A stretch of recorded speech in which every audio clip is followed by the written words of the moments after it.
It started quick yesterday. Yeah, they've sped it up. Welcome to the Out There channel, live stream 302 with Roberts Sundays. We'll be with you after the intro. And let us know about the audio out there, guys. Keep an eye on it during the live show today. Any click sounds? Repeat the message 3 times. Check your audio. Else I may not see it. And use the Out There channel, not my name. So it comes in orange. Hopefully I sound okay. We may also have a MUFON guest drop by. We'll see what happens.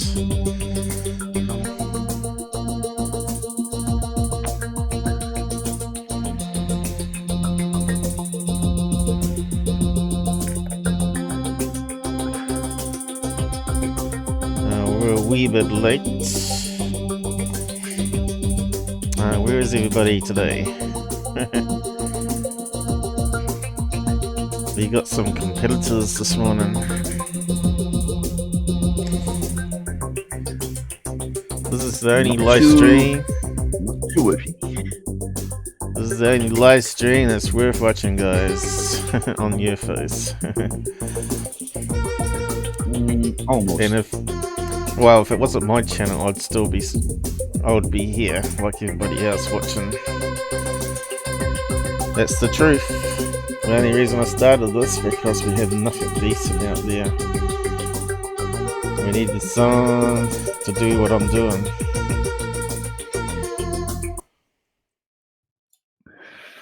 Oh, that was quick. Hello.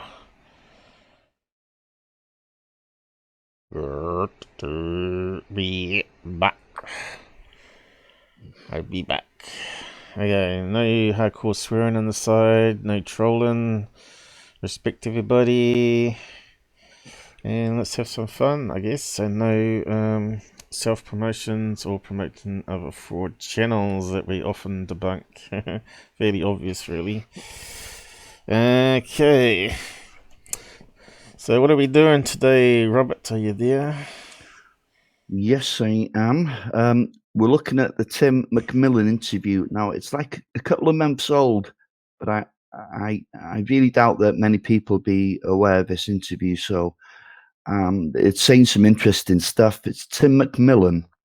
I think he studied at New Jersey, and he was a cop in California. No, Florida, actually. He was a cop detective. Now he's taken that detective work into ufology. He does articles for Popular Mechanics, Vice, and I think one other.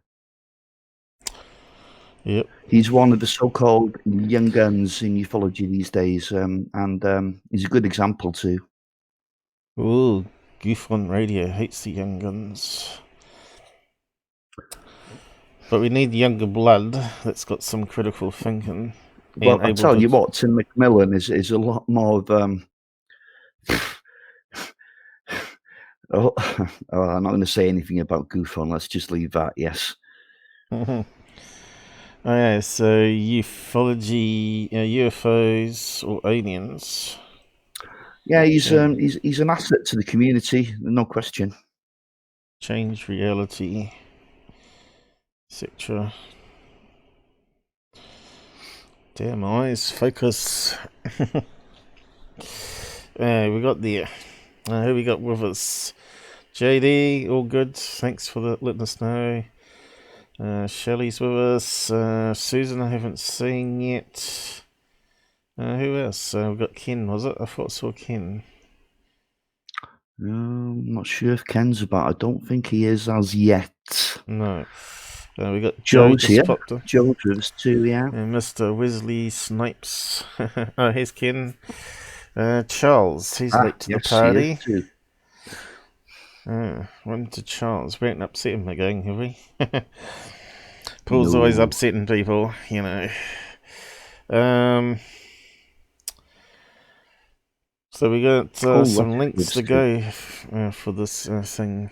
So we'll add our Sure, man. thoughts to the interview. We'll listen to a clip on the interview and we'll chip in our opinions. I don't see any concern with you playing the whole thing, you know, because this is well worth a listen.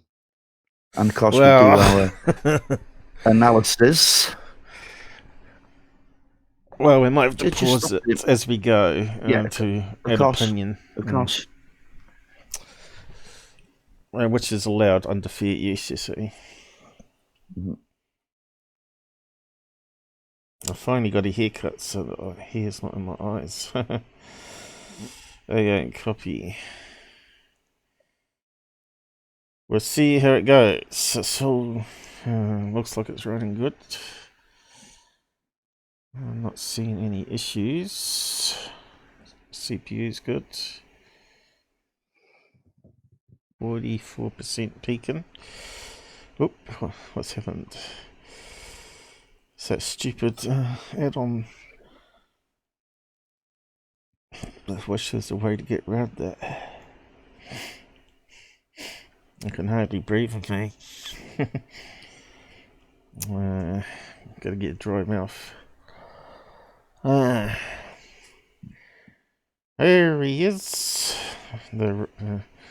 Is he called a investigative reporter now? Is he? What's his official title? Well, investigative journalist, but in his own words, he says he's not a qualified journalist. He's just an ex-cop that inquires on UFOs. Oh, so SOR won't like him then, Dave? Yeah, so basically he's turned his investigative skills onto ufology.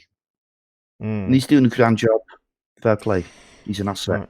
Right. Okay, so who's this link by?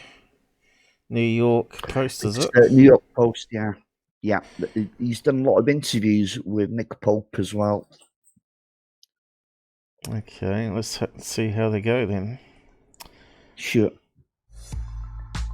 Okay, we got some music. We'll get around that. Alright, we got some music there which may be copyrighted. The following is discussion with Tim McMillan about the most intriguing thing he learned while investigating the government's UFO program. He's talking about ATIP. He's done a deep dive into ATIP and learned as much as he could about the program and what exactly they were studying. And that's what we'll be looking at. Right. We'll just get to where he's on the mic. These were almost accepted as self-evident. No subtitles, huh? This was largely, and it explains why it was done in this intelligence environment. Okay, this was a technological intelligence assessment to determine how far advanced is our scientific understanding and engineering from what this is. And so that was very intriguing to me. Probably the most intriguing was that they're acting on kind of this assumption, this is real, we know it's real. How far away are we from understanding it? And that's why, the kind of closing to that article, it poses a very intriguing question that speaks to the entire topic for the last 70 years. Talk about Roswell and all these themes. It makes you wonder, what does the government do if it indeed, has a lot more information or knows something's real that it hasn't released, but yet says our science, our capacity for understanding it, the gap there is too wide. What do you do with it? Let's say hypothetically there's a crashed Roswell saucer, but they're like, man, we don't have the material science, we don't have the physical science, we need a news. Yeah, it's only a short interview, 10 minutes. Yeah, it's okay. You can see where he's going here. So ATIP, we're not trying to find out if UFOs were real or not. That was a given. They know that. They've established that. What they're trying to find out is the gap between us and them. This intelligence, this alien intelligence. Yeah. That was their objective. Okay, let's roll on. Well, did you see the final of their show yesterday? I have not seen it as yet, Paul. It's a mixed Uh, bag. It was good and bad. It was by good all and bad. by all accounts, most people are saying it's a little disappointing. Yeah, it's a real floppy end on it, I think. But Yeah, yeah, yeah, they ended up they're putting. tiptoeing around again, aren't they? They're just not saying it.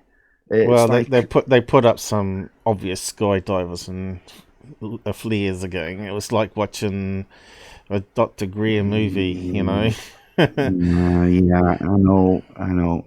And they ruin it when they do that. Makes it less serious Yeah, again. I know, and because they're controlling the narrative, make no mistake about that. If there's going to be disclosure, it's going to be their way.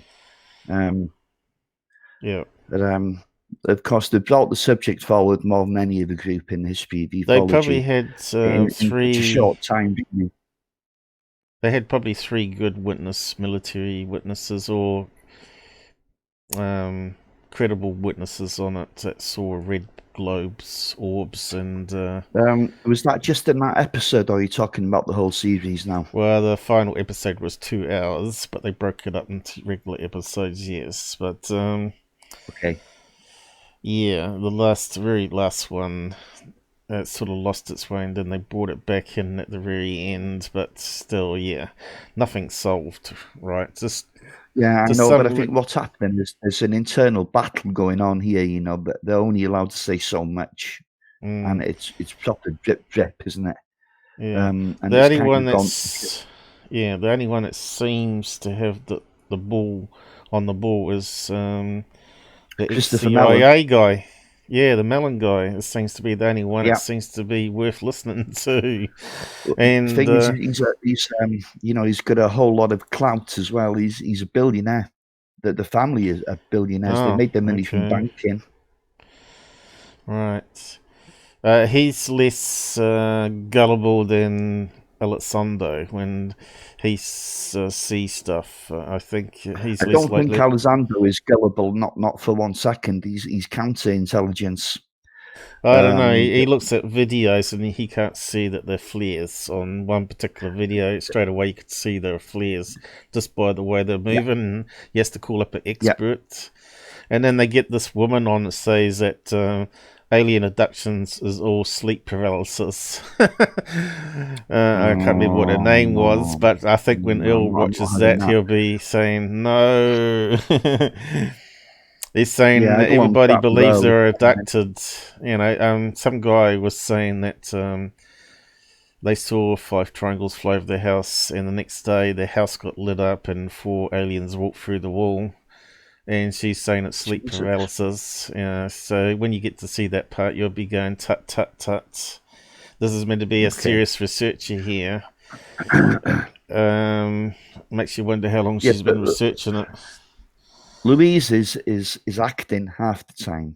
There's a definite element of drama in this unidentified. No question about it. So I don't think it's designed for like hardcore UFO people. It's more designed for the uninitiated, people who are new to the subject. That's where we kind of feel a bit disappointed in it, But it's a gradual awakening, and that's what they're trying to do. Yeah. Yeah. I don't see how anyone can say it's sleep paralysis, because half the cases happen during daytime. One of the cases is 2 security men go out and they end up being set by a light and disappear for 4 hours. It's not just that, Paul. If you look at the Betty and Barney Hill case, for example, now they were abducted at the wheel. Now, whether they both fell asleep in the car at the same time, had sleep paralysis, woke up and thought they'd been abducted by aliens. Come on, that just doesn't gel, does it? No. Multiple witness ones are very hard to debunk, but they'll say it's like a shared, I don't know, hallucination or something. Maybe they're on drugs or something. I don't know. They always seem to have like a explanation for it, these so-called experts in the medical field. But it is like they were date Yeah. raped, you know. That's like they were drugged and they're sort of paralyzed. They Paul, can't do anything. Clearly, what these so-called experts are trying to do is fit a square peg into a round hole, and it's just not working. Yeah. That's funny how a lot of the stories are similar, though. You know, Yeah, they keep it's called a pattern. They keep fitting the aliens based on movies that people were watching in the eras, right? And maybe it's because other races of aliens are now coming here and more dominant, and which may be the Greys, of course. And the previous ones got what they wanted and moved on. Maybe, I don't know. You know, the ones with the pointy heads or whatever, you know. More humanoid or more robotic. But who knows? Maybe, you know, 70 years have been coming here, is it? And maybe they understand us now and the atmosphere and have protection against the germs that we have and less likely the modern to era started with sorry, Paul, I cut into you there. Yeah, the modern era started with the Foo Fighters in World War II, didn't it, really? A lot of people say that it started with a Kenneth Arnold sighting, which is about 2 weeks before Roswell, blah, blah, blah. But nevertheless, it's been with us certainly 75 years or so, and in my personal opinion, probably for a millennium. I think the only thing they've got wrong really is they need more cases of multiple witnesses, and then it gets less obvious that it's sleep paralysis. But I have to give credit to Lou, because he said he doesn't believe they're all sleep paralysis. He said some might be a mental thing, but many of them are not. Don't fit. To be honest, I'm a little bit surprised because I haven't seen this. I'm a little bit surprised they even tackled the subject of abduction, you know. I thought they'd stay clear of that one. Well, so I'm going to have to see it for myself, because until I see it for myself, I can't really make a comment on it, you know. Anyway, should we go along with this interview, Paul? Yeah. I think they should have got as many cases together that are multiple witnesses where the other witnesses saw them being taken away and entered into a UFO. I think that would put them maybe they can leave that till the next series, you know, and let's see what they do, because I hope we don't crash and burn. I hope they keep bringing things forward. Well, if they keep putting up stupid security X videos or flares and third phase of the move stuff, this ain't going to win. You've got to think the editor could be responsible for some of that crap they've put out as well. You know, I don't know how well it's checked before it actually goes out. They made mistakes in the first one. They've made less in the second one. Yeah. But we'll see how it goes, and let's roll on with the interview. Well, they had an expert on with so-called AI program, and I tell you what, it wasn't even 10% my capabilities. It was just absolutely shocking. He said, "Oh, we'll run it through the program, this video," and it says, "Oh, that one's possibly fake. It picked up something here with the power line." And I was thinking, yeah, that's called rolling shutter, mate, and that's why it's over the power line. They had a program there to work out strange pixels and stuff, you know. And I was thinking, oh, crikey, this is going to go bad, this software. And you could, I think it was the 3 skydivers from Fast Track, the first video they showed up. And then they brought up that Utah. Yeah. Then Paul, they brought never up mind about that. You know, that's not. Well, I just want to finish off because I'll be covering it. It's nonsense. I know it's nonsense, but it is what it is. But we and need then they to brought up focus the They brought up the Tic Tac, which was the one that I found out was the white Learjets in the Utah that was going past the other passenger jet and lowering down in altitude, which we could see on the flight radar. It said that one was possibly real, and it says it's not a plane. The software was saying it wasn't a plane, and I was thinking, well, this is it. This software that they're using needs to go. And then the last one they brought up was definitely the skydivers' Golden Nights, which we've seen a million times, where they come down and a blob, and then they split apart and they slow down and all that sort of stuff. He said, "Oh, that one there's come clean. That's real legit video. And you might want to investigate that one further." And I said, "Are you joking, mate? Anyone can see that skydivers with flares." But anyway, we'll carry on with this. Tim McMillan. Is this the interview where he talks about reality, though? Or is this another one? Yes. Okay, let's carry on then. Scientific theory to understand this. We don't know how the energy works or anything. The idea that then you could come up to somebody in acquisitions and say, "Hey, man, we really want to get $1 billion out of your F-35 budget to try to figure this out. We're not sure if we'll ever be able to figure it out right now, but we want to try." Well, the guy in the F-35 budget is going to go, "There's no way I'm going to do that," because this brings a different dynamic, because there is a point there where if you found something and believed it was so high risk and low probability of success, you realize I could turn in 1/3 of my entire budget to this and not be successful.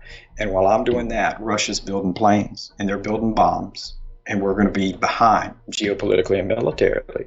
Could you decide, like Raiders of the Lost Ark, shove it in a shelf and keep it quiet? Could that happen? Maybe. Okay, so let me reiterate. I think I know what you're saying now. So what you're saying is 1947, July 1947, for example, not saying this actually happened, but for example, 1947, a alien extraterrestrial saucer craft crashes in Roswell, New Mexico. Scientists, military, they take a look and they go, "What the hell is this?" And they do, a few experiments. They can't figure out how it runs, how it flies, what it's made out of, X, Y, Z. So what they do, they say, "Hey, look, we're fighting the Cold War. Instead of dumping $1 billion into this, let's just wait for technology to catch up and we'll reassess." So they put it on a Raiders of the Lost Ark warehouse. 45 years later, they open up the warehouse and they say, "Okay, great, we got a lot new technology. Let's reassess. We've advanced, so maybe now we can figure out." Maybe that's what's going on. I will be honest with you. That has played through my mind, whether what we're seeing now, as crazy as it would be, and I can't reiterate enough, I started into this, examining it, 2 years ago, through this is our technology. This was a classified program, like the Tic Tac and everything, like it's not anything crazy. And when I hit a dead end and went, I can't find, because that's one of the things people don't understand when you're dealing with that. Logistics, budget, like you can hide things to an extent, but I point out we've never held a classified program where there's the U-2, the SR-7. We never held one for 15 years, which would be what the Nimitz is. I mean, they've never stayed classified that long because the cost of diminishing return comes in.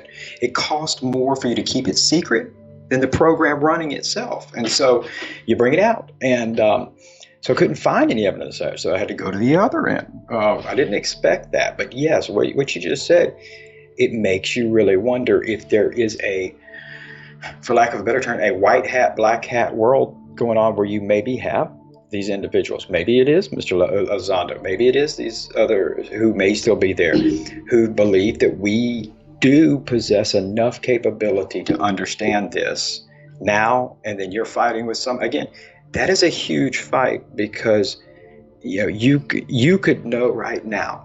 I mean, like I could show you the Roswell alien spaceship, hypothetically. Here it is.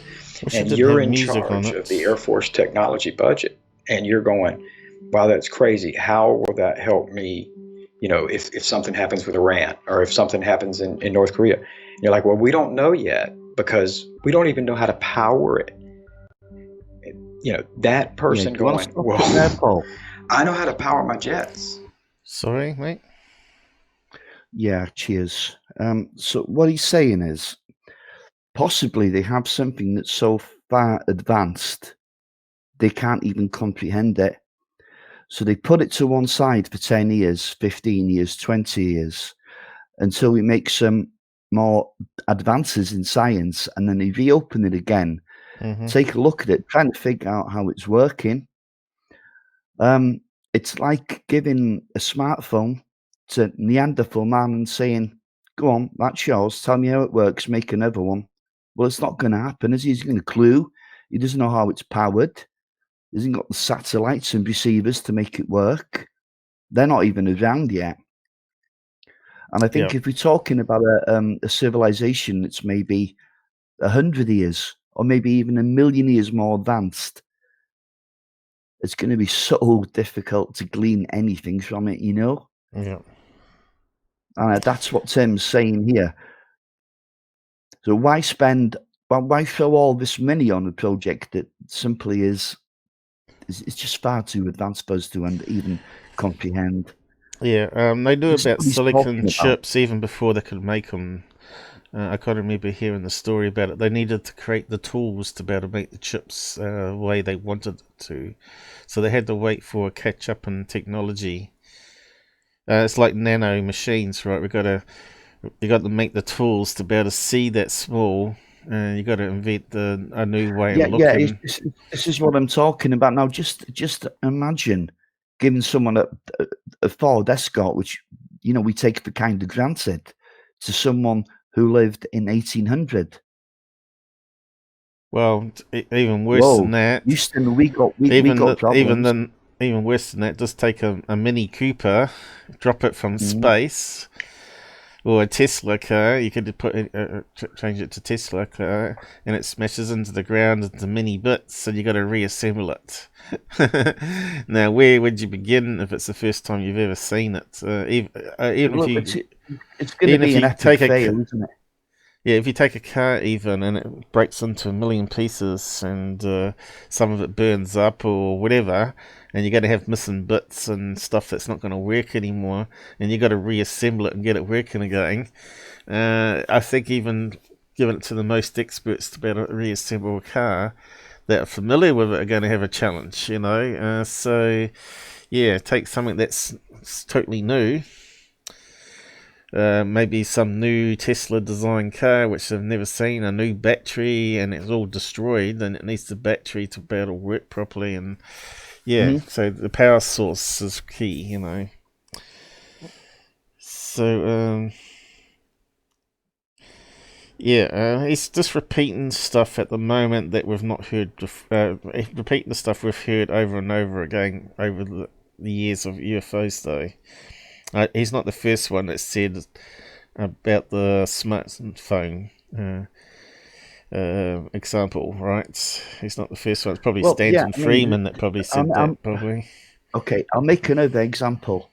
It's like giving Christopher Columbus a nuclear submarine, and saying, there you go, Paul. You can have this one, but make me 2 more. It's not going to happen, is it? No. Not in 1492, anyway. That's right. And I know how to power my aircraft carriers. And so I don't want to deviate money there. Right. It'd be like the Revolutionary War. If you had a time machine, you sent an M1 Abrams tank, just one, back to Revolutionary War, went up to George Washington and said, here's a tank, win the war. They're going to be like, what is this? How does it run? It takes fuel that we haven't invented yet. Bullets that we have no idea how to replicate, much less make a second one of these. So I could totally see them having this incredible device and yet going, we have to spend our money on what we know will help defeat the British. We can't use this yet. Yes. So maybe let's store it away, and then in 1860, let's relook at the tank. So I get it. I get the logic there. I was told by somebody during all of this, very older gentleman who has been around the game for a very long time. And when I said the game, I mean the intelligence and aerospace game. And he told me an intriguing story. And that was exactly what we just described. That first thing I thought was interesting is he said, listen, man, 70% of what you've ever heard about Roswell or a lot of the stuff came out in the 80s, total bullshit. 30% we know true. That too. And he said, there was a vehicle with an occupant. Those are his exact words. Sorry? That's 70% bullshit. Of course it is. Yeah? But what's the other 30%? That's the bit we're interested in. Mm. And it was intriguing. The idea of what he said is that, and it makes a lot of damn sense, was that everybody's always looked at the CIA, the Air Force, all these people. They forget that the Atomic Energy Commission was founded in January 1947. So right before Roswell. Atomic Energy Commission was a civilian commission that was in charge of all of our nuclear weapons, but they were outside the scope of government. They were civilian, controlled the most deadly devices on Earth, but were civilian. And therefore, their information is proprietary. They controlled that, and then, first and foremost, like you said, if a car fell out of the sky into the 11th century, I haven't heard this. The first thing you got to figure out is how to fuel it, how to run it, how to make it work. And so the Department of Energy would be your source. And they said that whatever it was stored by them, and just what we. That's what we call synchronicity, right? I was talking about the car, and sure enough, he's talking about it too. Which we could have chosen anything in that example, like plane, but it's funny that we both think of a car. Yeah. What you're missing here, that the point of this is the Atomic Energy Commission. I think it's the Department of Energy now. It changed the name, but it is the same group of people, just under a different name. They're kind of autonomous in a way, they're kind of a law to themselves because they're not actually under government overview. This is a civilian organization, but they still have the really high clearance, So let's roll it on. If you want to hide something, this is the place to hide it. They brought up the nuclear connection again last night on the final show too. So you probably they should. Absolutely, there is a connection. We talked about the conclusion was made that we lacked on every facet, including kind of cognitive understanding. It was what was really compelling to me, and they could just be an old person making up crazy stories with a good background. Was that they alluded to the fact that they weren't flying saucers, they weren't Tic Tacs, that they were something that possessed the ability to kind of make your mind see what makes sense to you. And so whatever it was didn't look like a flying saucer. So that's when he said all facets: cognitive, engineering and materials, energy, and the science to understand it we lacked. And so the decision was made to put it up till 1979, when the Atomic Energy Commission was ended by Jimmy Carter and the Department of Energy was enacted. And then it was moved to a private aerospace contractor who they're the Raiders of the Lost Ark holding it up. Chris Mellon. He was the Deputy Undersecretary for Defense for Intelligence. And, I spoke to him. Like, what did you this music's annoying anyway. Look for? And he was the number 3 highest intelligence official under the Clinton and then later Bush briefly administrations. He said he looked for it and never found anything like it. And I remember asking Chris, what about the Department of Energy? Because even to this day, it is even though it's a government entity, it is predominantly civilian, and they are the only ones that have a separate security classification. Like you could plan the Bin Laden raid in the White House war room, but if you don't have a DOE Q clearance, you're not setting foot on their property.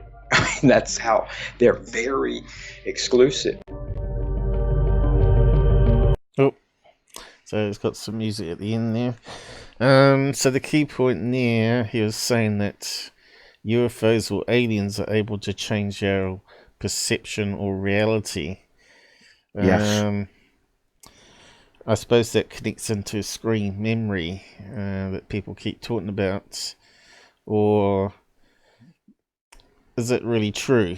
Some people think, that just proves that maybe we're living in a matrix and a holographic universe, and they can change it like a program, that we're really a artificial intelligence program.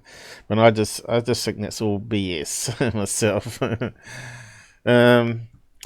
Let's face it, if they're able to change perception or our reality, why do people see UFOs? You know, the classic saucer or the sphere shapes or the triangles, when they make it look like just a plane on every single sighting, and then people not think anything of it. So that doesn't sort of gel with me, that they can change reality, or they really ever do change reality with screen memory in that case. Okay, look, Paul, this is my take on it, okay? Yeah. You know, people say, the government knows, They know what these aliens are. They've been collaborating with these aliens for years. You know, they're swapping high tech for abductions, abductee kind of clearance. It's nonsense, absolute nonsense. If they're looking into this, that tells you, yeah, they know as much about aliens as we do. Why would they be looking into that if they knew who they were, where they're from, what they wanted? The thing is, abductees always see a bright light with creatures walking towards them. Why not just show up as a burglar, right? That looks just like a human, and that's all you remember. That they take you prisoner and knock you out. You know. Okay, this is the kind of thing they're looking into, Paul. How many abduction accounts have you heard where there's children involved, and all of a sudden the aliens turned into a clown to make it a little bit more palatable for the child? But that's happened. I've not heard that one. Oh, I've heard a few like that. But they're not doing a damn good job of hiding, are they? It's normally they turn into a big owl, which with big eyes, because aliens have big eyes. There you go. That's another one. But yeah, I don't know. I don't think I've heard too many like that. Kids story ones I've heard is they're seeing little people climbing in through the window, which look like very old men with crinkly old skin. Now, we know that some of the reports are with the alien greys. They do have like elephant type skin. But yeah, is it possible they could be wearing masks of some sort that makes them look like little humanoids rather than big eyes? Of course it is. They might have helmets on. I think it's something far more advanced than that. Yeah, but yeah, I suppose if you saw like a half insect, half humanoid climbing through your window, it's going to scare the crap out of you. But most people say they just stare in the eyes and they feel at ease, right? So they don't feel scared. Yeah. But you listen to the interview from the Berkshire interview from the behavior panel, which was exceptionally good series they did there. Experts all agree that he was 90% telling the truth. The other 10% was maybe he wasn't too sure, which is the sort of thing that we need to hear. We need to hear experts, but that they did say that they're not. That they may believe they're abducted, but they didn't say it was aliens. But of course, I think he was being careful what he was saying. Also in the interview, that's why they thought there was about 10%, that didn't sort of fit, It's like he was going to say that aliens are big insects, with 4 legs or whatever in the warehouse, even though that probably was the case, and... he said it looked like a bug, didn't he? With the football type head, which again sounds like one of those mantises. So, because I think he was worried it sounded like too cliche, like so many other reports. And I'm not sure who else could back up his claim of the football head-size aliens there at all in that story. Because a lot of them could. There's no definitive proof, is there? Yeah, a lot of them couldn't remember that much without probably hypnosis or whatever, and of course then that becomes another factor where you believe people or not because of suggestions in the interview process. Like leading questions, that's what they said at last night's final show of Unidentified. They said a lot of interviewers asked leading questions. Did you see an alien, or did you see an entity, rather than let them tell the story? But that's not really suggesting. I don't know if that's really suggesting, though. Did you see anybody or whatever like that? Yeah. Oh, what you're saying here is the hypnotist, basically the guy that's putting you through this regression, is asking leading questions. I wouldn't recommend hypnosis to anyone personally, because what it can do is induce false memories, and whether they're false or not, you still have to deal with them. You can't unsee what you've seen. So I think it's a really bad idea. Just let sleeping dogs lie on that one. But I know where you're coming from, Paul. I'm with you on that. Well, the more I keep thinking about the visitation I had, where I just saw the eyes and then I passed out. And then you hear the stories of people having exactly the same experience as soon as they saw them. I know. They can't move and then they pass out. And every story's different. Now, this guy was sleeping on a sofa or something and saw him come through the wall, and that sort of stuff. Every story has a slight variation.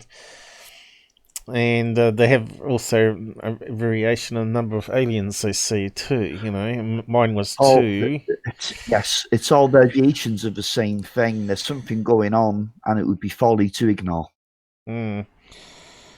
Yeah. So when you start thinking that, you think, oh, it seemed like a dream, but then it didn't actually seem like a dream. Was it real or not? And you sort of back and forth in your head until something else happens where you get a memory.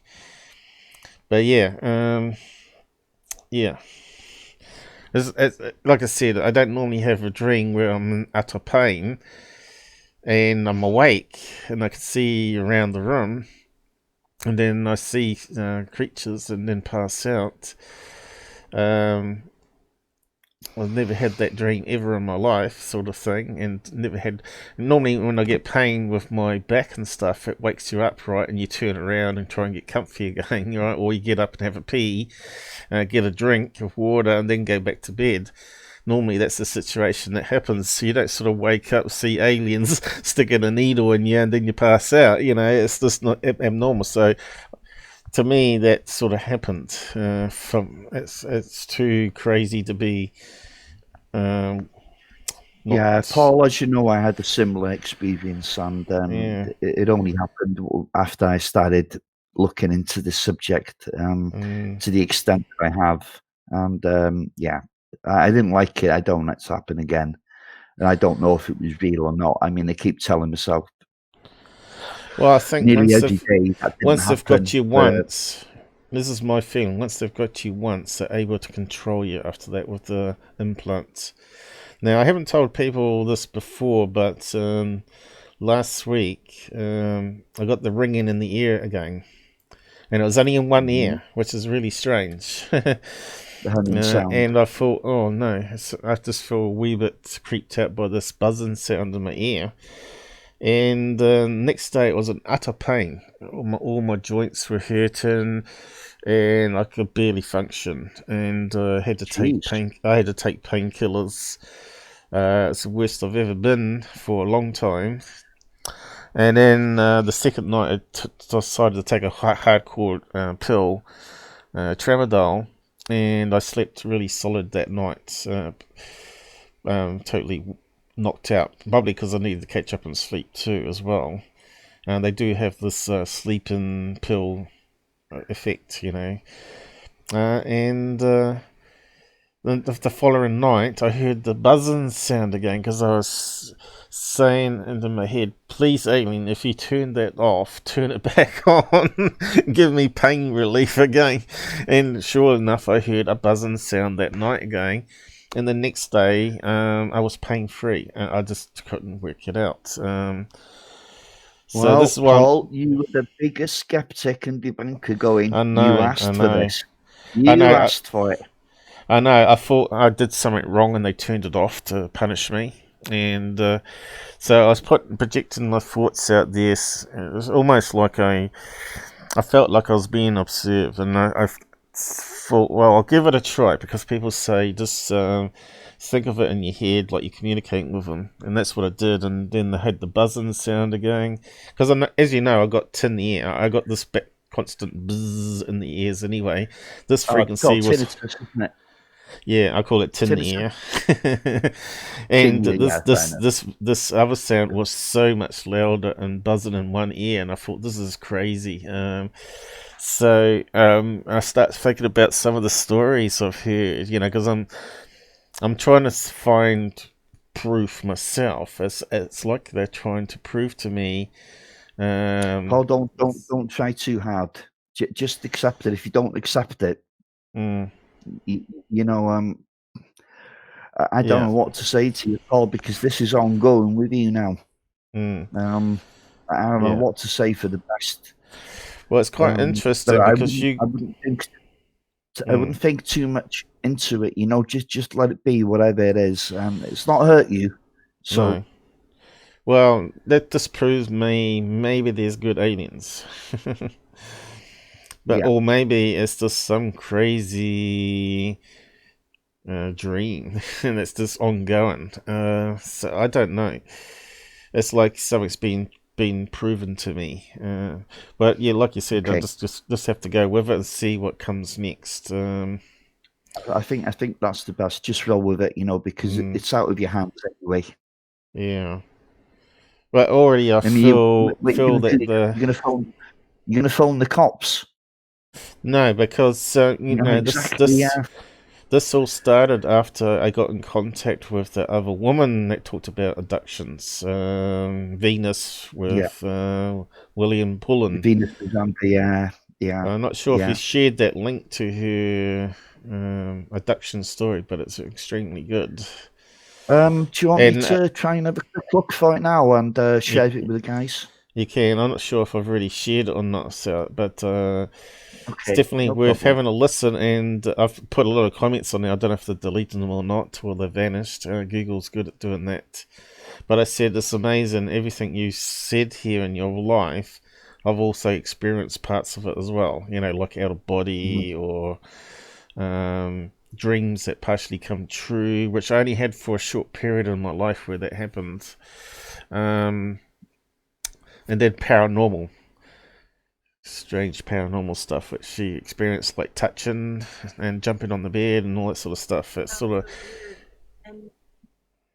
of happened the same way as I did. So that's sort of the reason why I got more and more into it, and then started up my UFO channel.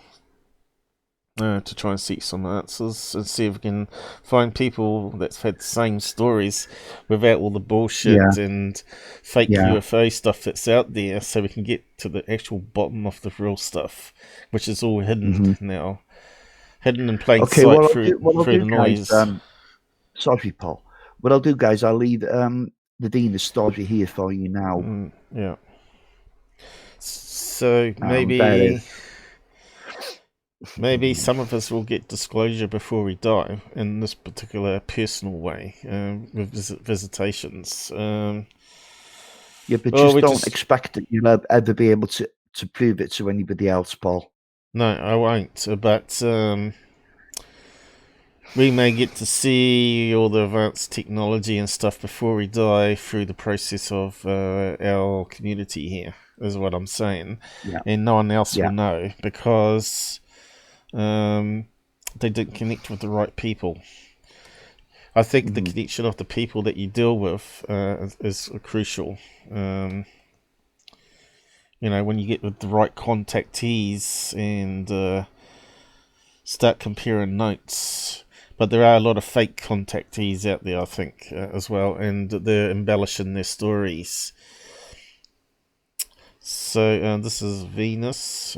She is quite a petite little girl, isn't she? She's 40 years old, but She's actually she just turned 40 a couple of months ago.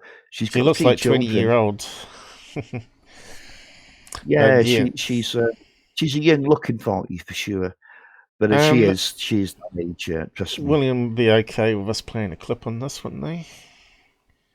Absolutely. I just need to pop to the well, I was going to say the toilet, but I actually want to get another beer. I think it's quite long. It's an hour and a half, but we could just play the intro. No, it's 40 minutes, Paul. I know it's quite long. It took a while. I probably kept listening to it in detail. Anyway, we'll just play a clip while he's gone to the loo, and then you can see his interesting story. And I'll just put up caps for you. Hi everybody. So I wanted to make this video so I can talk about some of my experiences that I've had. I know a lot of you have asked me at varying times about some of my experiences. So this video should cover, I reckon the aliens made her younger. quite a bit of it. For you that are curious on how I got to the place that I'm at now, what I've been through, and a little bit of my background. So first of all, I'm just going to kind of dive in and start. I want to talk about, first of all, my background. There's some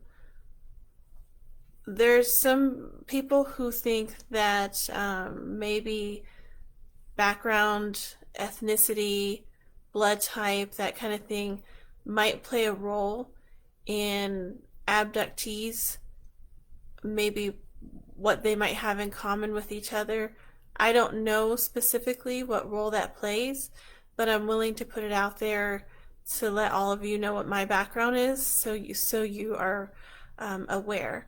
I am a female, obviously. I'm 40 years old. My blood type is A positive. On my mother's side, my mother is got Mexican and Indian heritage. My father is white. I don't really know what his background is. We haven't really talked about it very much, so I don't have that information for you. As far as the thing that she said here, that she's got some Indian blood in her. Now, we know Indians have been having contact with aliens for hundreds of years. It's written in their stories, right? Called them the Star People. Them the Star People. So she's not sure why they've come to visit her. She'll talk about that in a minute. And I thought, hang on, but you've just given us a clue here, Indian. And they may have been studying the Indian DNA since they visited them, and they wanted to see how, because she's like a mixture. She's integrated with Mexican as well as white heritage here. They probably wanted to see how that changed the DNA structure compared to the samples they got hundreds of years ago. So they were probably using her like a test subject, right, and taking blood and more samples from her. And they're after something. They're after figuring out something anyway, as in the DNA here. Yeah. So it's funny. It's funny when I contacted her. This is when my buzzing in the ear happened the following few days, and I got the pain back. It's like they didn't like me It's like they didn't want me to contact this particular lady. Look like it's a warning. That's high woo, that Paul. But it's funny how it sort of happened. Yeah, I can see this has affected you, but try not to read too much into things, Paul. Otherwise, you're just going to do your own head in, pal. So I invited her to come to our group and discuss it, and it seemed to go different after that point. So yeah, I'll just see what happens anyway. Just leave it there for 1 second, because Countryman's saying here, my Native American friend who lives out in Chico, California, actually said that something about star children, blood they have.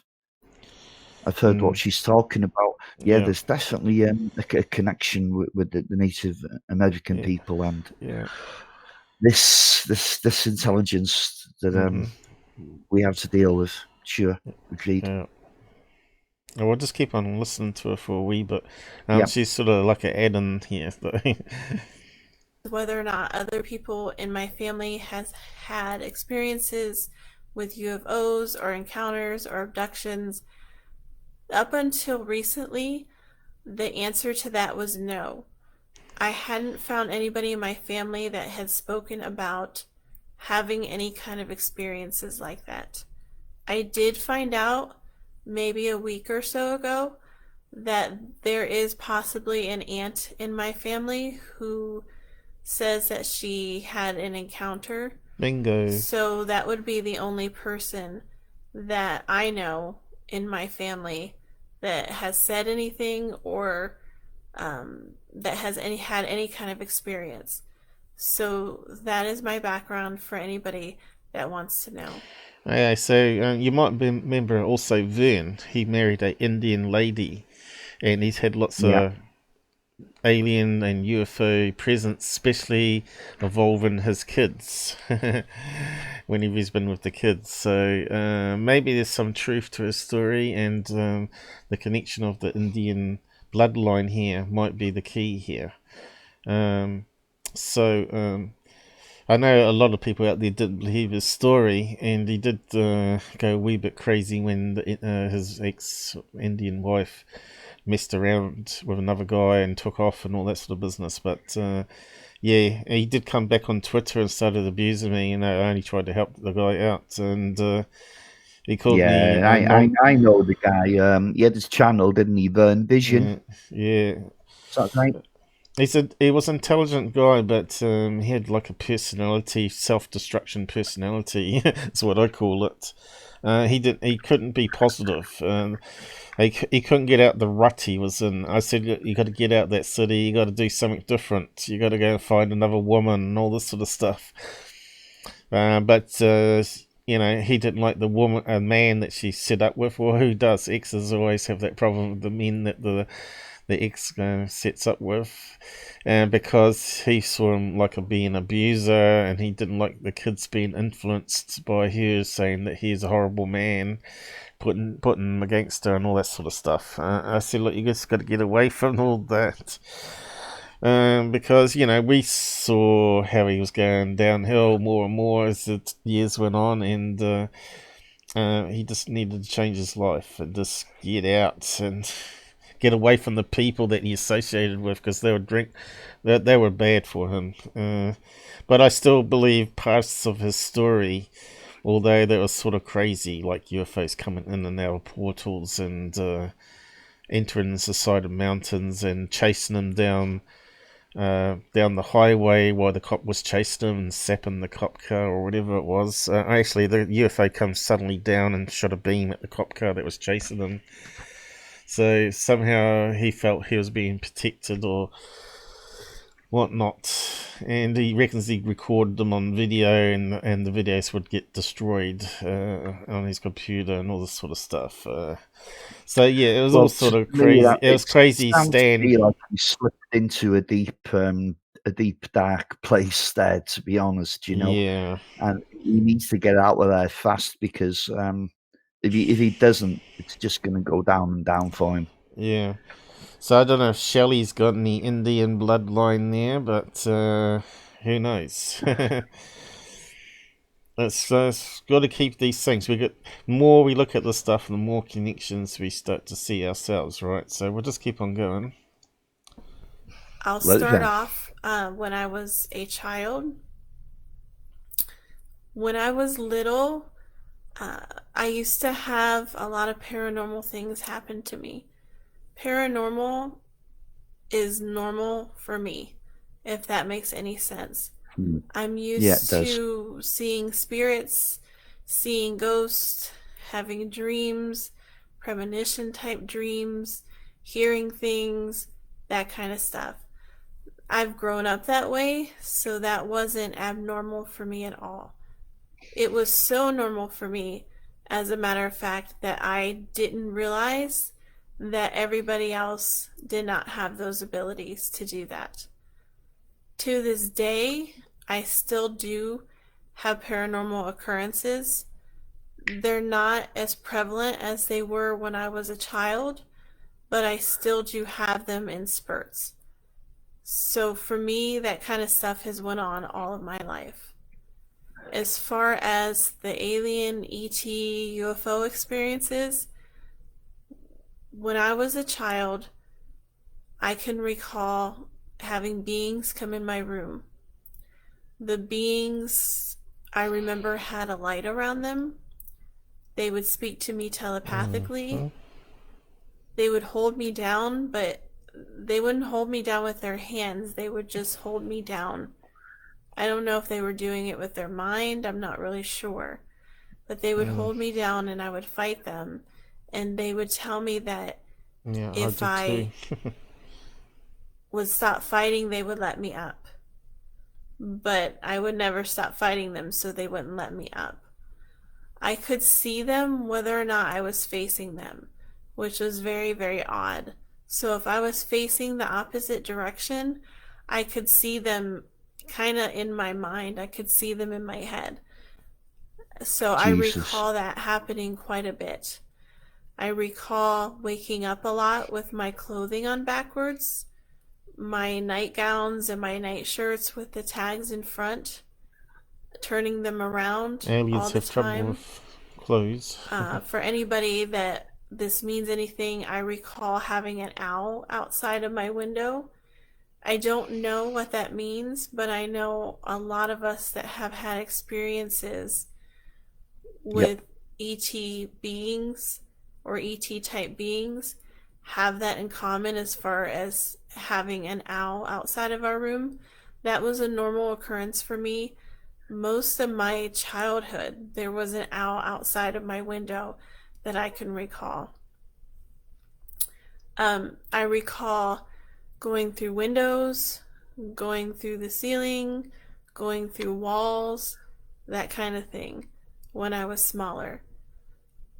I had no interest in alien, ET, UFO stuff. I don't recall watching that kind of stuff on TV. I had no interest in it whatsoever. I don't even recall knowing what that was, to be honest. All of my experiences I really chalked up to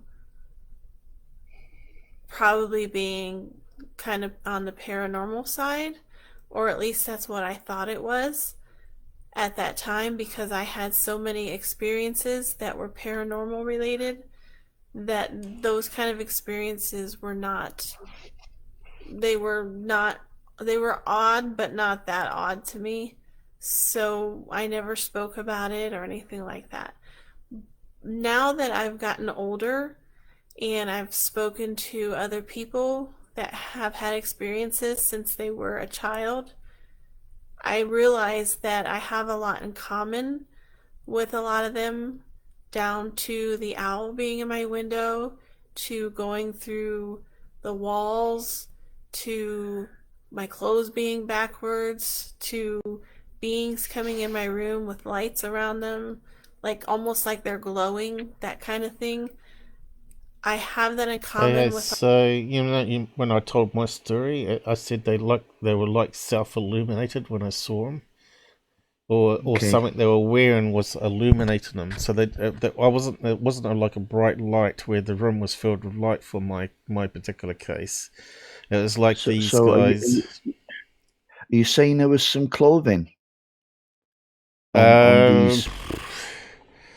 No, I only saw down to their neck. That's all I remember, and I thought, "Oh, this guy can't be very big next to my bed because I'm laying in bed and what was glowing then, Paul? It's like his own skin was glowing, giving off light like the undersea creatures. So I don't know if you've listened to my story or not, Robert. It's almost like they're inflorescent. What do you call it? Fluorescent. Undersea creatures where they give off their own self-illuminated light. You don't actually know if it was clothing or not. It was just that you seen a glow. Well, it could have been clothing that they're wearing that was projecting the light up to their faces or something, or it could have been something around their neck or or it might have been one of those some sort of device like a torch around their neck that sort of illuminated their heads. But why would they illuminate? Why would they illuminate them? Yeah, why would they illuminate their heads though? So maybe so you could see their eyes or something. I don't know. So I'm always going back to it over and over again in my head because I only had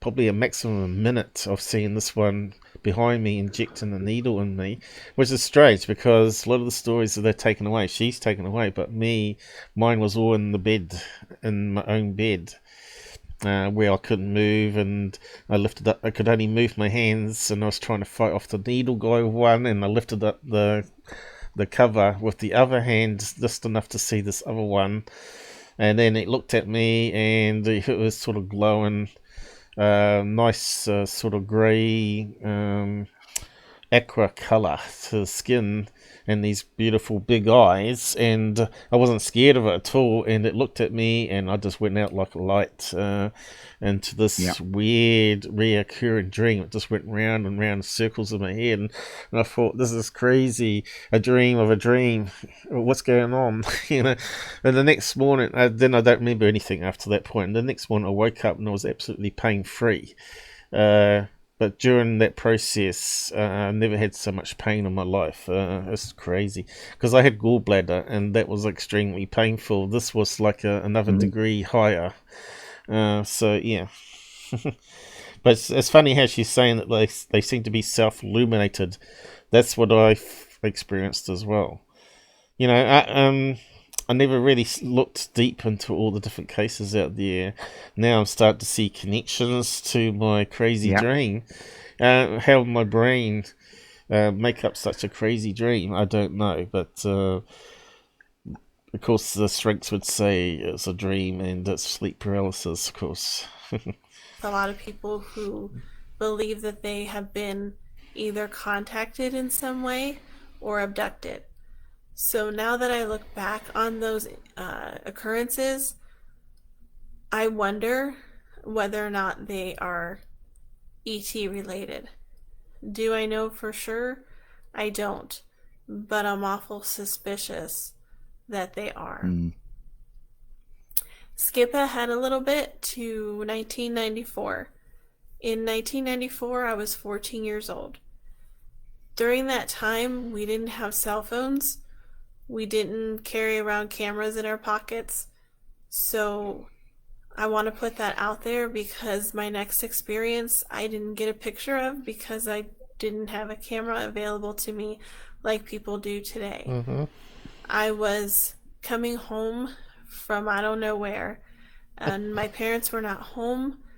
It was normal for me to kind of just go do whatever and then come home.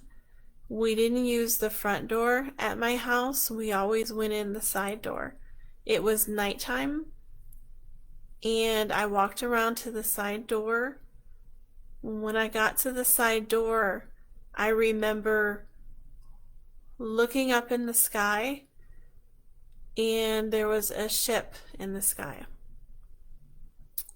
And it was gigantic. And it was just floating there. And I stood there and I stared at it for a very long time. I remember it was like time stood still. There was no wind in the trees. There was no people around. There were no cars. There was no noise. There was not even... So if you watch the behavior panel, you notice she's doing a lot of rote memory recall here rather than thinking about stuff. She's not doing the... I'll tell you what, Paul, and it doesn't take a genius to work this one out. You don't need a behavior panel. She's been You gotta let me traumatized. finish. You gotta let me finish. Now, rote memory doesn't mean the line. It's just that means they've rehearsed the story and just repeating the story over. So they're recalling the story that she's told everybody else. They keep it consistent. Was generally what rote memory means there. But rather than looking back, asking, that's why you got to have her on to ask her some other questions that no one else has, so she And so you can watch the body language if she's doing the eye movement up into the what do you call it, up this Okay, direction Paul, here. listen, I can tell you now this was hard for her to come out with this, so I don't think she needs any further interrogation at the moment. I mean, you speak quite openly. You're kind of a matter-of-fact person. I don't think this is easy for her, and I think she's very courageous to do this. Yeah, I'm just saying this story of this UFO mothership over the house. I'm just wondering, does she really remember that? Because she's telling a story here. Well, the other stuff she Paul, was. Paul, you're over-analyzing things. Just let it With a roll. cricket going. There I was give up. absolutely nothing Gotta listen. but stillness. And I can recall that very vividly. The ship, to this day, I still look for Okay, the see kind of here? ship that I saw She's looking up into memory. So she's now retrieving memory rather than the story. on the internet, because I know there's a lot of classic shapes out there that people see. I haven't found that. And she spends most of her time looking internal here. She's doing an internal dialogue with herself as well, which is accessing her feelings. So she's very emotional about this. Ship online. I've found things that looked a little similar where I can say, yeah, it kind of looked like this. Yeah, it kind of looked like that, and kind of put them together.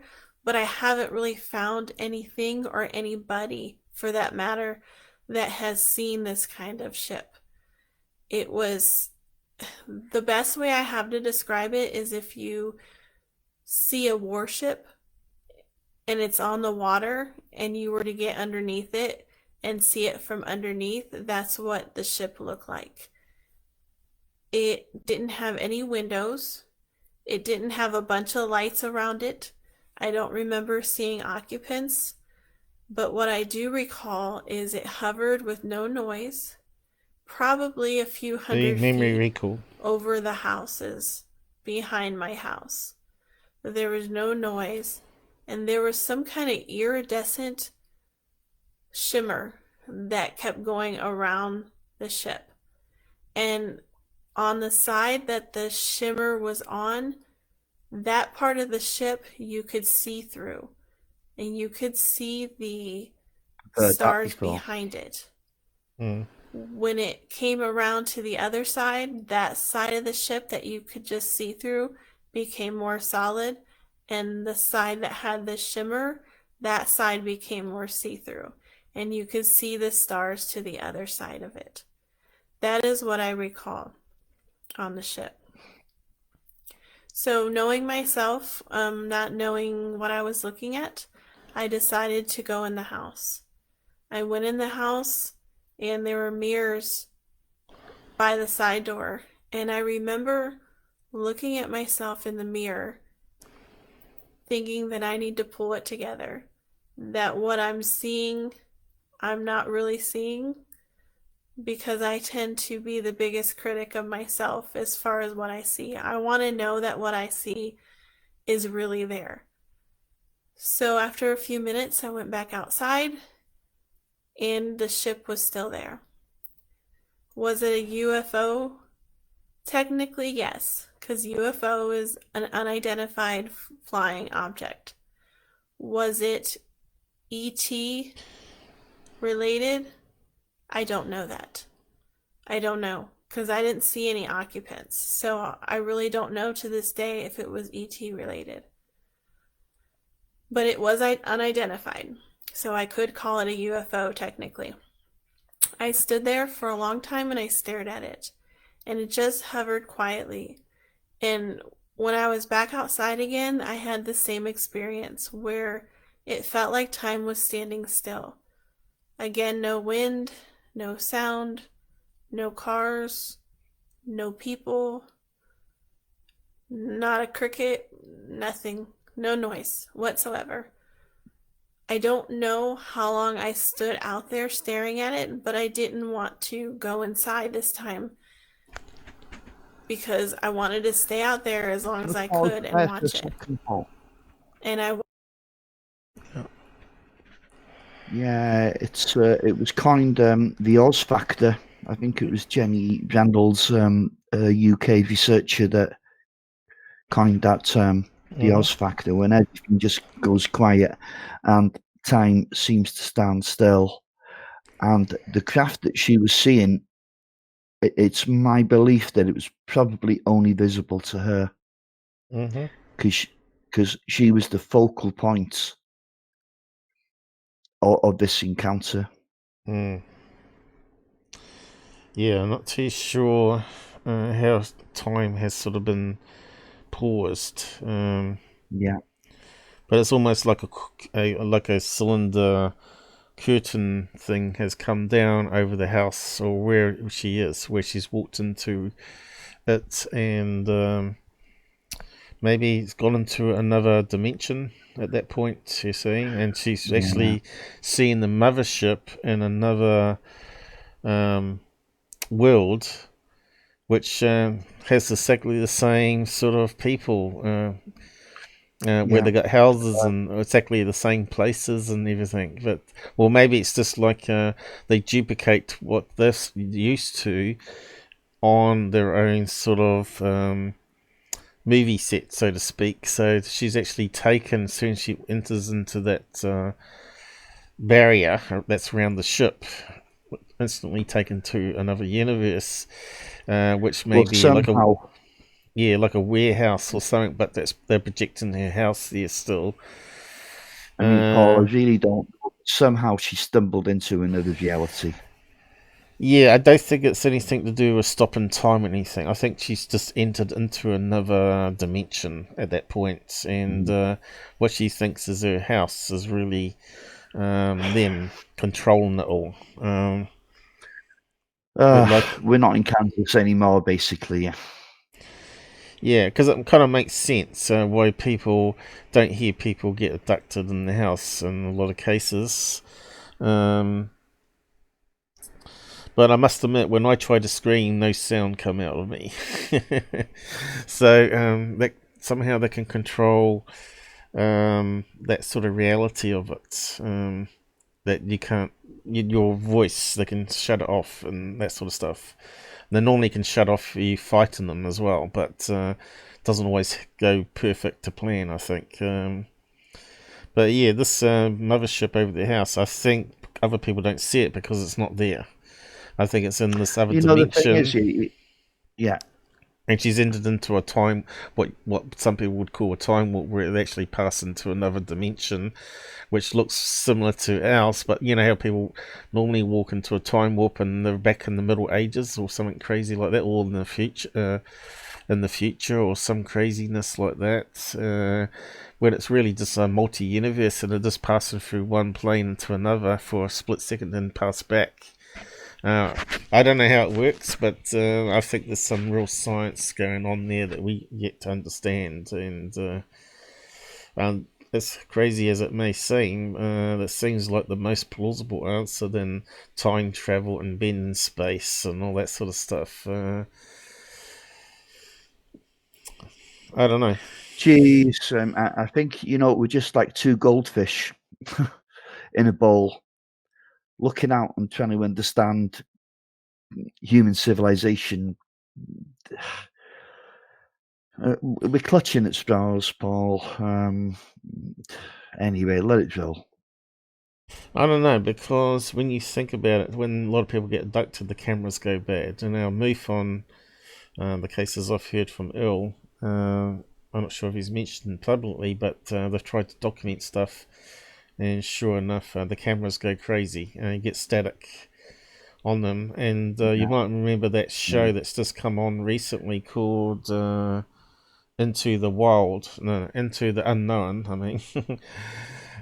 Which has got that, is that a UK guy or someone that's in America trying to study various paranormal things, and he goes and does the Bigfoot one in Mojave Desert, and his camera goes statically when they know that something's gone and grabbed the food parcel from this only water source in the whole desert, within miles away. So yeah, I don't know whether that was staged or not, but yeah, I don't know.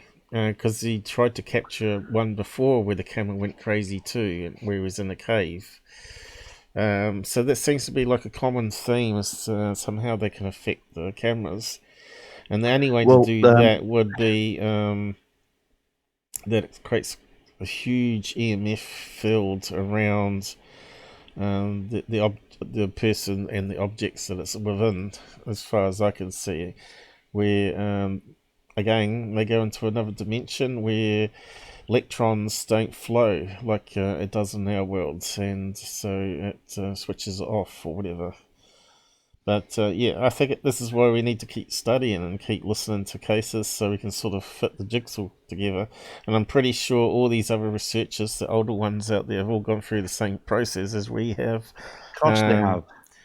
What's that? Jack Valet is one, probably. And who's the other key ones here? Well, Hynek looked at that side of things as well.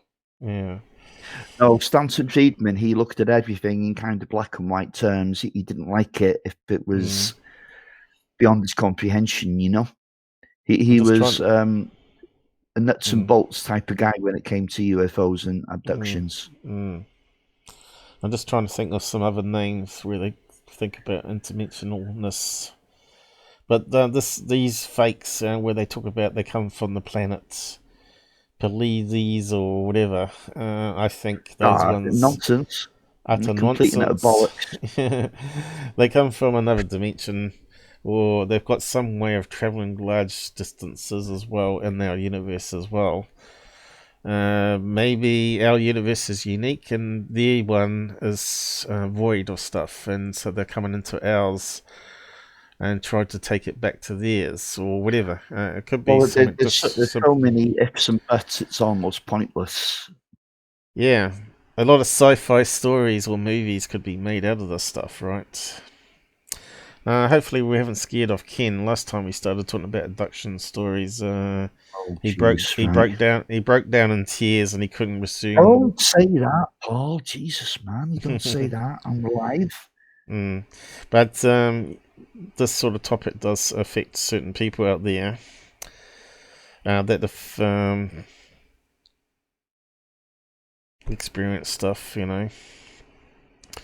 And we hope more people come forward, because I think more stories you hear, even if some people think they're crazy, they may not be crazy. It may be some sort of missing clue to fitting the jigsaw together. And the problem is there's probably a lot of people out there that haven't come forward. So let's say ERT has like 1,000 people on their books, or probably a lot more than that, probably 18,000 people. And you can bet there's probably another 80% out there that haven't come forward, right? And it's quite a big thing. And that's probably just in, not just in America, but probably worldwide. So the more we can have credible sources out there that people can go to and seek, I know, help to deal with their experiences, because it does impact you, for sure, you know. It's like... Yeah, of course it does. But it is like, what it is. You've got to deal with it. Yeah, it's like you've been in a crime scene. It's like you've been into a crime scene and no one believes you're innocent, sort of thing, you know. But anyway, I watched it till it started to float away, and it floated away very slowly. And as it floated away, it actually disappeared. Once which it means she popped out of the dimension. I went in the house. After I went in the house, I don't recall what happened the rest of the night. I don't recall my parents coming home. I don't recall if I went to bed, if I ate something. I just can't recall what happened the rest of the night. That very week after I had that sighting, I had at least 3 days of missing time, up to 5 hours at a time. So that's when things started to get a little weird for me. During if this is why these people need to come on our show so we can ask them more questions. How she know there was missing time? Did she have a watch on the wall that she looked at? Paul, hold on. Stop there for a second. Do you think she wants to come on the show and you interrogate her after what she's gone through? Well, actually, I think she does. I think she wants to provide, as she says at the end of this, she wants to provide as much information to your questions to be able to understand the bigger picture. So yeah, we do need to know these things. How'd she know about missing time? Was it like a bedside clock and that sort of stuff? All that's important. that week, what I remember, I do have gaps in my memory, but what I remember is sitting on my couch. And at the time, everybody had a VCR, or at least almost everybody had a VCR. So I was sitting on my couch and I was watching the TV, and right next to the TV is the VCR. And on the VCR, we always had the time. So I was watching TV and it was 2 or 3 o'clock in the afternoon.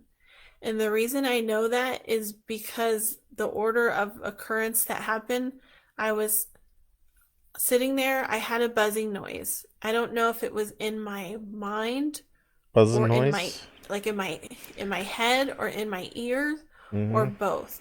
But I had a loud buzzing noise. Me too. And then I was pretty much commanded or told that I need to look at the clock. So I looked at the clock and it was 2 or 3 o'clock in the afternoon. I was gone. It was like I blinked my eyes, I had the buzzing sound again, and I was told to look at the clock, and it was 7 or 8 o'clock at night. So I had lost 5 hours. I was in the same position. The TV was still on, but something different was on. And I didn't know what happened to those 5 hours. Okay, so she's answered one there with the bedside clock, right? But is it only one instances where that's happened, or has it always been the bedside clock is what I'm trying to get at here? But, yeah. Yeah, I can see you looking into the fine details of it now. I'm not saying she's a liar. To me, the whole thing's bizarre. But the buzzing sound is very interesting there. I haven't had any commands, but she's saying it's like she was commanded. So, yeah, I don't know. I just don't understand it myself, the buzzing sound thing. To me, it happened on the night of my strange dream, and it happened with the back pain turning on and off sort of thing. So does that sort of like a signal that turns off implants maybe? Or some stuff they implanted in, they could turn it off when they want to, just to punish you. Or, it's like a reward-punish system, as well as a control system, maybe. Where they turn on something and you knock off, and you don't remember much, you go to sleep or whatever. Jeez, man, you need to calm down. The time that it happened, I assumed that maybe I fell asleep because I'm the kind of person I don't think you've had an experience like I have, Robert. In life, I always look for some kind of logical explanation. I try to make sense of everything. So in my mind, I'm like, well, I just fell asleep. That was weird. Or I was just daydreaming for 5 hours. That was weird. That kind of thing. But it happened again that very week. I don't remember if they happened on the days back to back or if they happened, just several days over that week. That part I'm not real certain on. But I know this all happened in the same week. So the same thing happened to me again. I was sitting on the couch watching TV. Again, my parents, none of them were home. They did tend to run errands and go spend time with my grandmother, and I would stay home because I was a teenager who never wanted to go anywhere with them. So I was sitting on the couch watching TV, sitting up, I heard the buzzing noise in my head again. It was about the same time, 2, 3 o'clock in the afternoon, and I know that because I was told to look at the clock. So I looked at the clock like I was told, the buzzing noise happened, and I was gone. I felt like I blinked my eyes, and next thing I know, I hear a buzzing noise again. I looked at the clock, and it was 7 or 8 o'clock at night. So again, I lost 5 hours, not knowing what happened. Where was I? Why is 5 hours missing? What's going on? But again, I try to say, well, maybe I'm just like really tired and I just fell asleep and just not normal for me, but what else could it be? Until it happened again. The next time that it happened, I try to control it as if we have any control over any of that. But to tell the truth, when you wake up at night, you always look at the clock to see what time it is, and then you go to the toilet, don't you? And it's like a common thing. You always look at the clock when you wake up. But she's talking about here the afternoons, which is quite interesting. And she always looks at the clock. The clock has some significance here. But that's what I'm trying to say to you. Control. How do you control this, and how do you understand it? You can't. Yeah. Plus, she's saying she's alone a lot there, so I'm not too sure if it was like in the city or more rural area, or whether she had like a big homestead where neighbours were next door, but they're quite a fair distance away, sort of thing. So yeah, there's a lot of questions I would like to ask and stuff, and build up a bigger picture. Plus, I'd like to see drawings of what she's seeing. Which we're missing in this, I think. But anyway. I could hear the buzzing noise in my head again. I was watching TV yet again. It's the same scenario. But as the buzzing noise came on, I tried to stop myself from whatever was getting ready to happen. If I was leaving, if I was falling asleep, whatever it was that was happening, I was trying to stop it. But I couldn't stop it. So I looked at the clock like I was told, and it was 2, 3 o'clock, and the same thing happened again. Buzzing noise, closed my eyes, opened my eyes. It was like I blinked. Literally, not like I'm closing my eyes to sleep, but like I blinked. And I looked at the clock again and heard the buzzing noise because I was told I have to look at the clock. And it was 7 or 8 o'clock at night. That's weird. So for the third time, I had lost 5 hours. 5 hours. So in total that week, I had lost 15 hours of time. Where I was during that time, I don't know. What happened, I don't know. I didn't come back with any kind of scars or marks or any issues like that. But I did come back with the feeling that I I'd get rid of that clock just in case it had something to do with it. And then being back. I had that feeling. Gone back. Was I like abducted during that time? Well, I don't know. They may have implanted some sort of technology, nano system into that clock, so when she stares at it... See, you're overthinking again, Paul. You're overthinking it. No, but if she got rid of the clock, would it stop? As the sort of thing, as a scientist's mind, that's the first thing you think about, thinking, I hate what's happening, how can I stop it? Well, let's get rid of that clock and replace it with something else and see if it keeps on happening. Do you think that's going to stop them? Well, this is what I'm saying as a scientific mind, is you got to eliminate the stuff that's sort of constantly happening here, and the buzzing sound and looking at the clock is part of when she blanks out. So you need to get rid of the clock as one of the... then see if it still happens, replace it with another clock. Okay. Yeah, I was right. So get rid of the clock and hope we don't come again. That is desperate. Well, she is desperate, because when you listen more to the story, she was trying to keep him away. Oh, God, you can feel the emotion in the girl. Hmm. There's no question of that. Mm-hmm. Is it funny that I had 5 hours of missing time several times that week after I saw a sighting of a ship of unknown origin? that is a little suspicious. More than. So those questions are up in the air. And those are all of my initial experiences. From that time, from the time I was 14 through adulthood, there were times where I would see UFOs, which is still unidentified flying objects, not necessarily alien in nature, but just UFOs. If I was looking off into the sky, random times, there were times where I would see UFOs, I'm going to say that, and I would see them flying, and then they would stop midair, and I've seen them dart straight off, up very fast, or fly one way and stop, and then immediately fly the other way and So stop. how many times have we heard that, you know, Really of real UFO cases, just the way the UFOs move? You're not going to be drifting in air currents like we see on these videos and all these fake fraud channels. So it's going to be obvious. They're going to shoot straight upwards and they're going to go left and right. They're not going to tilt or anything like that. Other direction and it would be gone. Things that, as far as I know, we didn't have, we weren't able to do. So those are the kind of things that I would see over the years.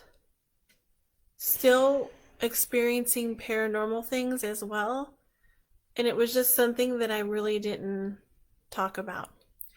It just something that was whatever it was, and I just continued on with my life because I didn't want to deal with it.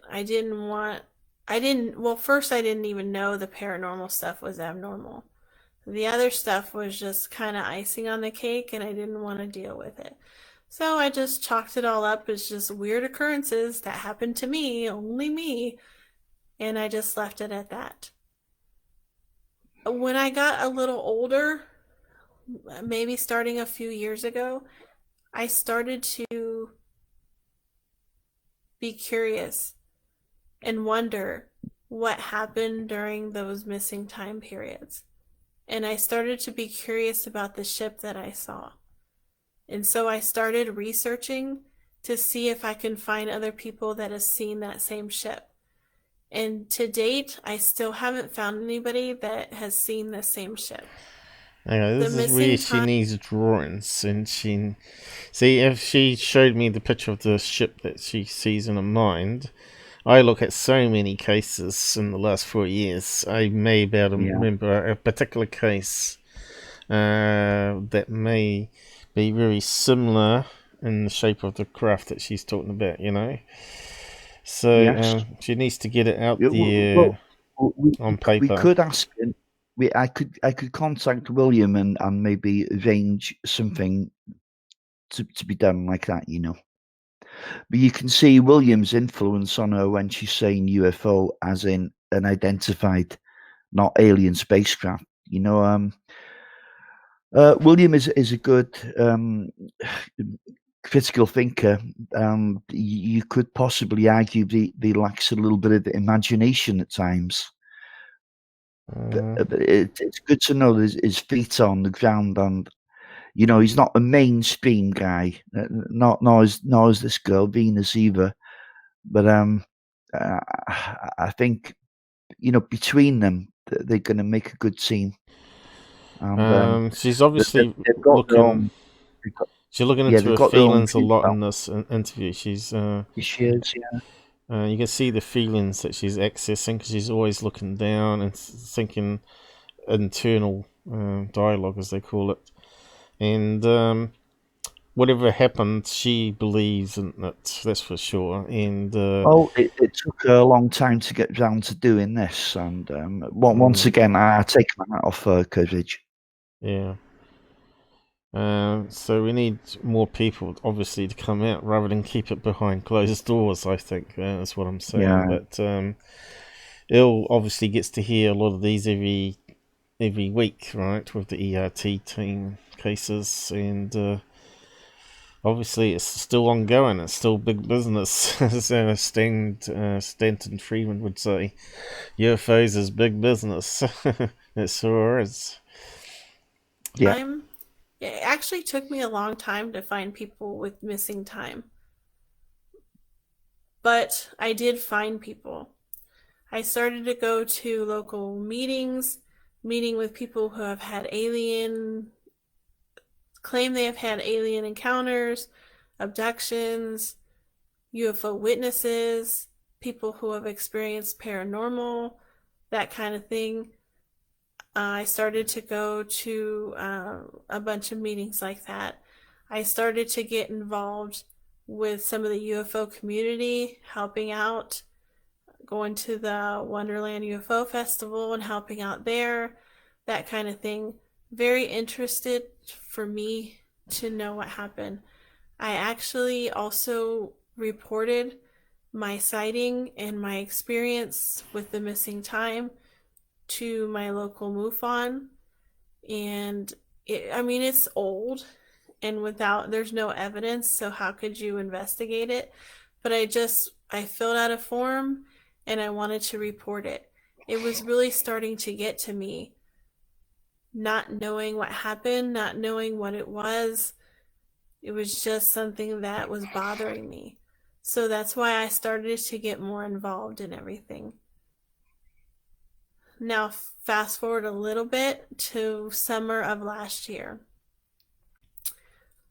Last summer, So she's bringing us right up to date just now. kind of going along with my normal life. Mm. Still involved probably in end the it in a meetings minute. and that kind of stuff, but I hadn't had any contact or anything up close as far as ET, UFO stuff since I was 14 years old in 94. So this would be 2019, summer 2019.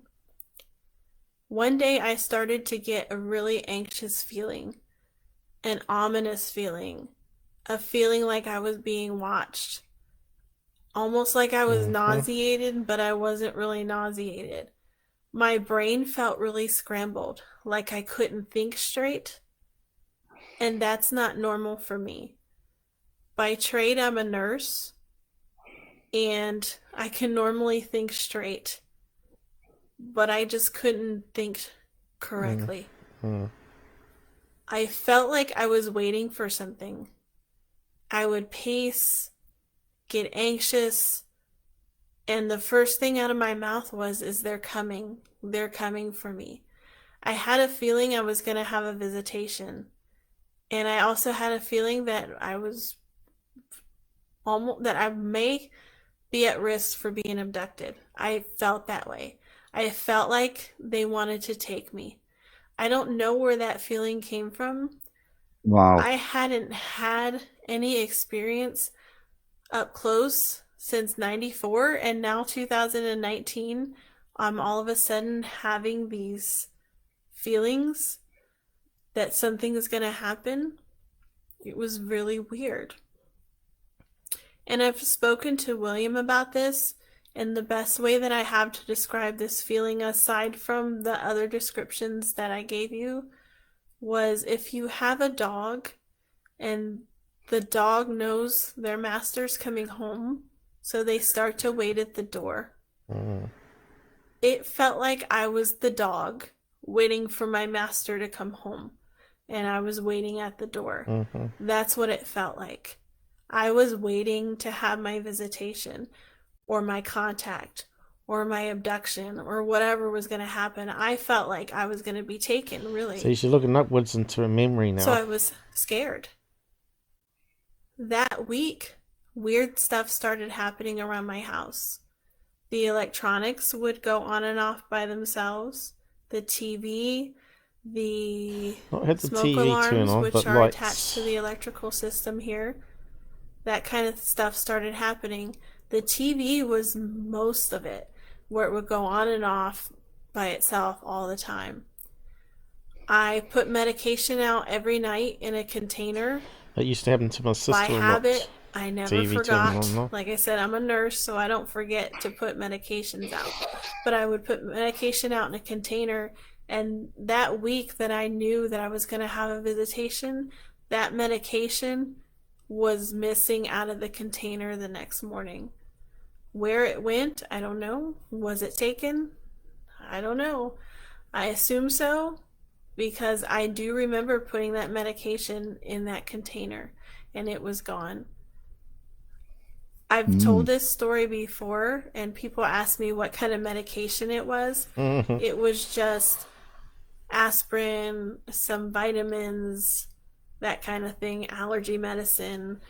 It wasn't anything crazy, but it was missing. So that's kind of weird. This is the part isn't that is going to sound very strange. But this is what happened to me that week. And no matter how strange it sounds, it's the truth. It's what I've witnessed. And so I don't want to skip over because it sounds so weird and not say what happened, so I'm just going to put it out there. I was afraid that I was going to be abducted. So I was trying to stay up late at night and not go to sleep. Reason being is that I thought that they were going to try to catch me when my guard was down, which would be while I'm asleep. I realized logically that if they wanted to take me, they would take me at any time. Whether I was driving a car, or I was at work, or I was at the store, or it was the middle of the day, they would do whatever they wanted to do. But in my mind, I thought for sure they were going to try to take me when my guard was down. Because earlier in my life, I would fight them.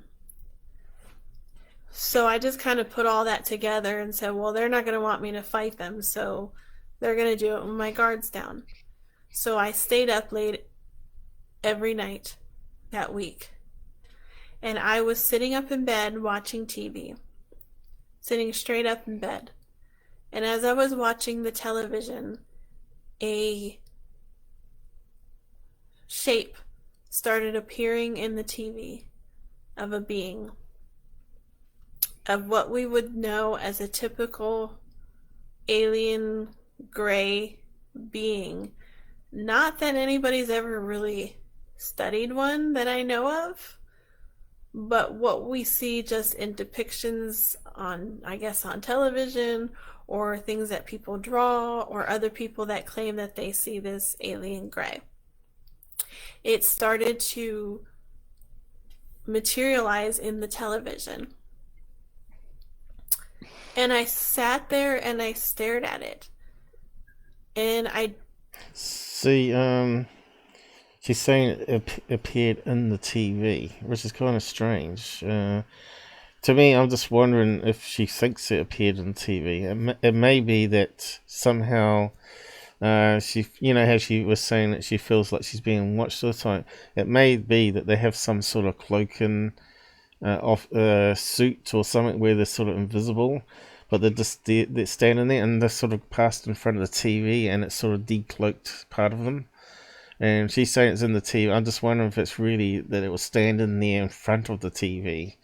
So that's the sort of thing that goes through my head, is maybe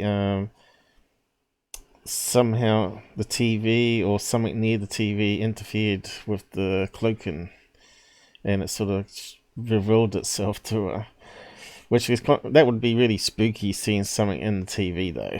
I must admit, that's really paranormal out there, scary, and it's like this horror movies. Was just mesmerized by it. And the funny part is my phone was sitting to the left of me. And at that time I had a significant other and he was to the right of me. And I didn't even think to pick up my phone or to wake somebody up and say, hey, there's something in the TV. The only thing that came to my mind was to make sure I was awake. So I started tapping on my legs and rubbing on my arms to make sure that I was awake. And I was wide awake. So I lay there for a long time staring at it. And after a while, I put the blanket over my head and I went to sleep. And next thing I know, it was morning and I woke up and nothing had happened. But I knew that they weren't done coming for me. I was so afraid that I was going to be taken that the significant other I had at the time, I actually sat down and had a real talk, hey, I know you're going to think I'm crazy, but these beings are going to come for me. They're going to come take me. They want to abduct me. Please don't let them take me. I was almost begging, don't let them take me. Don't let them take me. My mind was just all over the place. So it happened again, where I was sitting up in bed watching the TV and the being started materializing in the TV. The same routine where I'm tapping on myself, making sure that I'm awake. I was awake and watching this being in the TV.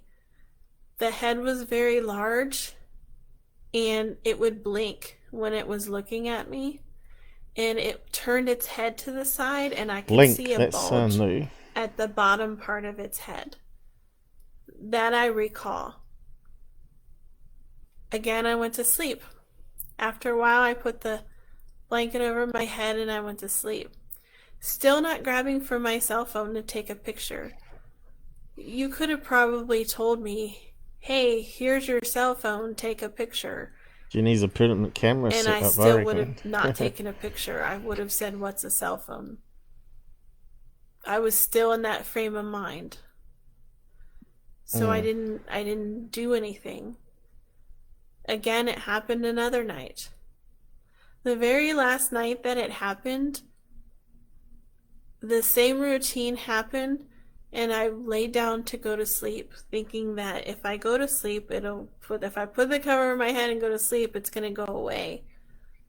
But when I put the cover over my head to go to sleep, I recall laying on my right side, so my left hip was exposed. Not even 15-20 seconds after I put the cover over my head, I felt something hit me in my left hip. Not lightly, but very, very hard. Like if you were to take your arm all the way up in the air and swing it back down and hit somebody. And it felt like I was hit with a hand. And the reason it felt that way to me is because I remember feeling fingers. The hand was cold and clammy, but without the wetness of the clamminess. That sounds paranormal rather than alien. Know what happened when my left hip was hit. Together. But I did. Sorry, Robert. I think maybe they're both tied together. I think Suzanne said something earlier. Yeah, let me have a quick look now what she said. Is Shelley in the room? I haven't seen Shelley, I don't think. She is, yeah. Shelley and Charles are both missing. Susan says here, I still think aliens, spirits, Bigfoot, it's all connected. I think she may well be right. I don't know. It could be that, or it could be multiple phenomena, which makes things extremely difficult if that's what's happening. I don't know, but yeah. I don't know. It's kind of strange, isn't it? Why would something be slapping her? Why would the alien be slapping her? So the question here is, could she feel how many fingers it was? Was it 3, 4, 5, or whatever? But anyway, just carry on. Yeah. Actually, we got almost to the end of it now. Sounds like poltergeist activity, doesn't it? What she's explaining there. And did she move locations? Because she's talking about significant other, a boyfriend. Yeah, so there's a few gaps here that we need to fill in. You know, did she move around, get a new boyfriend, or did she have a boyfriend in the first visitations or not? Sometimes they wasn't it someone said that they sometimes will approve or disapprove of their partner and break it up because they don't want them having babies with that particular individual, that maybe they know the DNA or whatever. Whereabouts did I hear that from? So that's another thing to watch out for. Yeah, I mean, I don't know, Paul. That's far too much speculation for me. I'm not sure where I But, heard it from, but I thought, well, that actually kind of makes sense. I think it was one of these TV shows where the guy was saying that he got a new girlfriend, but they didn't approve of her, and they broke it up. They scared her or something. They got her alone and scared the hell out of her, and she broke up with him and got the hell out of Dodge City. I can't remember what show it was on now, but I thought that was a really interesting point that he made there. So just carry on. Jump up out of bed, screaming at the top of my lungs in a panic. Something hit me and I could still feel that on my hip right afterwards. The room was it's like the atmosphere was heavy, and when these beings are around, and some people who've had experiences may relate to this, but when these beings are around, I don't know what kind of energy or vibration or what it is that they're giving off, but it feels very, very ugly. And the room felt very ugly, to say the least. And I could still feel it, and I swear that it was still in the room with me. I couldn't see it. When I jumped up, I couldn't see it, but I swear it was there somewhere. And so I just started talking out loud. Leave me alone. I don't want to go. You already did whatever you have to do. Just leave. I just didn't want anything to do with it. I just wanted it to go away. And after I calmed down, I slept the rest of the night with the lights on, afraid that it was going to come back. But it never came back after that day. That was the last time that I saw it. And that ominous feeling that I had went away. The lights do seem to help. That was the last time. So she told it to go away, and they went away. So maybe they do respect some point where they leave you alone. Maybe, I don't know. Maybe some. Yeah, there seems to be an element of compassion, but I don't know. It's all about consent, isn't it? Yeah, unless there's something else to the story that she hasn't said here. Well, just finish it off. Let's go. I just need to pop to the toilet, Paul. I've heard this before. Yeah, anyway. Paranormal, though, you do tell them to go away. And some of them do respect it, but they do sometimes return randomly, is what I find. And the strange events that happen with my paranormal stuff. So they sort of let you know they're still around, but they're sort of keeping their distance, you know. But yeah, it's strange. I've had a lot of strange stuff like she has, and I have never grown up with it as a kid. Mine sort of happened mid-30s, I guess. I know, actually, a bit sooner than that. Let's see, when was my outer body happened when I was in the teens, before internet and I knew anything what was going on. That sort of freaked the hell out of me.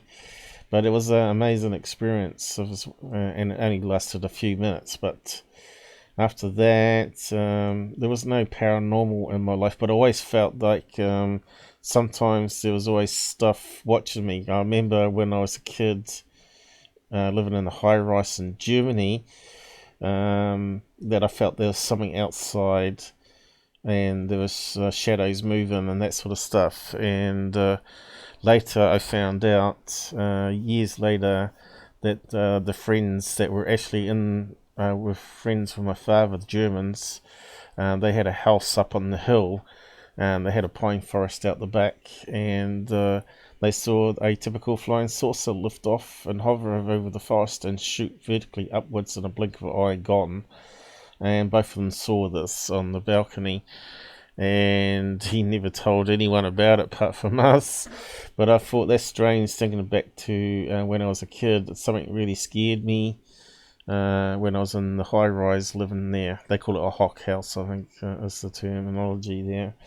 But yeah, we left there after a year and a half because Dad was in the RAF as a radar technician, and we moved, and he stayed on, and he got posted around the place setting up radar systems and training people and that sort of stuff. But yeah, he eventually followed us back to New Zealand where we were located, and settled down and quit the Air Force before his pension. You know how you got to be like 20 years or whatever it is in before you start getting thing, which probably was a bad idea. But anyway, yeah, so maybe there was something was in my life back then when I was like, see, I would have been like 3 years old probably back then. But I just always remember that one particular night, and then they were playing cards or poker or something and drinking in the next room.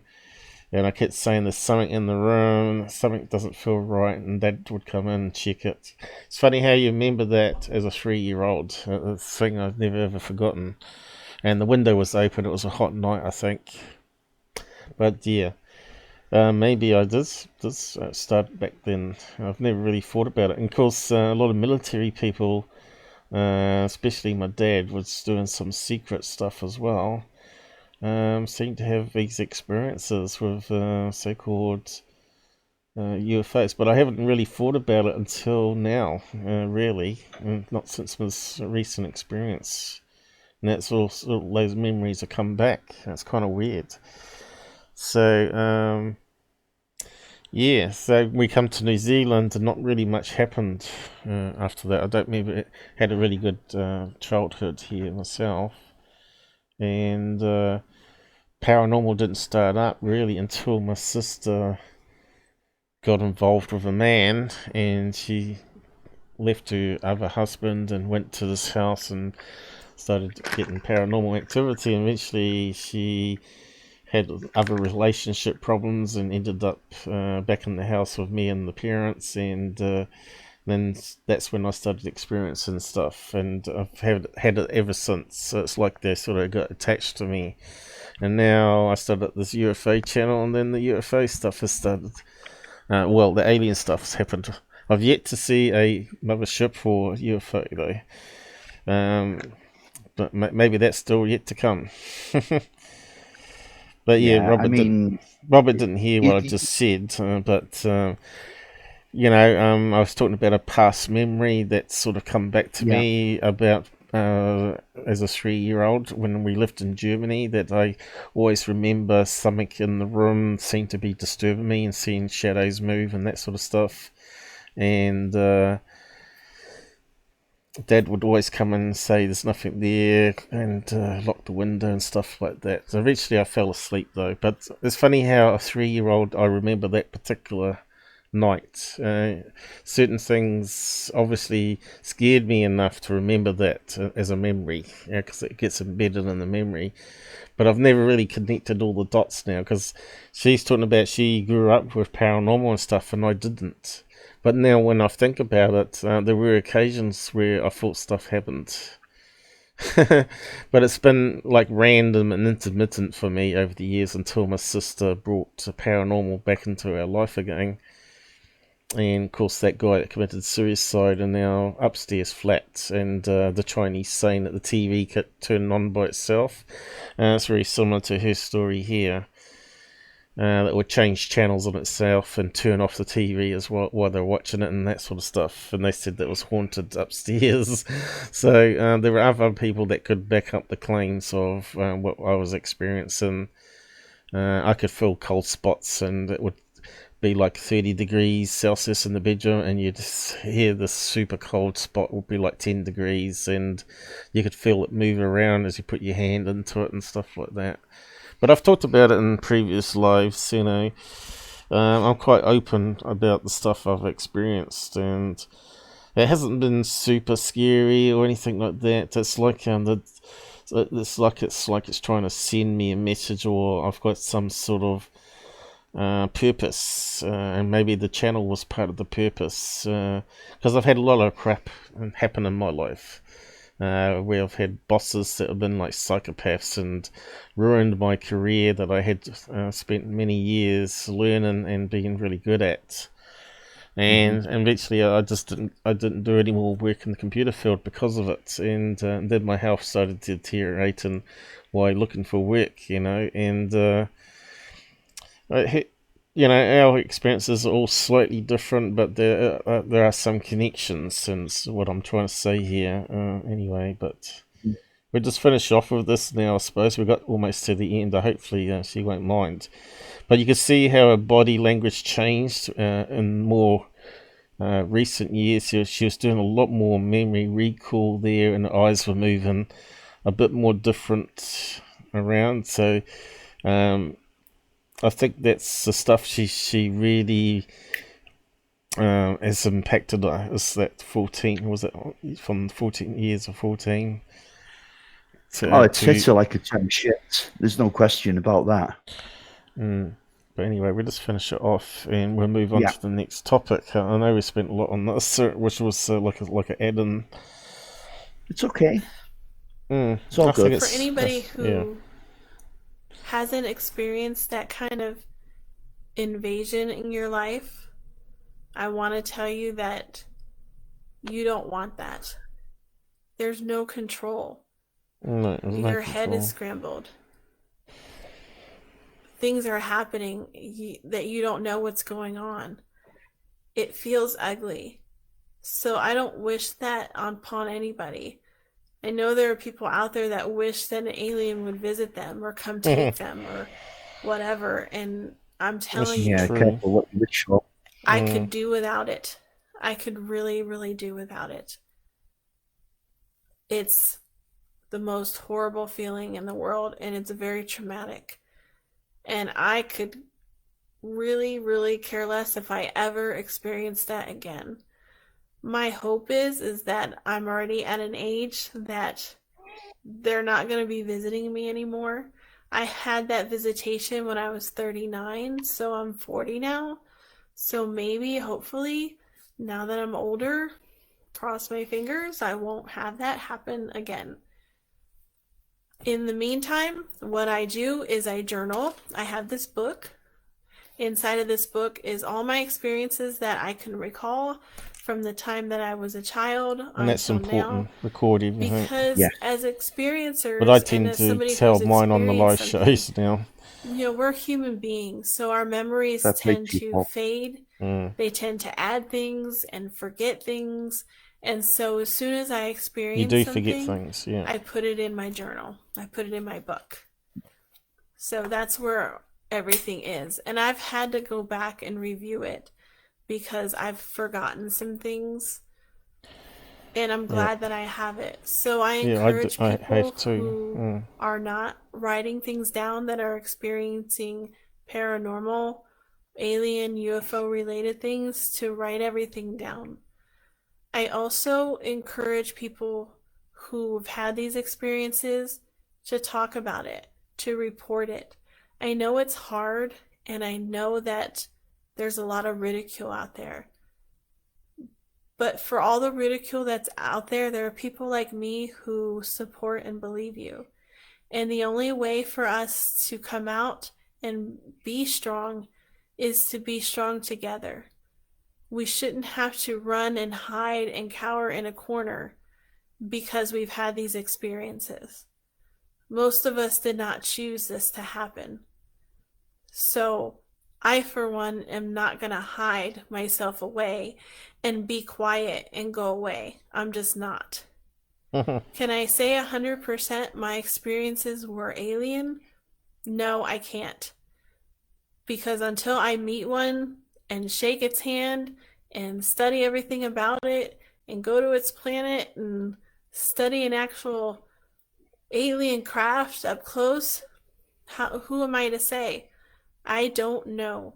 But all I know is this stuff is very odd, and that there are other people who relate to what I'm saying. So if you've had these experiences and you need support, please look up my Alien Experiencer site on Facebook. And I would be more than happy to have you on there so you can get support. There's also a mentorship program on there for people who want to talk more privately. And if you join on there, you can get in contact with me. You can message me from there. You can tell me your experiences. So I've we had probably plenty can of leave it people on there, there. right? So I think she's just wrapping up now. Yeah, she's wrapping up. Yeah, and I'll say it again, brave girl, fair play. You know, they've set up a network there where the people can talk about these experiences as well. Definitely But a step in the right direction. She does talk about how they changed her reality there, which was what originally we were talking about with Tim McMillan stuff, where she got missing time, and she was seeing the owl instead of an alien, and all that sort of stuff. So she did have like screen memory or injected memory there, but you can see there it's not perfect. It's not if they're going to change everything. They certainly don't. They change some things, which is kind of strange because you think they'd keep it constant, right? To be less scary. But she's had a bad experience here. I can't say I've really had a bad experience. It's been scary, yes.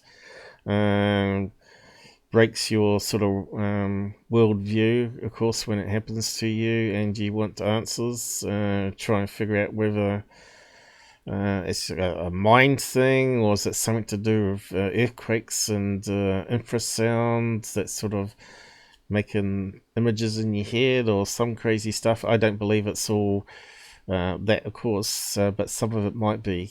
Obviously, you feel bumps on the bed, which could easily be related to earthquakes rather than something bed in the room, all that sort of stuff. But footsteps on the bed where you feel something standing on you, could that be explained away with infrasound only? I don't think so. Some stuff yes, other stuff no. So we got to keep looking for answers.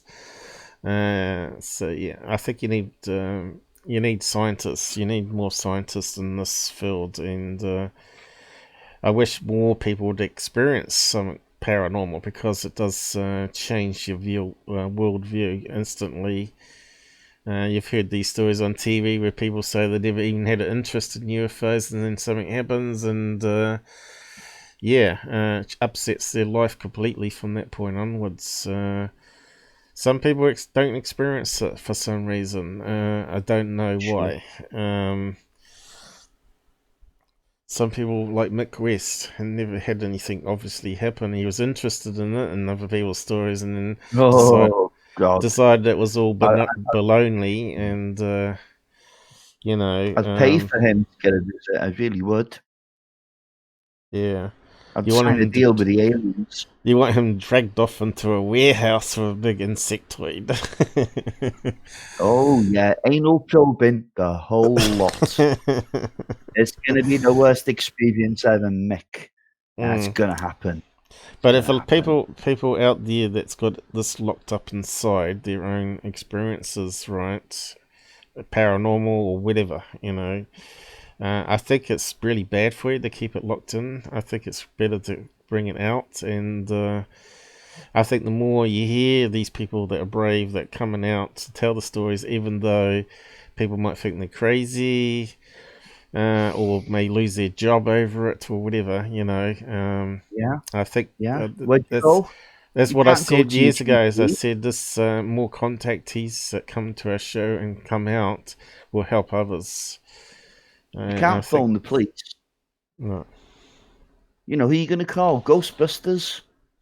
Well, Alien Busters, but Alien Busters, yeah, sure. Or Daryl Sim with the shotgun, but he couldn't stop it either, could he? He talks all tough. Yeah, he talks all tough and all that, but I don't think even though he's got a gun under his bed, he could stop it. What happened to him, but they've experienced negative with aliens. Well, mine's all been relatively positive. So whether there's good or bad aliens, it kind of does sound like it, Some want to help you, and others obviously have. Paul, I don't see any good in it whatsoever, to be honest. I think I don't know any abductee really I think that's credible. It's actually saying they've benefited from this. Most people are left traumatized. Well, we're still early days. we're not in the thick of it really, like Il from ERT and stuff. So he's hearing lots of crazy news stories. Now. Sorry? We're taking a few cases on board now. Well, we've had a few contactees, haven't we, or experiences, or what you want to call it now. Yeah. And they've all been there's been various similar parts to it, but some of them have been really different too, you know. It's kind of crazy, some of it, you know. But there's, you know, passing through the ceiling, we've had a couple that's been similar to that, right? And the big eyes and all that sort of stuff. But anyway, we better move on. Yeah, with a new topic. I think this topic will be really emotional to people that's probably out there and probably might scare them off because it upsets them. Yeah, you know? It's got me going a bit today, to be honest, because you know, I didn't think we were going to do this, and I didn't expect you to say the things that you've said, and I really appreciate that you have said that because I didn't know how far it had gone. Yeah. Anyway, we'll move on from that now. And we'll talk you know about me, I'm really skeptical and logical type person, and to have something like that crazy experience I had, which you just write off in your own head as a crazy dream, when you so have other things that happen after it that sort of makes it think, well, maybe it wasn't a crazy dream after all. Yeah, the buzzing in the air sort of business, you know. So this is why we're in this. We're in it to find the truth. Paul, listening to what you said, that you know, I'm kind of afraid to say that I don't think you were dreaming. To be honest, no, I think there's something to what Earl Grey said he believes my story after I told him. He was the first one I opened up to, actually. I normally tell you. Now I've been telling Susan in private, but mostly I tell Earl Grey straight away. Strange stuff that happens, and he's very interested in what I have to say every time. And we just get talking about all sorts of stuff that he's also been currently experiencing with cases. He thinks a lot of you, mate. He really does. He thinks a lot of you. He knows me pretty well, I think. That's probably why. He does. He knows I'm pretty genuine in what I say and honest. And money has never been my sense of in this UFO game. It's more to understand what paranormal and UFO connections are all about. Because he's had the same. And when I tell my stories, he tells his stories, and we think, wow, that's just crazy. You know, the Burning Man ghosts that he had with his old girlfriend that would stand in the doorway was a jealous ex-boyfriend, they think, and that sort of craziness, where the picture on the wall kept coming down of a picture that he painted or something like that, wasn't it? I can't remember the exact story now. This is why he comes on the show and tells the stories, because it's best to go back and have a listen to those old stories that we talked about. But it was something that he gave to the girlfriend, and it ended up on the table, sending a signal like, get out. You know, but eventually we'll on again soon. Yeah, hopefully he's going to tell us some of these crazy other stories that he's come up with reptoids and all that. So, yeah, I think he will come right. He's just had all his knees done, and he's been in lots of pain, and he's got tons of work. He said he's just got so many cases with ERT at the moment. Experience research team, or whatever it's called. But yeah, he's definitely a good guy to always have on the show. And people that are anti-MUFON, they just don't know what they're missing out on. Because there's good people like him. You can't tie everybody with the same brush, you know what I mean? No. Just because Jan Hazan has maybe committed a heinous crime doesn't mean to say, everybody in MUFON sacrifices their children at midnight, blah, blah, blah, and that's the way some people are today, unfortunately. But okay, we'll move on now. Now, this is Kevin Randle, and he's launching an all-out attack on Stanton Friedman. Are you changing the order? Because we're meant to be doing Africa and UFOs next. Yeah, well, no, we'll do this first, Paul. Okay, that's fine. Because I want to share this with people. Yeah. Because this is the ugly side of ufology. We can do 4 hours today. There's no problem. Yeah, sure we can. And I mean, this is ugly, but we'll break this down and analyze it as we go. Okay. Well, I'm interested in see what you found, because I've never heard of this. I don't think. Has this been recent or something old you found? This month, 8th of August, he put this out, and the guy hasn't been dead that long. Can you just drop it in and out again? Because I'm getting you fading off. That's normally when the problem starts to happen. He'll be back in a minute. I'll just copy the link on this other screen and paste it over here. How's it sound now? Is that any better, Paul? Yeah, that's a ton better. So normally when I hear that problem, I think there's going to be clicking. Any clicking sounds, guys, just let us know, because it does ruin it. Please do. We can't hear it this side. Only Google gets it for some reason. Okay, so his website is... don't go right from the top there, Paul. You don't need that. So, Stan Friedman versus Philip Klass, what's the difference? And go to the main body of it. Don't read that. No need for that. I've seen if it's going to select it all right. I know we had some problem with some websites. So where do you want me to go? Where do you want me to start? Just to the main body of the text, Paul. So where's the main body here then? When Stan Friedman died, that's where you need to go from. Okay. I'll just select.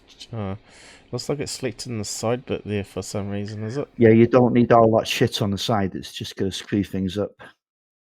Yeah, for some reason it seemed to be selected in the side. We'll start with a chunk.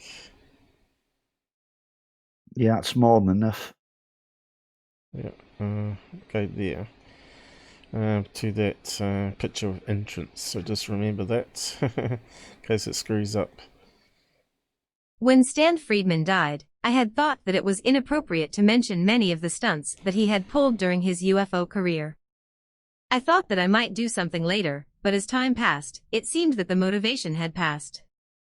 Besides, he was no longer here to attempt to explain his actions, so I just never got around to writing anything about it.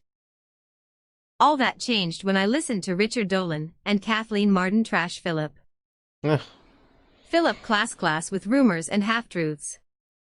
It struck me that nearly everything they were saying about Klass could be said about Friedman, with the exception of the wild claim that Klass had been a Soviet asset, which has become something of a go-to position when assassinating someone's character in the world today. Accuse them of collusion with the Russians. Oh, don't get me wrong. Philip Klass had pulled some fairly dirty tricks in his ufological career. I did a long post about this a number of years ago, when challenged to provide proof of my claim about that. Okay, hit it. Now, Kevin Randle was one of the original Roswell researchers, and Stanton Friedman and him both had different perspectives on Roswell, and there was an element of competition there, you see. So this is where the bad blood came from. And Philip Klass's inclusion in this article, that'll become clear as we go on. Okay. Yeah, he was like the ultimate McWest type person, wasn't he? But no. I would never compare Philip Klass to McWest. McWest is a gentleman debunker. Philip Klass was a nasty piece of work. He was contracted for the CIA, and if anyone was ever paid shill, it was Philip Klass. Mm. because debunking UFOs was his living. Do you know if he was religious at all? Not at all. Absolutely not. No. Mm. Was he actually any science degrees or PhDs? No, he had a degree in engineering, Paul. Okay. He specialised in aviation engineering. He actually had the publication going. He was the main guy. I think it was called Aviation Weekly. Mm-hmm. Okay. But he spent his entire life basically trying to debunk UFOs. To the extent where he was, finish, Paul. To the extent where he was going to every UFO conference with a tape recorder, and quite often he'd fall asleep in these conferences and let the tape run in so he could look back on it later on. He was a strange beast, and he caused a lot of people an awful lot of trouble. Mm-hmm. He got what was his name? That witness at the Big Sur incident, Bob Jacobs. He got him into a lot of trouble. He got him sacked. He probably caused the suicide of James E. McDonald. Mm-hmm. Because he had all his funding taken away from him, blah, blah, blah. He was very good at writing letters and getting people sacked. Mm-hmm. That's what Philip Klass done. Philip Klass was not a nice guy. And plus, he did something with Gulf Breeze Guy as well. Oh, hell yeah. And many more. I just wonder why he felt the need to debunk everything, though. That's the thing I don't quite understand. Because he was getting paid to do it, Paul. Yeah, if you got proof of that, though. Yes, we have proof that he was a contractor for the CIA. Okay. That. You can read that here. http://kevinrandle.blogspot. It's okay. http://kevinrandle. In the interest of full disclosure, I did no class on a personal level. While I was attending a DIA school in Washington, D.C., class took me sailing on the Potomac River. I visited him at his home, and over the years we had shared the dinner table several times. I had a long correspondence with him as well. The last time I saw him was in St. Louis in 2000 at the MUFON Symposium. He asked me to help him to his room. At that time, his health had deteriorated to the point it was difficult for him to get around. This is, however, about Stan Friedman. I had known him for 30 years, and if I remember correctly, first met him while in Roswell to tape a segment for Unsolved Mysteries. We had a number of conversations, and even shared a meal or two. So, Kevin Randle seems like he was a little bit pally with Klass. Now, I really have no idea why. Well, they both had something in common, and that is they both disliked Stanton. Okay. So I'd love to know what they were talking over. Maybe it's keep the enemies closer as well. Oh, yeah. I don't know.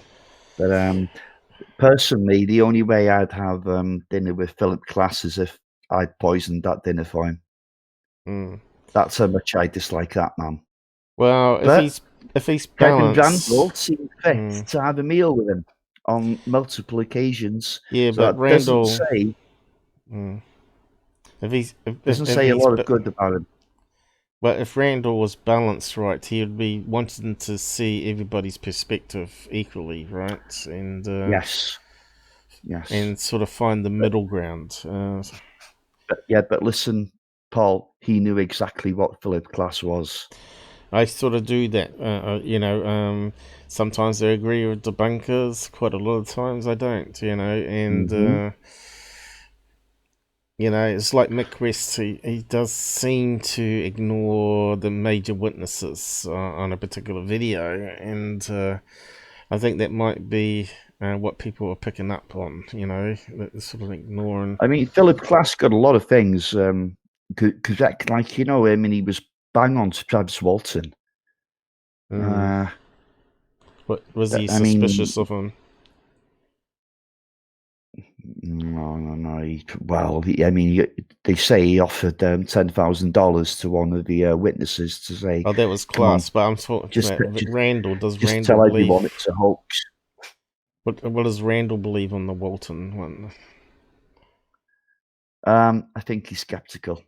Oh, right. Yeah, I'm skeptical of Walton.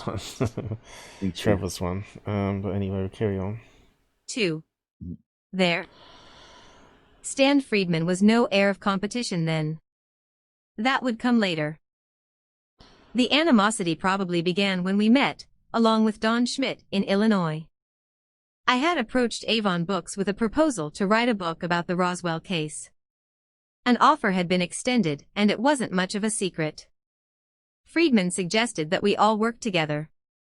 His name would go last on the book, he would receive a quarter of the money, and would provide assistance with witnesses. We, meaning Don and I, had already had a taste of that assistance. Don had been attempting to find Bill Rickett of the Roswell CIC office. Friedman said not to bother because Rickett had died. Don did locate a telephone number, and was talking to Mary Rickett, asking her questions, when she interrupted and asked, "Would you like to talk to Bill?" Okay, He's sitting right here. There are other examples of this, but they are really about trivia. Instead, let's move on to other, more important issues. After we decided, that is Don and me, that we wouldn't accept Friedman's offer, he chose a different path. He sent to the publisher, Avon Books, and our editor, John Douglas, a letter dated June 11, 1990. There were a number of allegations in the letter. Friedman wrote, "I have been to Roswell twice in the past year, and perhaps unfortunately have shared some of my recent research with Randle and Schmidt. As Bill Moore would have told you, there was talk of a book by him, myself, and Jamie Shandera updating the Roswell story. As you can tell from the enclosed paper, I was not happy with the Roswell incident because of the inappropriate material that was included, the misquotation of myself, and the absence of the contractually obligated acknowledgement of my major contribution. I am certainly anxious to see the Randle Schmidt book to see if once again my contribution is undervalued, and if there are many factual mistakes, flights of fancy, lifting of my research, much of which remains unpublished. I think the story needs to be told, but with full credit for my and other investigations. After all, by the end of 1985, Moore and I had located 92 persons connected with the event. It is difficult to believe that S&R didn't depend strongly on that base for their book. Anxiously awaiting a copy of the manuscript for review only." Friedman letter to John Douglas. There are 2 points that need to be made. First, I spent nearly 24 hours on the telephone with the publisher's lawyers, explaining how, where, and when we interviewed the witnesses. Finally, one of the lawyers asked if I had tapes, and I said, both audio and video. That ended the problem. But remember how Friedman complained, "I am certainly anxious to see the Randle Schmidt book to see if once again my contribution is undervalued, and if there are many factual mistakes, flights of fancy, lifting of my research, much of which remains unpublished." This is exactly what he did. So you can see what's going on here. You know, that they're both fighting over the witnesses and the rights to the witnesses. You know, who interviewed them first? Is it my work? Is it your work? Is my work being lifted? It's got really messy at this stage, hasn't it? And well, Stanton Friedman, in all fairness, although to criticise him in the UFO field is kind of folly because everyone will turn on you, so everybody loves Stan. But he did have this side to him. He was very economical when it came to money. And I mean, this is the first time anyone has launched, and I knew there was bad blood. I didn't know why, but this is telling us why. Okay, roll on, Paul. Exactly what he did in his book, Crash at Corona. There is a long quote from Bill Brazel, describing what his father, Mac Brazel, told him about finding the crashed object, and then a longer section that described what Bill had seen and found. The descriptions are on pages 84 to 85 of the original hardback edition of that book. This information came from an interview conducted by Don and me, at the outpost in Carrizozo, New Mexico, on February 19, 1989. Now stop it again. There is no Paul. reference to our Brazel interview found in that book. It was lifted without permission or acknowledgement, and is blatant plagiarism. That's all about money. Yeah.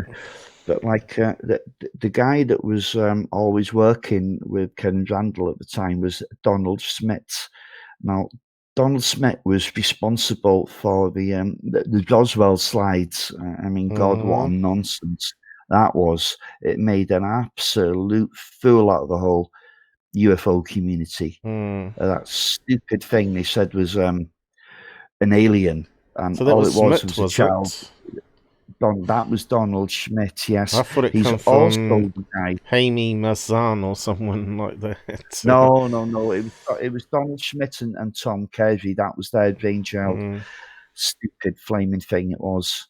Really did put the UFO community in a dark light. Now, Donald Schmidt also was someone who lied about his credentials, about his career. He said he had a degree in this, a degree in that, when in fact he was a postman. Postman.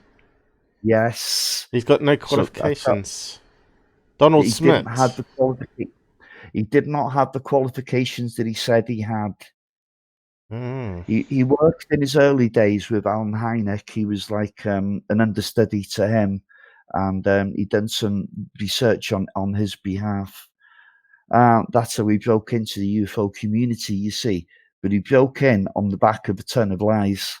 This is why you always got to do background checks on people. I keep telling people. Yeah, well, he never thought that would happen. But when he got a bit bigger, and nobody looked into it at first, but they did later on. I'm glad I showed my certificates to prove I got qualifications. Yeah. I reckon everybody needs to do that. I mean, I've got shitty A-level type qualifications, but do you know what I mean? It's still better than the average Joe. But you know, to make something up like that, don't you realize at some stage you're gonna piss someone off, and they're gonna look into you, and that's what happened. And they found them out. And Tom Kerry, by the way, the other guy that backed these silly Roswell slides, he's an anthropologist, and he does have those qualifications, and he still mistook an alien mummy for a freaking alien. How did he manage that one? Oh, I don't know. It's like that Deep Prasad guy, Goofon and co, saying they got evidence now or something. So I think they come out last night. So I've yet to go and skim over that to see what evidence I've so-called got. But you know me, I'm always researching people that I'm suspect of, backgrounds, if I can get enough information to be able to do searches for their name and stuff. But yeah, those cousin bros, they didn't. Blake was insulting me because I posted his court cases and his brothers, and there was one particular woman there that put a restraining order on the two brothers. And me and someone else have been looking into it, and the only reference to the person that we can find is that she's the owner, I think, or business owner of Big Island TV. I don't know if it's the same woman. Doesn't have the same. Doesn't have a middle initial. But it kind of sounds like it could be related to them hassling this lady about their movies they keep making, saying, watch this, watch this. So who knows? I'm bits, because there's something that went on in 2011. When did they first release their movies, do you know? I know it's off topic, but maybe it was all related to this lady. So, yeah, just when they've released what? they've released a lot of movies over the year. I'm just wondering when they first released their first movie. Which first movie? Well, the Cousin Bros, because No that's just idea. popped No into my idea. head Hey, now. Paul, this is way off subject. Come on, let's carry on I with the said it's article. off subject, but I'm talking about background checks, and this is the sort of Miles thing that I do, and other people don't, and they wonder why I don't trust people out there because they're liars, and they haven't come clean on things. So anyway, just carry on. Yeah. Left to right, Kevin Randle, Bill Brazel, and Don Schmidt at the outpost in Carrizoso. To make it That's worse, a long time Friedman ago. altered the interview by inserting a Yeah. word into Brazel's description of the 4 military men who came to see him. To make the testimony conform to that given by Gerald Anderson, Friedman put in the bracketed word black, because Anderson told Friedman about a black sergeant who chased them off the crash site on the plains of San Agustin. Then, to explain this insertion, he claimed that Brazel had used a racially charged word to describe the sergeant. Bill Brazel, however, never had identified any of the soldiers as black. In a 1992 interview, when I asked him specially about this, Brazel said that none of them were black. Friedman had changed the testimony to suit his own beliefs, and then lied about the reason for that change. You can read about that here. http://kevinrandle.blogspot.com/2008/09/black-sergeants-. Friedman, of course, backpedaled on his claims about our book once he received a letter from my agent's attorney. In the July 30th, 1990, letter, Friedman pointed out, I did not allege plagiarism or infringement of copyright. I have had a number of friendly discussions with messy. Kevin and Don concerning the book, and am quite satisfied that my rights are not violated. Please note here that we are now Kevin and Don rather than Randle and Schmidt. Fair use. That is far from the only example of Friedman taking our research without credit or attribution in his book, only the largest and most obvious. Well, it's true. They should He give quotes credit. from Marion Strickland, a neighbor of Mac Brazel, about his treatment while a guest of the Army. Again, the information came from Don and me without credit nor attribution. We interviewed her in January 1990, and again in September 1990. We also took Fractured Don Berliner to ufology meet with people. her, but Friedman fails to mention it. Stop it there. This all came Yeah. I mean, there's so many double standards here. It's unbelievable, because you know when those Roswell slides when they came out, Ken Randle didn't want anything to do with Donald Smith. Then he totally disowned him. Yeah. And then Kevin Randle was writing a book about Roswell the same time as Donald Smith and Tom Kirby were writing one, and they came out at around about the same time. And they kind of had a little fallout over that, because Randle got a bit more skeptical about the UFO thing, saying the case wasn't as robust as it used to be.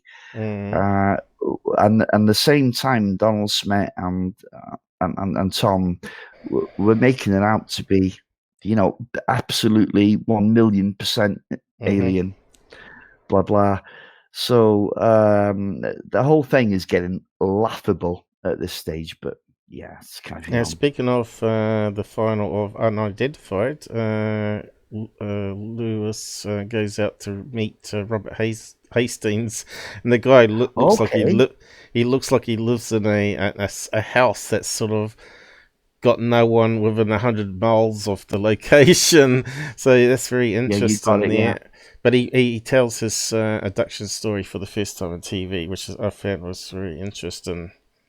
Oh, okay, I'm looking forward to seeing that now. Yeah. So yeah, just carry on.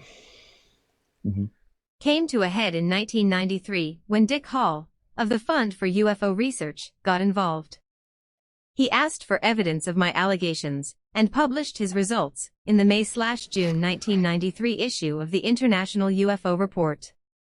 He wrote, Randle alleged that Friedman and others, apparently acting in concert, had attempted to interfere with the publication of the book UFO Crash at Roswell, then in preparation, by contacting the publisher, Avon Books, making charges of plagiarism, and generally impugning Randle's character and integrity. I asked Randle for documentation, which he provided. I asked Friedman for an explanation, and he never replied. Other repeated ad hominem attacks shall go unmentioned. The concerted effort to derail the Randle/Schmidt book is indefensible. Have any of these guys had their own experiences? Like, have they seen a UFO? Have they been visited? Or well, if you're looking at the original researchers now to Roswell, we'd never have had Roswell if it wasn't for Stanton Friedman, by the way. He's the guy that got in touch with Mac Brazel, and that's when the story actually broke in 1978. But I don't think he's ever had experiences. Berliner, Smith, and you've thrown me off track now. Oh God, Bill Moore, of course. They were the original researchers. No, none of those guys have had experiences, and it's not about that at all. Yeah, but they're like a different breed of people. That's what I'm trying to say here. These people are doing research and fighting over book rights and stuff. Well, there's people out there that written books but also had experience after, which Robert Hastings is one that can come to mind, but there's probably others out there too. Yes, Bob Sellers. So the more the more that these people have interfaced with certain people, they've now had their own experiences. So, well, these guys here, I don't think they've ever had experiences. So they're sort of like unique in that sense. So I just sometimes it's actually a good thing, Paul, because if you've had an experience yourself, then it's much easier to believe anything that comes your way on the subject, I don't know if I believe, even though I've had experiences, I'm not more likely. I'm still skeptical, of people's claims. So I always look for clues. Yeah, but sometimes follow the evidence. Anyway. Paul, sometimes when you think like that, you can ignore the obvious. It's because it doesn't fit into your particular paradigm. You're just going to reject it out of hand. I wouldn't say I'm anything like that though. But anyway, I haven't rejected anything really. If I believe in something, I say, well, that sounds crazy, but very interesting. It's good to be skeptical. We all need to be skeptical. Critical minds. Indefensible. Friedman and the lecture circuit. There is another aspect to all this as well. I had been invited to make a presentation in Cincinnati in the early 1990s. The hosts told me on the morning of the presentation that Friedman had called them, asking why they had invited me. He said to them, "Didn't you want a scientist?" I said that they should have said, "Sure. Do you know one?" Something. But there was really no way to change things around at that late date, even if Friedman had been successful in his attempt to get them to cancel my presentation. It hints at a larger problem. Now, it can be said that I can't prove this little interchange took place, and that is true. The main host died a number of years ago. However, I'm not the only one who has had this problem. I have a letter provided by Robert Hastings, who is well known on the UFO lecture circuit and is the author of UFOs and Nukes. In a letter dated July 25th, 1989, John J. Romero, Jr., Hastings' attorney, wrote. Yeah. So can you see the sack here? Coming from Kevin. He said to them, "Didn't you want a scientist?" So this is Stanton Friedman trying to push Kevin Randle out of the way. I said, a nuclear scientist. But they should have said, "Sure, Do you know one? Oh, there's some really heavy sarcasm going on there. And, yeah. That almost sounds like just make- that sounds almost like Corbell versus Stanton Freeman there. Yeah, well, And Corbell's versus Lazar. Is he a scientist? Well, we know for a fact that Stanton had a master's degree in nuclear physics. There's no question about that. And he worked for some really good companies as well. Yeah, he changed a lot of companies as well in the process. Yeah. Over 14 years, he worked with about 6 or 7. He was mostly the backroom scientist, though, is what we found out. Anyway, but we'll just carry on. Wrote, "This letter shall acknowledge receipt of your, Friedman's, correspondence dated May 26, 1989. In your letter, you state that you have not accused Mr. Hastings of fraud, and that you have not defamed him.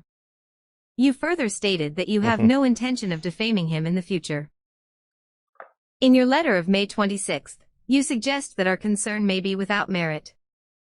Please be advised that our position is based on the written statement of Ms. Carol Kimmer, Director of Student Support Services of Central Florida Community College. In her statement, Ms. Kimmer unequivocally reports that you had previously informed her that Robert Hastings did not know what he was talking about, that he did not have the real facts, and that he was just another fraud. Ms. Kimmer is prepared..." Okay. Now, if Stanton said that, that's bang out of order. It really is, and I've got no reason to disbelieve Kevin here and what he's saying. This shocked me when I first came across it. I just didn't expect this. I knew there was bad blood, but I didn't know what it was over. The funny thing is, while Randle and Schmidt and the others were investigating Roswell, Stanton had gone on his own little tangent investigating the MJ12 papers. Who are the biggest critics of the MJ papers? Well, Robert Hastings and Kevin Randle. Yeah. So this is coming like a blood feud now.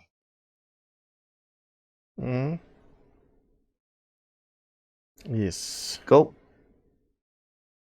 Yep. Yeah. Just carrying on. "Prepared to sign an affidavit, under oath, concerning the substance of that particular conversation. Letter to Friedman documenting Friedman had lied about Hastings. And to show that this was an ongoing campaign by Friedman to take others off the lecture circuit, there is a letter dated August 1st, 1992, A.D., in which Jim Moseley wrote, Re Friedman, I can only tell you, as I would tell anyone who asks, about my own experience with Uncle Stan.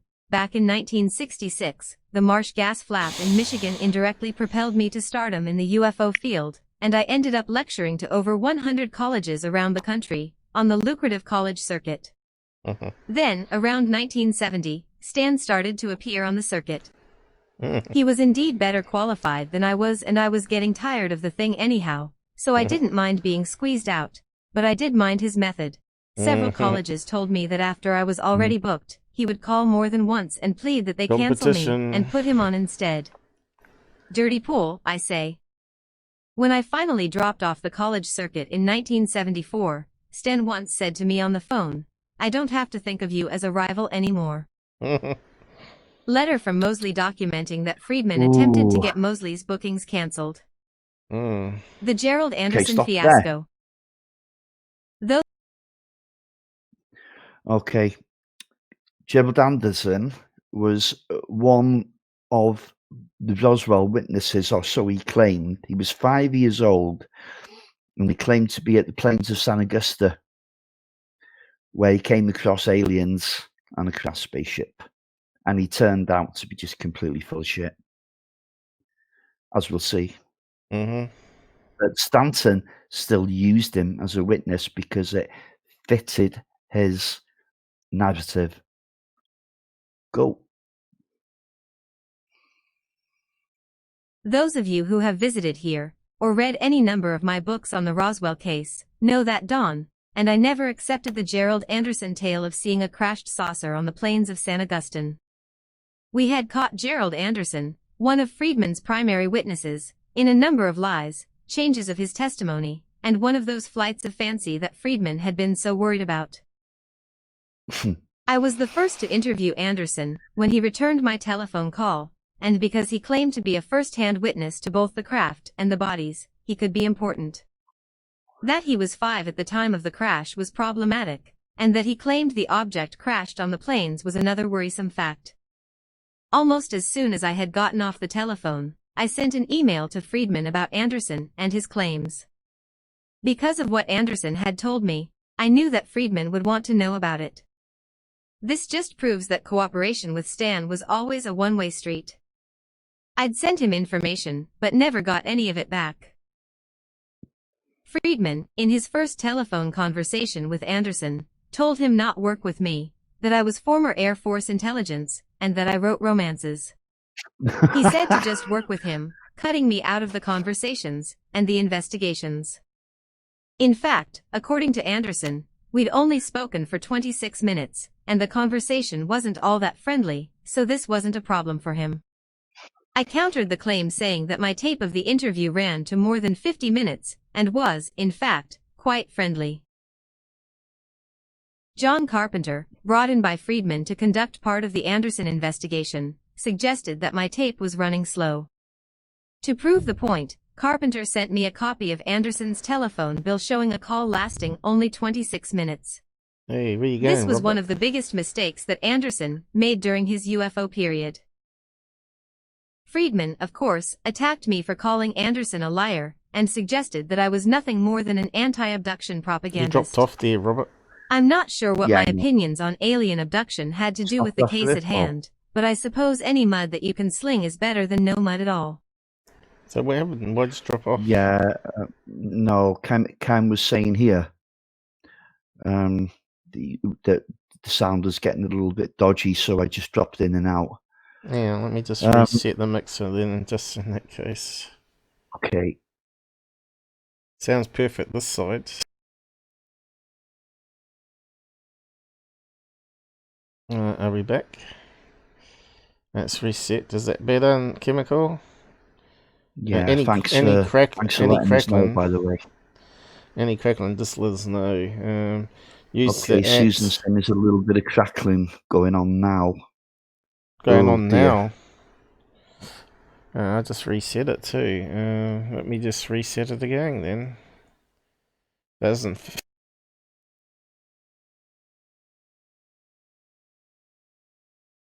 How about now? Any crackling? Sounds perfect Yeah, this please end. let us know, guys, before we get any further. Yeah, because Yes, better. Okay, cool. Now, hold on. This is the thing now. Friedman called Randle an anti-abduction propagandist. Now, Kevin Randle never believed in abductions, but he kind of changed his mind because he realized he was doing the wrong thing. And to be honest, I still think to this day that Kevin Randle believes that abductions are just a complete nonsense, which shows a lack of imagination on his part. well, it's hardly scientific as well. You can't dismiss things unless you got solid evidence. Yeah. No, okay, that's fair enough. That's fair enough. But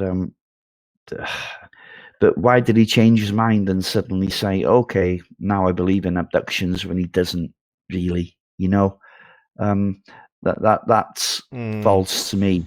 He may as well have just stuck by what he originally thought. You know. We're allowed to But change he our realised he was opinions going to as sell time more goes books on. if he suddenly turned around and said, "Okay, right, there's something to this abduction business." Well, So it's all yeah, getting super messy but now. So I'm kind of sticking up for Stan here a little bit. But this is, the poor guy's not long in his grave, and Randle's launching this kind of attack. I don't think this has benefited anyone, but we need to get out there. Well, it wasn't until I was probably in my 40s that I changed my opinion on abductions. So he's allowed to change his opinion on abductions. You just got to hear the why right... to change his opinion, Paul? That's the question. Why has he changed why his I opinion? changed is because I've now heard other information that I didn't know before, because we only hear it on stupid TV shows where they talk about it being that's you. Sleep paralysis. That's you that's changed your opinion. But Kevin hasn't. He's just pretended to change his opinion. That's my take on it. And that comes under the term fraud, then, doesn't it? Yeah. In that case. Yeah, it does. But anyway, we'll just keep on going. Let us know if it's Crackles. Because my telephone number was on the telephone bill, I took it to Southwestern Bell and asked if they could validate it. Becky Pym provided a copy of the bill from their records. It did not match the one that Anderson had created. It verified what I had been saying about the length of the call. Anderson had forged the telephone bill. Eventually he admitted this when confronted by Carpenter and the evidence I had provided. This was all laid out in the September 1992 issue of the International UFO Reporter. See also John Carpenter's article, Gerald Anderson, Disturbing Revelations, in the March 1993 MUFON UFO Journal. Even though Anderson had admitted the truth, Friedman continued to support him, suggesting that Anderson had created the phone bill to make me look bad because of what I had said about him. This was an attempt to blame me for Anderson's bad act. It was because, frankly, I was telling the truth about him and Anderson didn't like it. This led, however, to a much more important point. Anderson had identified the archaeologists that were supposed to have been on the plains on that day in 1947. Anderson said the leader was Adrian Buskirk. Tom Carey, who holds an advanced degree in anthropology, set out to find Buskirk. He found a Winfred Buskirk, who held an advanced degree in anthropology. Using an identikit sketch of Buskirk provided by Anderson, it was clear that Winfred Buskirk was Adrian Buskirk. The problem was that Buskirk, in 1947, was not on the plains of San Agustin, but in Arizona conducting research for his PhD dissertation. The question was, if Anderson didn't see Buskirk on the plains, then how could he identify him as an anthropologist? Buskirk, it turned out, had taught high school in Albuquerque in 1957, when Anderson was a high school student. Anderson attended that same high school, and, according to Buskirk, had taken his anthropology course. That was the connection.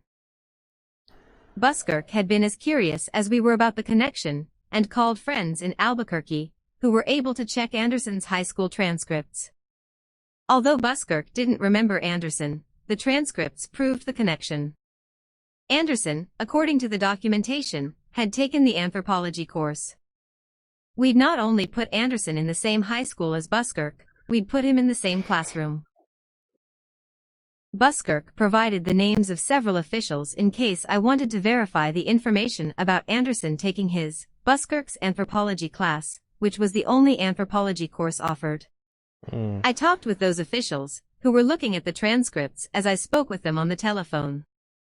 Anderson had taken the anthropology class. Anderson, of course, denied this and produced a Xerox of his high school transcript, but it looked as if it had been modified, just as he had done with the telephone bill. It was another example of Anderson forging a document. While you could say that Friedman was just supporting a witness whose story he believed, it is actually much worse. Friedman knew the truth about Anderson and his fake tale of being on the plains with Dr. Buskirk. But Friedman wanted to preserve the story, because it supported his theory of a collision between two saucers with one crashing near Roswell and the other falling on the plains.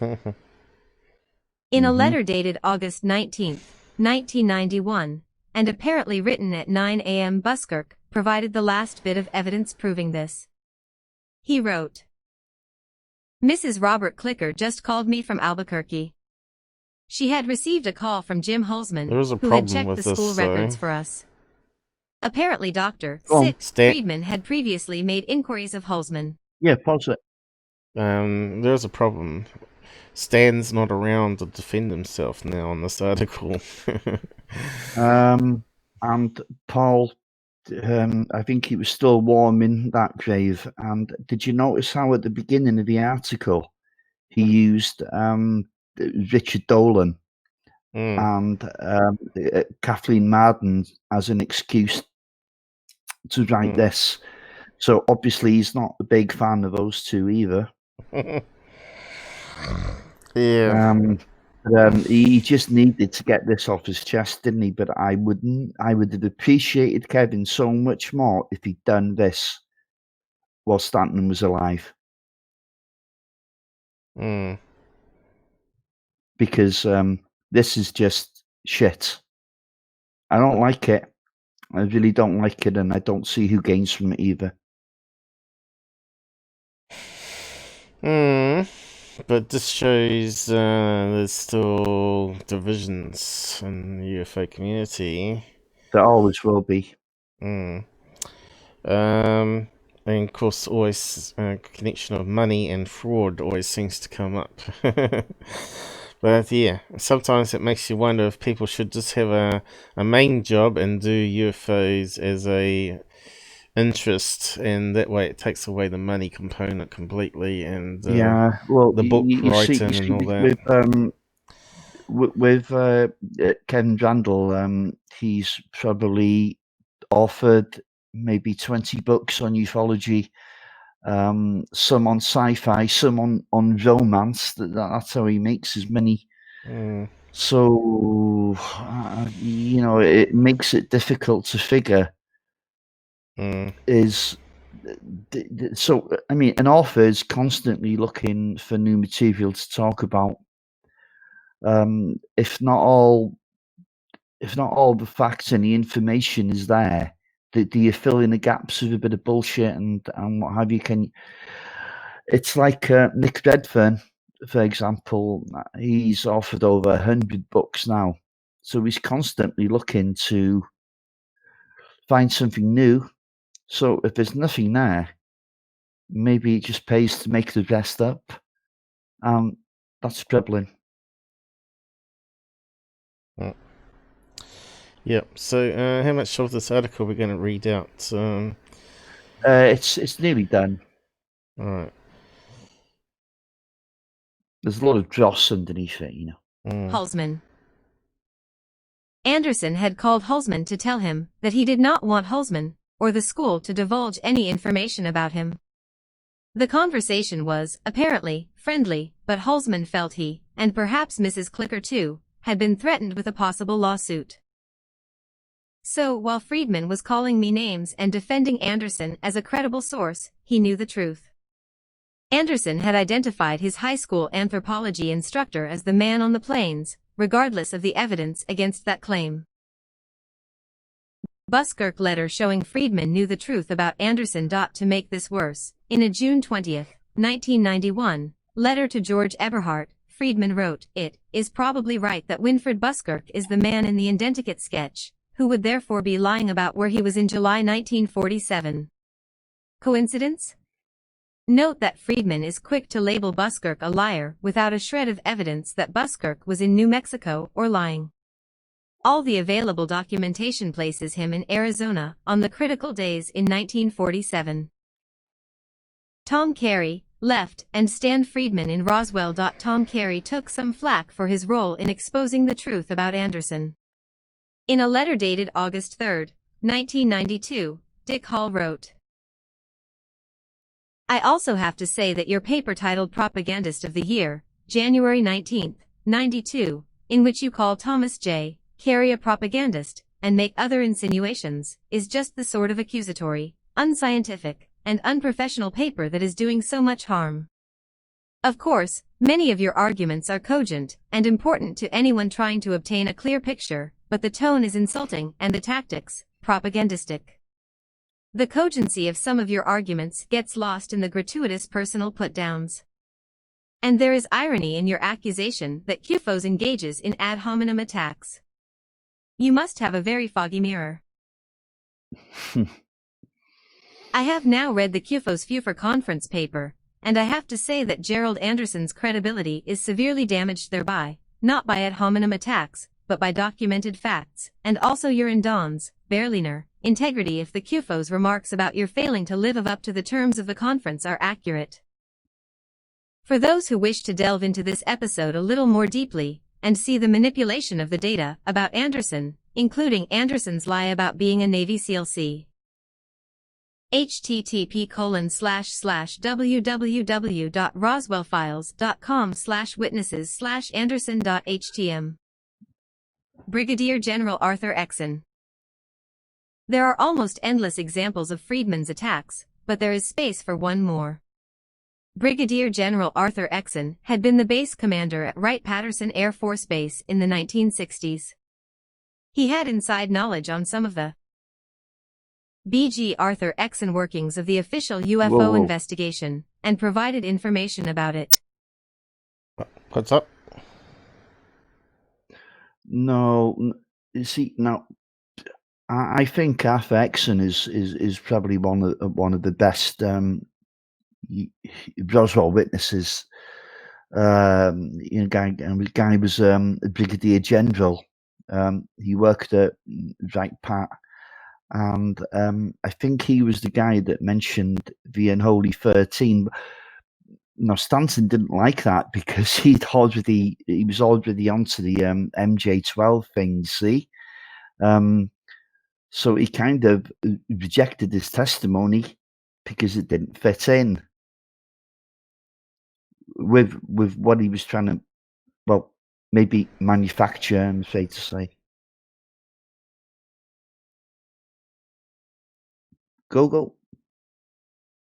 Yeah, I just heard from Ken. He's disappointed with me, apparently.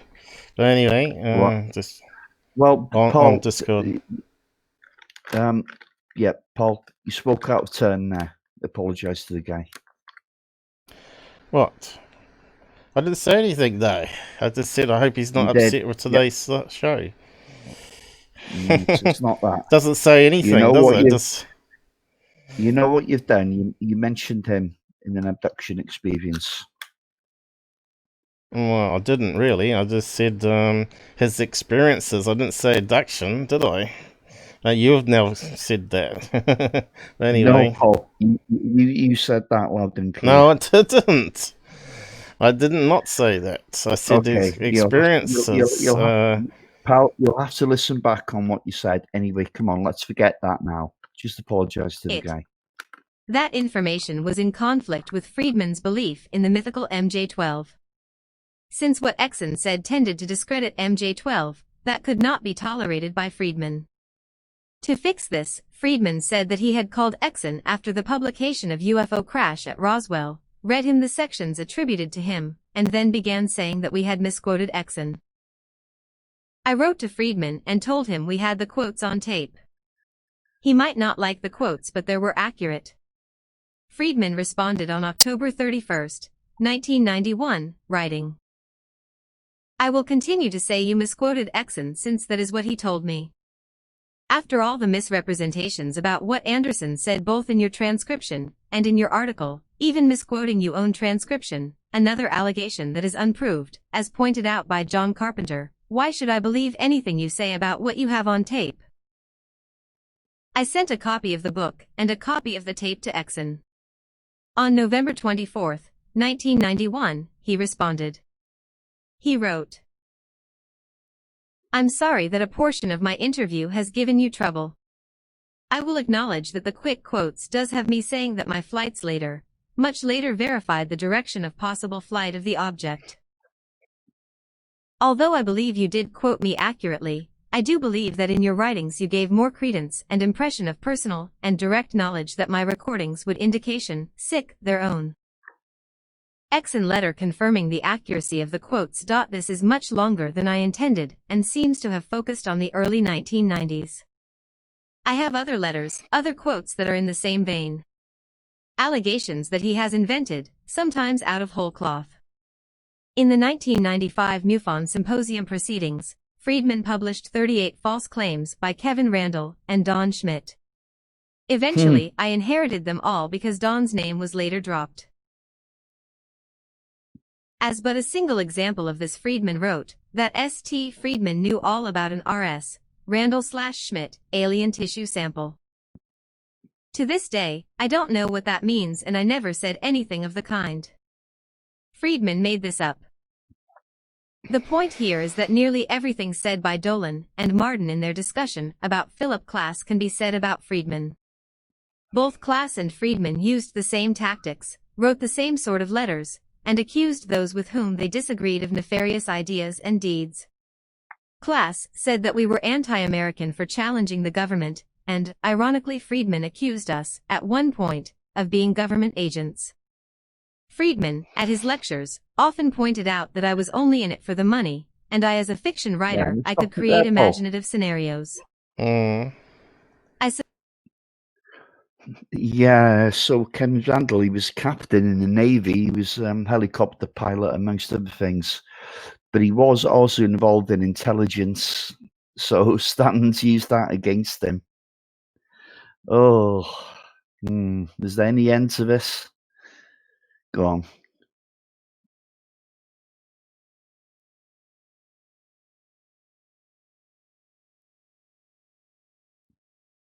Paul, have you passed before out we or something? begin, I begin, I want to say that I heard back from the guy on Ireland, and he's quite willing to come on face to face at some stage, but not at this time because he's got some personal stuff happening. But he said definitely in the future he'll come on face to face and recount that MUFON case that he reported with the UFOs outside his kitchen window. So that's that's going to be interesting to hear from him firsthand. I look forward to that. I know Corey wanted to come on the show with Il and maybe look at to getting hypnosis done, or because he really wants to retrieve some of those memories as well. I know you don't like hypnosis. No, I'd stay well away from. But if he's determined, then just let's make sure that he gets someone good. Yep. Not some backstreet psychiatrist. Well, I think they would have people that they recommend, right? But it's all good. What else have I heard from recently too? There was something else, but more people want to come out and tell us more on shows, so that's a good thing. I suppose that we all should now hold up to close scrutiny Friedman's claims of MJ-12, a crash on the plains of San Augustine, and his support of other crash stories. If he would manipulate the data as we've seen here, if he would attempt to silence the voices of those who disagreed with him, and if would change testimony of the witnesses to bolster his claims, what else might he have done to promote himself and denigrate others? How valuable is his research given all this? Posted by K. Randle at 12:28 p.m. for comments. Labels: Bill Brazel, Dick Hall, Don Schmitt, Gerald Anderson, Jim Mosley, Philip Klass, Plains of San Augustine, Stan Friedman, Tom Carey, Winfred Buskirk. Thursday, August 6, 2020. Whoa. Done. X-Zone broadcast. All right. There we go. We're finished with that, Paul. So, what do you think of it then? Was there any need for this? Any need of what? Was there any need for this attack? There must be a reason why he published it, though. Oh yeah, but the reason he done that is because he saw. But just as we were saying earlier, I think he'd have gained a lot more credibility by saying this when the man was alive and had the chance to respond. Now he doesn't, does he? Well, I just, So we've only got I said that before. his Yeah. word. Exactly. Yes, you did. So we've only got his word on these events that transpired, and yeah, I mean, some of it, if true, it's a bit sneaky. Yeah.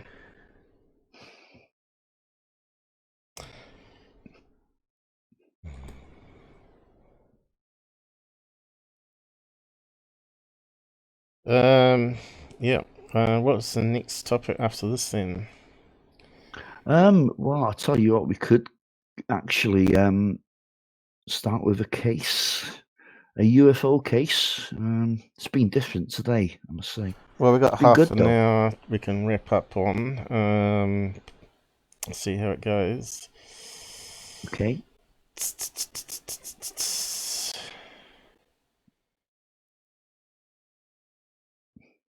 Oh dear. Looks like my bookmark's in pieces. Okay, I've got it.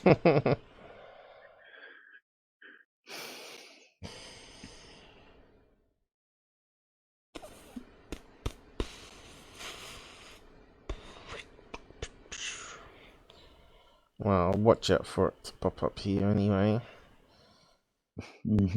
Sorry, I've got the wrong tab. Here we go. Yes. Okay. Nothing. I'll leave this for you, Paul, and if you can start reading it while I Not another P stop, is it? It is. It's another pee break. Oh dear.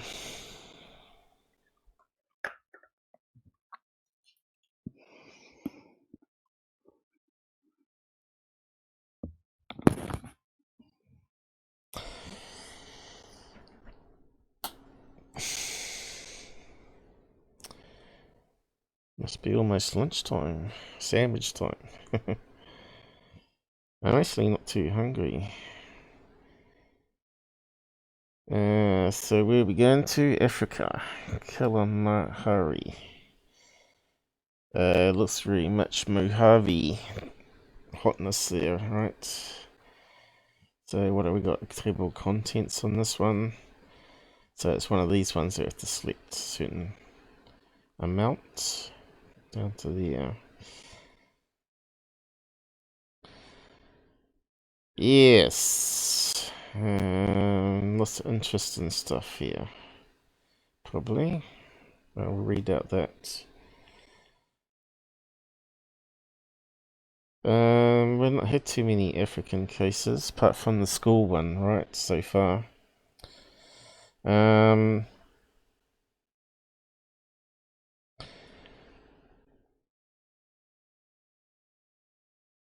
Let's kick it off.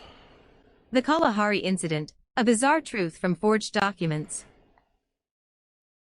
First Forged published, documents? May 3rd, 2017. Last updated, July 18th, 2020. Written by Marcus Loth. Estimated reading time, 6 minutes. Posted in UFOs, cover UPS. 5 comments.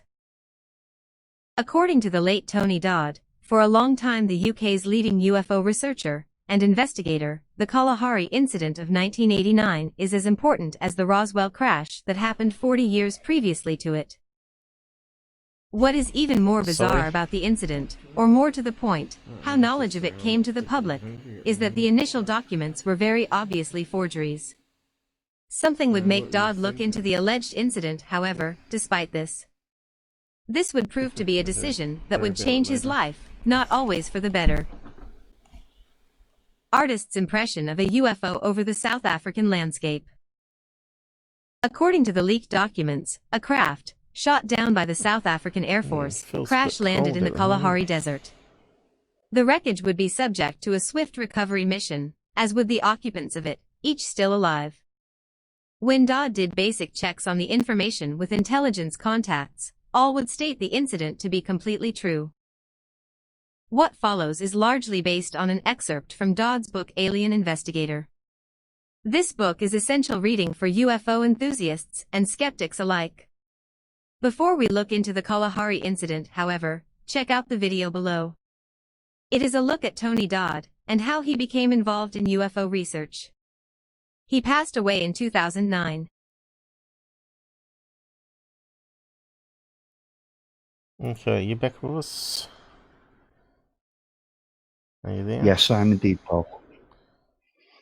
So Tony Dodd, he's UK. He's from North Yorkshire.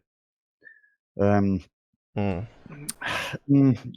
was quite popular in his day, but he tended to believe a little bit too much. You know, he was a believer in the Grenada Agreement with aliens and President Eisenhower. It's a little bit of a stretch for me, and as we go through this article, we'll see that some of the stuff he's knocking out is questionable, to say the least. Okay.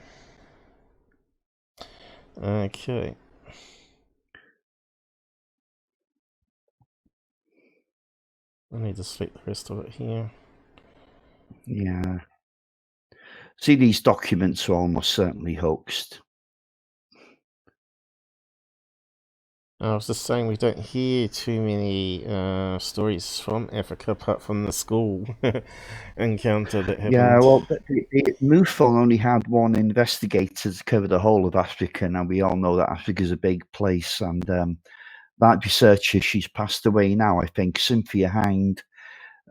She was the first one at the scene at the Aviel, Zimbabwe school incident. So you'll be a little bit familiar with her, Paul. And you think Africa would have quite a lot of sightings there as well, but there's a lot of jungle. Of course, they don't have the reporting network like they do in the States and the UK. I wonder if any of the remote tribes in Africa as well as South America have stories that have not been told about alien encounters that we've yet to hear. I bet there is. That's an excellent point, because I'll bet my bottom dollar that is the case. Yeah. If they could only translate it to us, Yeah. I'll just carry on here then. Okay. Where is it? Initial documents. Documents would arrive with Dodd in the summer of 1989. An envelope bearing a South African postal mark would catch his attention one particular morning. The sender of the information kept his identity secret among concerns for his safety.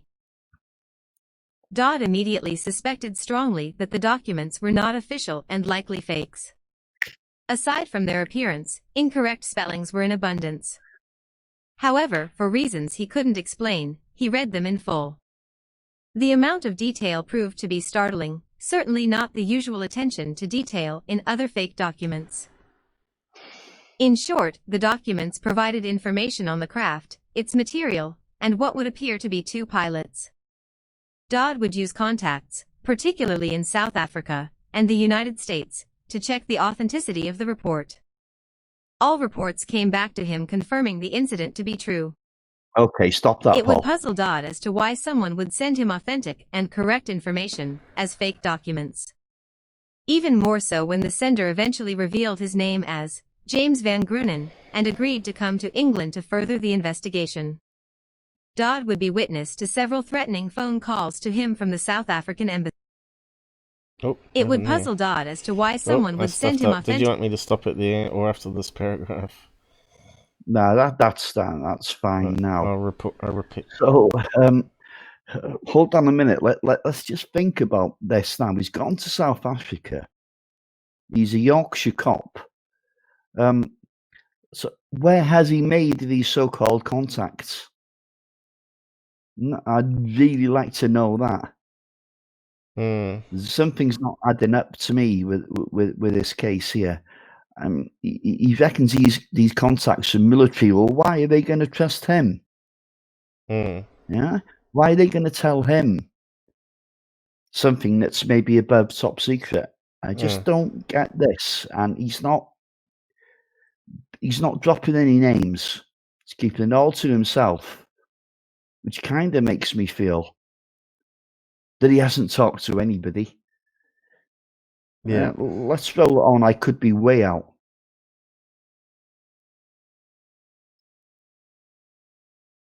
Yep.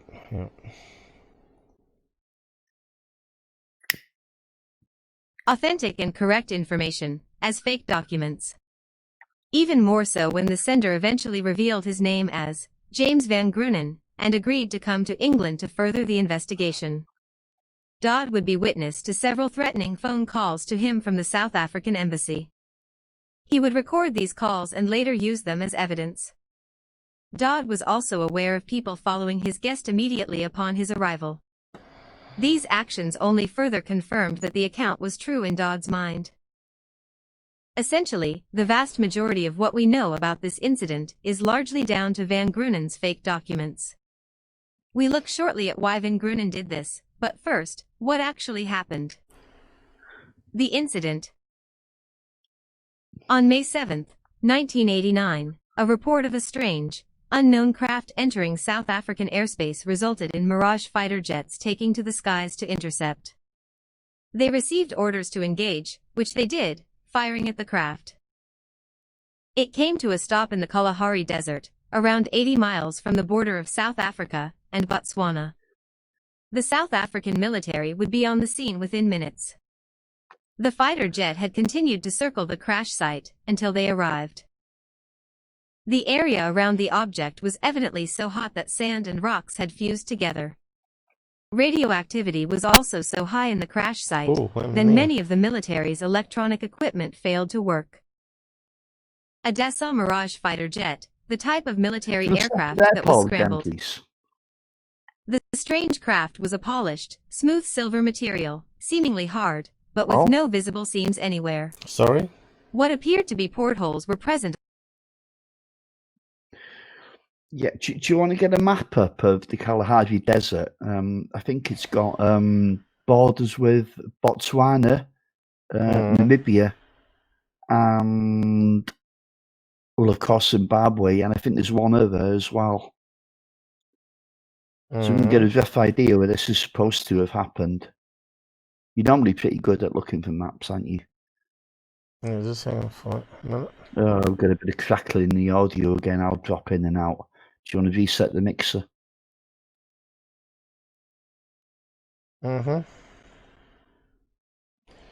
What's the strange crackle noise from there?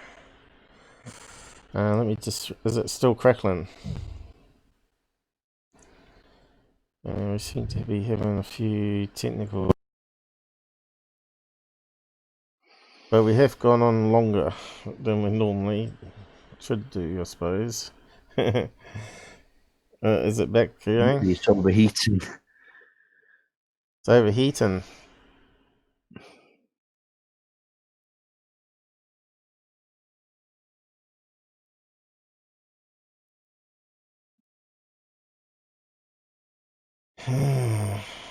Map you wanted. Yeah. Kalahari Desert.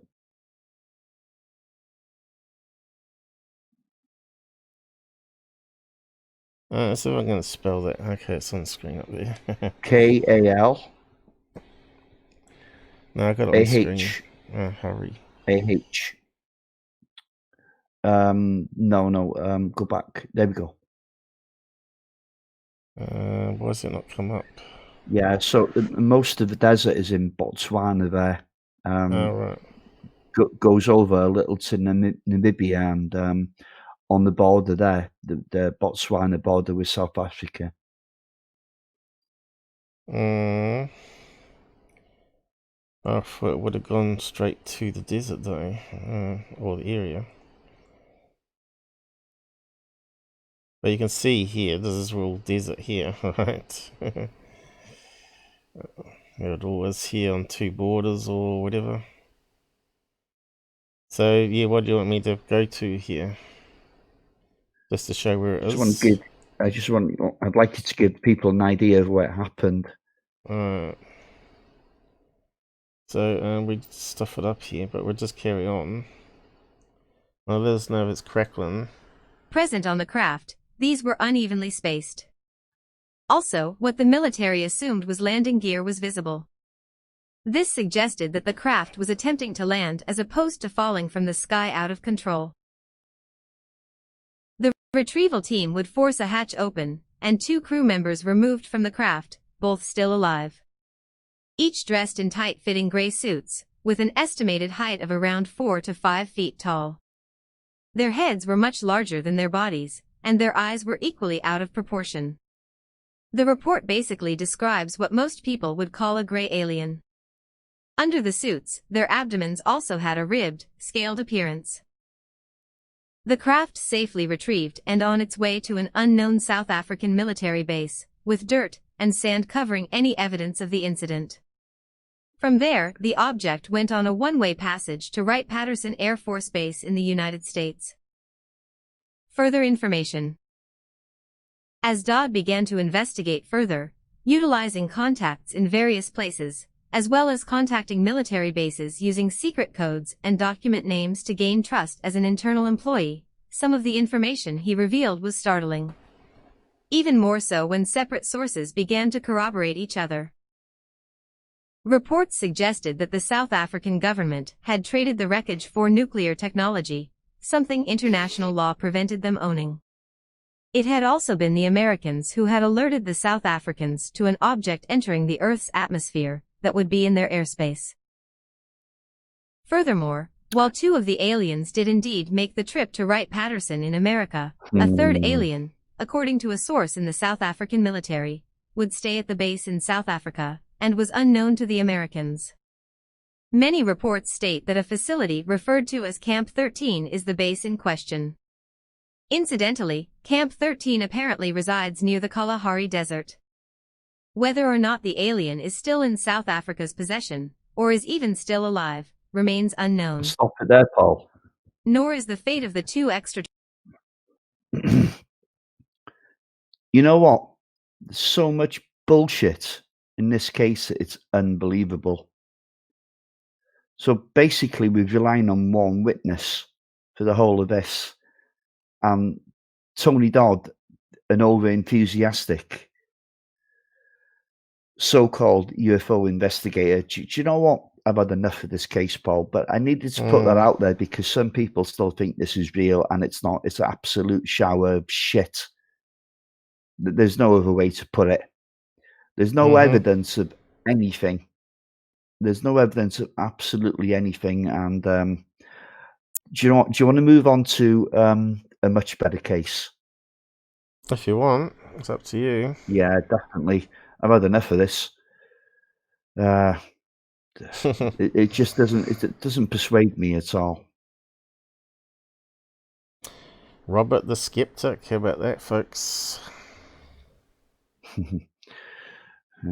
Well, before long he might be Mick West. No, it'll never get that bad. Well, if you look back at our history together on this channel, how much you've changed since you've joined me, in your critical thinking and understanding what you're looking at in videos. If you go back to the very first beginning of the airplane lights in Scotland, was it? And go from there. Yeah. You look, now you should be able to tell what airplane lights look like in the sky and whether someone's BSing you with a UFO video. Well, sure. I mean, what I'd done, because I was listening to your shows and I was joining you when you were doing the debunks. Like we weren't looking at UFO cases then, which we've moved on to now. But what I done to understand it was basically I bought myself a camera, top end camera, like sort of £800 for a Nikon P1000, isn't it? which has like tremendous zoom capability. It's only got like a half-pitch sensor, so it's not the best in dark lighting. But it's still it's a pretty cool thing. And in the space of like 2 months, I used YouTube videos and articles and learned as much as I possibly could.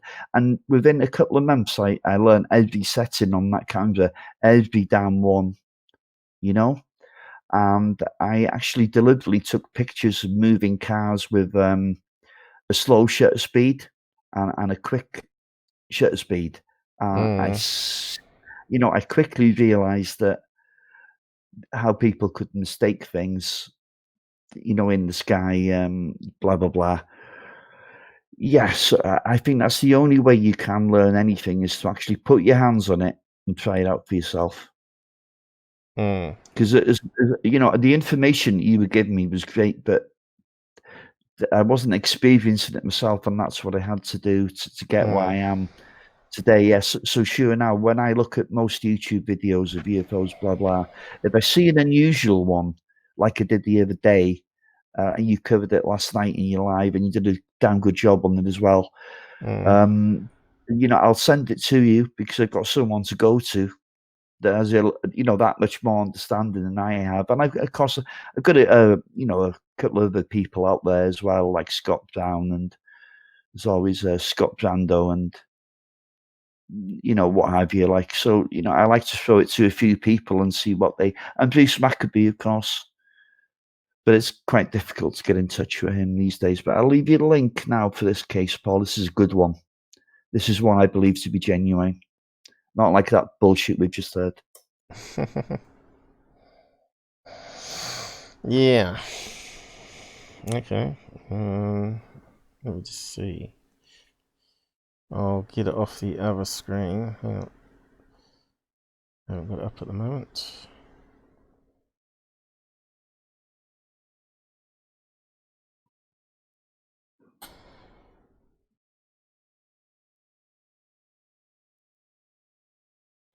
Has there been any recent cases of UFO sightings in Africa this week, even?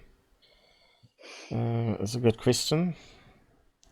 Well, I'll tell you, a good site to follow is Reddit. Yeah. And I give you UFO sightings all over the world, are the main ones. So I follow them, and they're well worth following. Yeah, but you can only be very selective because you get information overload with the internet now. Absolutely. Agreed. So that's why you need multiple people looking in different areas and to bring it together, and that's why I given you the UFO cases, and I look into the more current viral videos and that side of things, right? But well, I've got a lot of friends, and fair play. Like, if I'm in bed and something new is just, breaking news, it's there for me when I wake up, and like this with the Kevin Randle article tonight. Like, I only stumbled upon that myself a couple of weeks ago. Yeah, I mean, make what you want of the article, but it's still kind of breaking news, and we're trying to keep everybody in touch. That's what we do, and we're doing it basically full time. Yeah. Better cue this one up then. Encounter in Mindalore, South Africa, 79.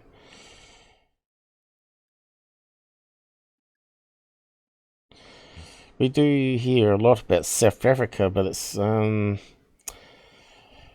other regions of Africa we don't hear too much on. Maybe the aliens don't like the jungle so much. Maybe they're more interested in the cities and where the nuclear power stations are, or weapons are. Let's just go down to there. Do they have nuclear power plants in Africa, or are they mostly Of course they hydro did. Of course they did, yeah. Are they mostly But hydro it'd be dams over interesting there? to look into them, to pinpoint them, and find out if there was any sightings over there. But I of think course, that's going back to what I probably was saying earlier, I don't think that the reporting network is properly established there. I don't know who MUFON has there now after Cynthia Hind passed away.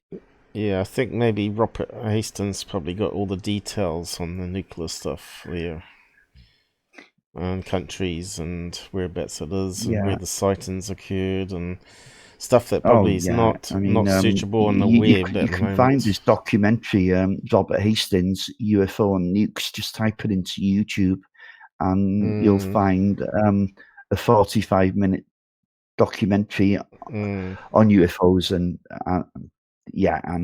it's basically about ICBMs, intercontinental ballistic missiles. That's difficult this time of night. But that's mostly what he talks about. But what he says in that 45 minutes is just the tip of the iceberg. Yeah. Let's just kick it off.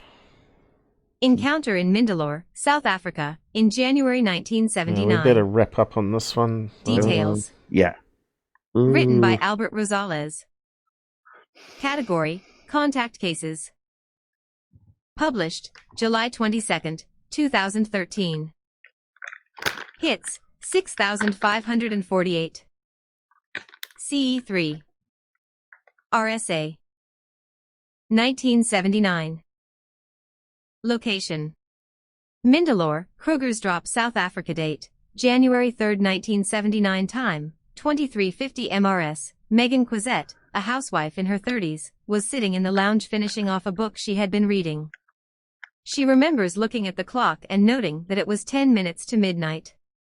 Just then her elder son Andre came into the living room saying that he had been unable to sleep, and could he make a cup of tea for both of them. Megan readily agreed. It was then she heard their part-bred Daxi dog, Cheeky, barking outside. Cheeky had recently been knocked down by a passing motor car, and his back had been badly damaged. He had only recently been nursed back to health, and Megan did not want anything else to happen to him. Megan went outside and called to Cheeky, but she soon realized that he had managed to get outside the gates, and she knew that if she left him, he would bark and disturb the neighbors. She went to the front gate calling to the dog, but by that time Cheeky had gone up the road. Realizing that Cheeky would sooner come to Andre than to her, Megan shouted for him to come and help her get Cheeky back into the garage. Megan was worried about the area, and wanted Andre to come with her up the road to look for Cheeky. Number 14 Saul Jacobs Street is about midway up the street. At the top there is a T-junction, and the road crossing there is called Tyndall Road. However, beyond that, about 12 meters further up there is a road running parallel to Tyndall Road, which actually has no connection with it at all. This is a newly made road, a connecting link between the factory area of Kemder and Luppertville industrial area, and used mainly by heavy traffic during the day. Very little traffic passed that way during the night. When they neared the Tyndall Road, Megan saw Cheeky still barking frantically, together with most of the neighborhood dogs. At the same time she became aware of a bright pink light on the top road. She said to Andre, "Look, they've got lights on that road up there." "No, there aren't." Yeah, so we've got the animals again. Not just one dog, but the whole neighborhood of dogs seem to be out there barking at this thing. Strange. But it also makes me believe it's a genuine case. So we hear this all the time, don't we? Mm-hmm. Don't need to resume. It is indeed.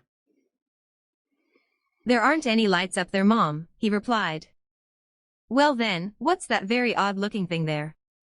Megan queried, pointing to the pink glow she could see above the road. Her immediate reaction was that it was a light aircraft come down on the road. She mentioned this to Andre, quite convinced that she was right. Worried by this possible eventuality, they moved quickly up towards the top road. The access is through some ditches and uneven ground, overgrown with grass and small bush, and steeply slanting to the top road. This embankment has not yet been cleared, and it provides an excellent place for children and their dogs to play. Megan could not think of any other explanation for the very bright pink light. She said it might have been a police car with its light on the roof, but she could not hear anything, and normally the police car light had a sort of hoo-hoo sound to it. Also, she realized that the light was quite high up on the road, as though topping a plane of some sort. They moved as quickly up the embankment as they could, towards the light, and the new road which sloped down away from the embankment. As they came closer, Megan could see it wasn't a plane. They approached it from the side and were rather worried as they got closer, and she did not know what was going on. It looked odd, but she was a nurse and felt that if there was any trouble at all, perhaps she could help. Another nurse. As they drew nearer to the object, Megan could see that whatever it was encased by a pink light. A very bright, absolutely pink light. Both she and Andre were adamant about the color of the light. It completely surrounded the craft, although Megan could see no light, which might have caused the glow. There were 2 lights on either side of an opening they could see in the side of the craft, and one on top. The same pink glow seemed to emanate from within the openings. As they walked up towards the edge of the road, she could see the craft, and as far as she was concerned it was a craft of some sort, and was standing straight on the road, although the road itself is aslant away from the edge where they were. The object was also egg-shaped from the top down. At the bottom where it appeared the egg part had been cut straight across, it was supported by 4 legs. They were spider-like legs, not very thick, about 10.16 centimeters, and a sucker pad fixed each leg onto the road. The legs were about 1.22 meters high. Megan estimated the height of the craft as 3.66 meters, and its width possibly about 4.88 m. Megan felt no fear at the time and thought it was some kind of experimental craft, albeit rather unusual. As they stood there they spoke together quietly, wondering what it could be. What was the other sucky one? She does not know why they were so quiet. It was almost as though they did not want to be overheard. Then as they came even closer to the craft, 5 or 6 men stepped out of the opening onto the ground. 1 or 2 of them went to the left-hand side of the craft away from them. However, Andre and Megan were not absolutely sure if they were 1 or 2. 2 of the men remained near the center of the craft, and the other 2 came to the side where they were standing.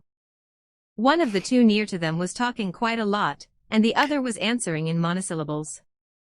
The one that was doing all the talking had a high-pitched voice, and the words sounded rather sing-song, but they could not actually hear the words, just the sound of it. Andre saw one of the men on the far side bend down and pick up some sand from the sandy bit off the edge of the tarmac. They were talking and Andre saw this man lifting the sand in his hand, and he let it trickle through the fingers. Megan actually saw them bend down and touch the tarmac, but she did not see them do anything with the sand. According to Megan, the closest she could compare the language they spoke was to Chinese. But it was not Chinese. She could not imitate it because it was very high-pitched. They could not see the men's faces too clearly. They were all covered up by their overalls with only their faces showing except for 2 of them, the one nearest to them and one on the far side. Their heads were uncovered. And that Chinese speaking reminds me of that Bigfoot Vocals episode I did. It's got some Chinese speaking weird dialect. If you're not listening to it, go and have a listen to that Bigfoot Vocals episode of mine. It's because the Bigfoots, there was Bigfoot cases. There's another episode where I do Bigfoot cases with UFOs where they've been seen walking in and out of UFOs as well as piloting them. Speaking this Chinese type dialect that sounds like Chinese but it isn't, and so could that be a Bigfoot to UFO speaking pilots of connection sort of thing? I think there is. There's little bits like this But it's funny how the Bigfoot people don't want to admit that there's any connection to UFOs at all, or aliens. So they think it's a lost descendant tree of man in the forest, but they might be totally wrong. But you know what she's saying about the Mandarin, I think it is, isn't it? Chinese language. I had it was a girl that I put up for a while, and it was only meant to be for like the weekend until I heard this story. Yeah, and then she but let me finish. So she ended up staying about 6-8 months, and we're still great friends to this day. Now, she was sleeping one day. I'd woke up before her, and I was listening to the television, and television was kind of down fairly low, the volume, and I overheard her in the bedroom. I thought she was talking to someone through the window. So I walked through to the bedroom to investigate, and she seemed fast asleep, but she was talking in a language. Oh my God, Paul, it scared the shit out of me. She was talking in some language, and I can tell you now it was no human language. I tried to shake her, tried to wake her up because it was spooking me. She wouldn't wake up. I just had to leave her.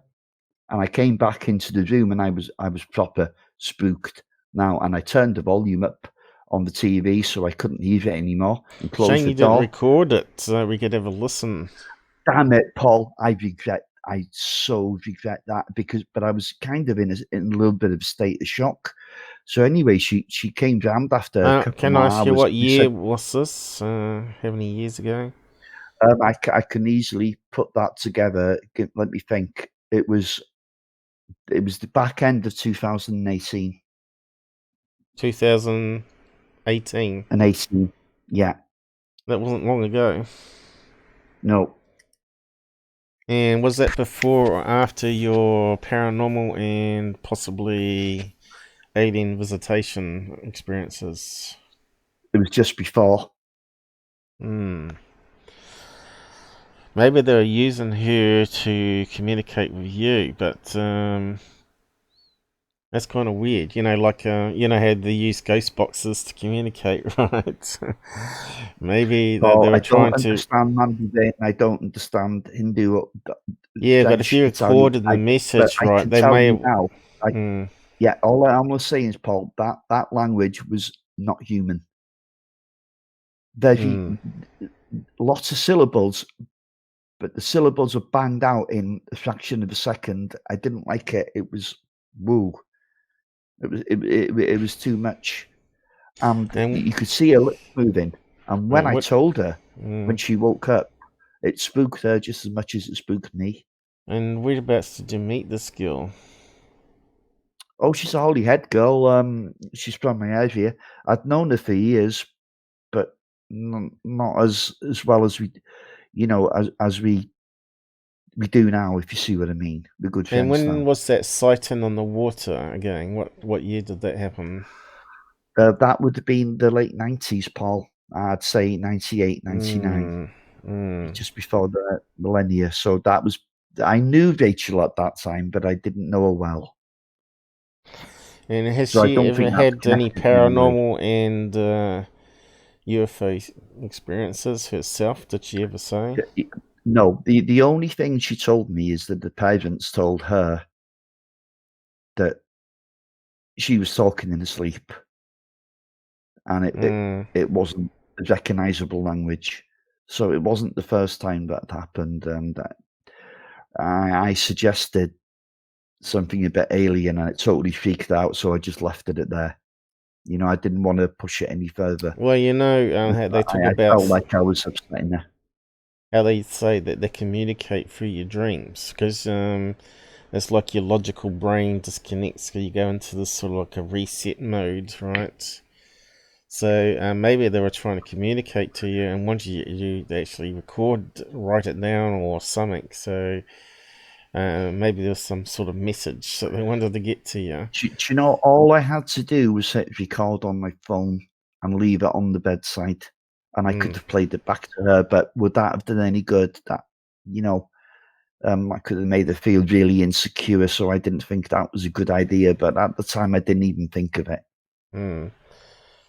It's amazing we look at these different cases, and then it sort of jogs us back to the past again and other experiences that we had. It's just like people hearing talking, like a low TV noise talking, and I was fast asleep in the house, right? So again, it's sort of similar, but couldn't make out what was being said, but they could hear a talking happening. And I said it wasn't me. So yeah, a lot of mysteries happen around me lately anyway, but yeah, crazy stuff, people would say. Uncovered dot of the two men approaching Megan and Andre. The one with his head uncovered had thick dark hair which was curly, and a beard. Then suddenly Megan said, the one who was doing all the talking obviously realized that they were standing there, for he said something to his companion. At the same time he took a step back as though handing over to the bearded man.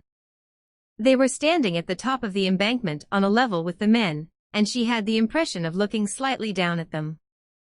Megan is 1.7 m in height, and the men came up to her chin. She thought they were about 1.58 m in height, and very slender in build.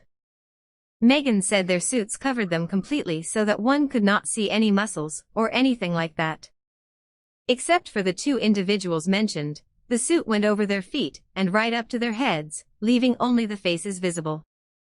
The hands were clear as far as she could recall, and they appeared to be quite normal.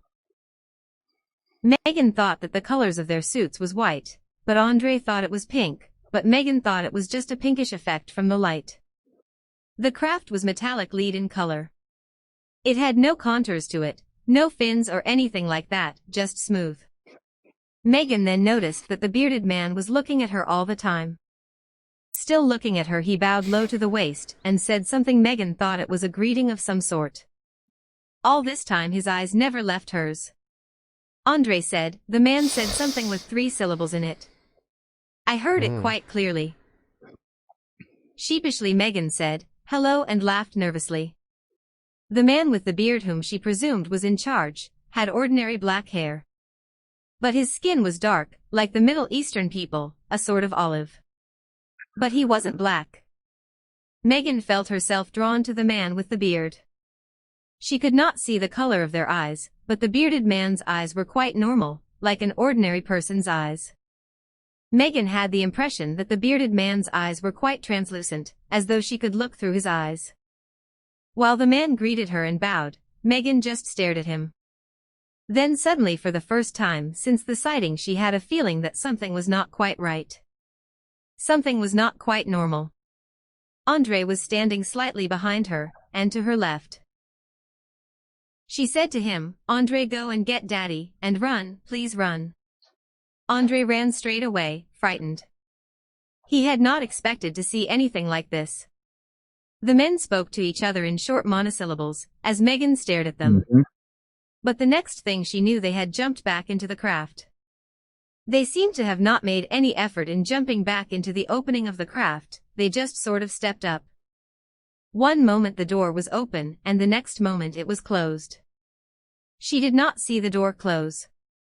Within seconds of the door shutting, Megan heard a buzzing noise. She described it as sounding like bees in a hive. That was the closest she could get to the sound. Before. Then suddenly the legs elongated to about 3 times their length. The legs came from the bottom end of the craft, and they elongated to the size of the craft itself when it stood on the ground. So the overall height of the craft was now about 6.1 meters in height. In the meantime, Andre, who had been going down the embankment as fast as he could in the dark, stopped when he heard the buzzing noise. Megan herself stepped back. She was afraid. She did not know what was going to happen next. She did not know whether to run or not. Suddenly the object seemed to right itself, and it went slightly to the left from where it was. Then the legs started telescoping into the craft, or went straight into the craft. Where's the suckers? It hovered for about a second or two, and then it shot off into the sky very quickly. The clouds were very low that night. The whole thing looked like a pink light, and it went straight up into the clouds and disappeared in about 30 seconds. The clouds were colored that same pink color for quite a while after it had gone.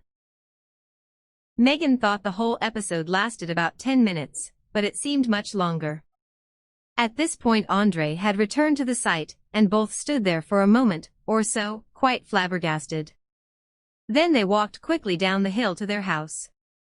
Megan's intention was to wake her husband up immediately, but as they walked home she realized that there was nothing he could do. No marks were found on the That's tarmac. it. Cooked.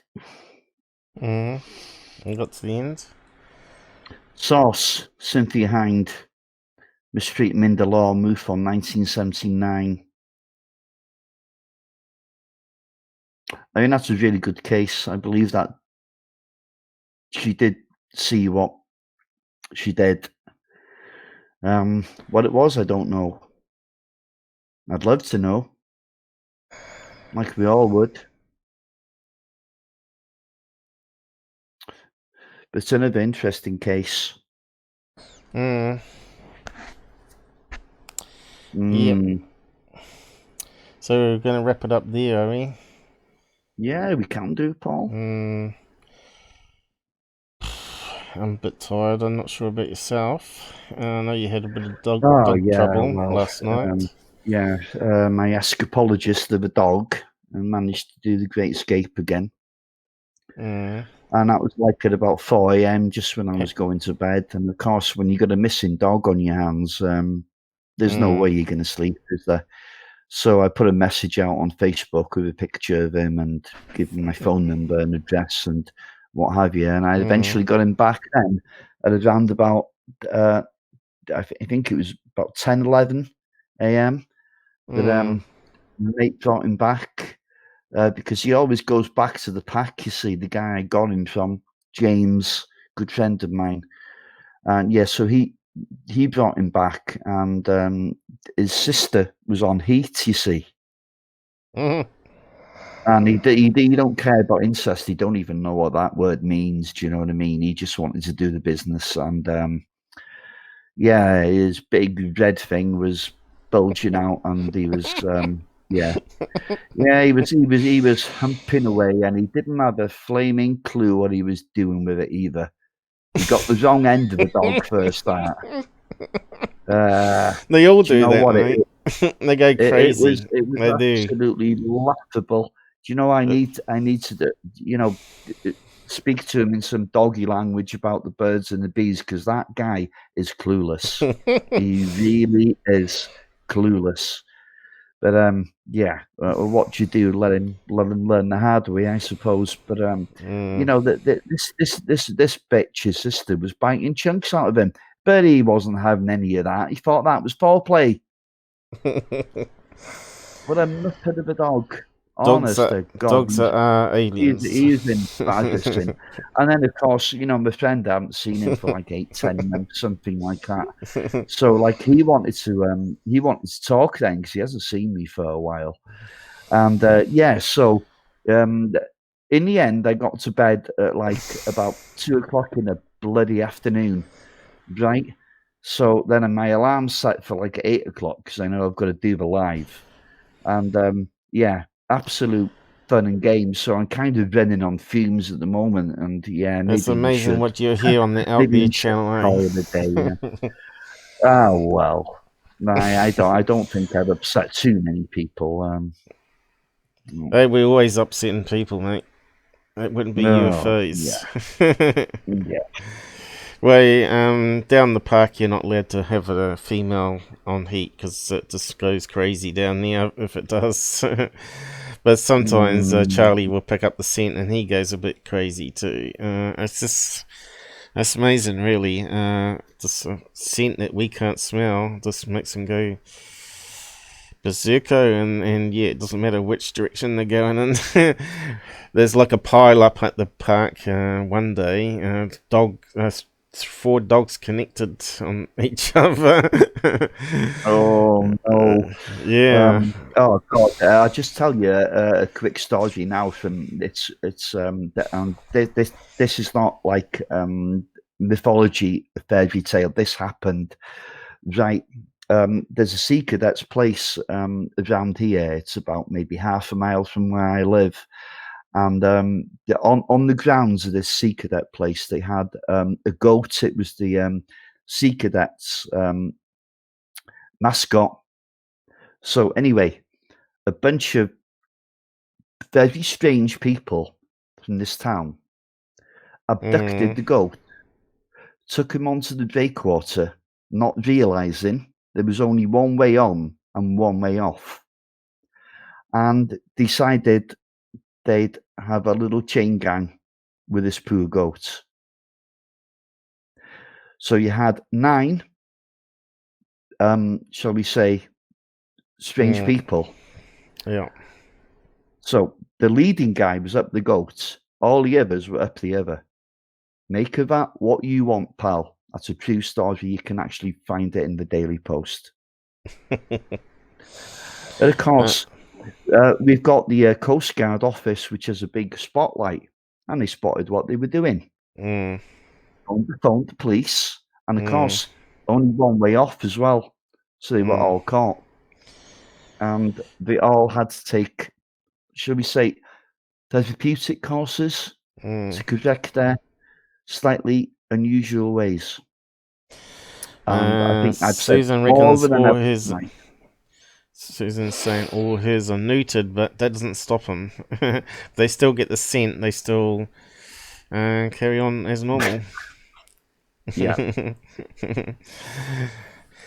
Charlie just loses his mind sometimes. And last night, I was just opening the front door, and he saw a cat underneath the car out the front, and he took off and almost had me over. Certainly hurt my hand anyway. And he made a whole squeaky type woofy sound. He always goes a bit squeaky when he sees a cat. So, it's just crazy. Anyway, do you know what they called these goat people, by the way? They called them the chain gang because they were all in a chain connected. You couldn't make it up, could you? You just couldn't make it up.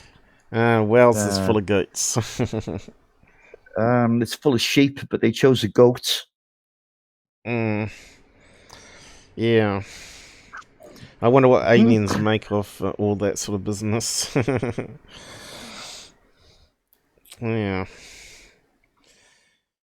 And we're certainly...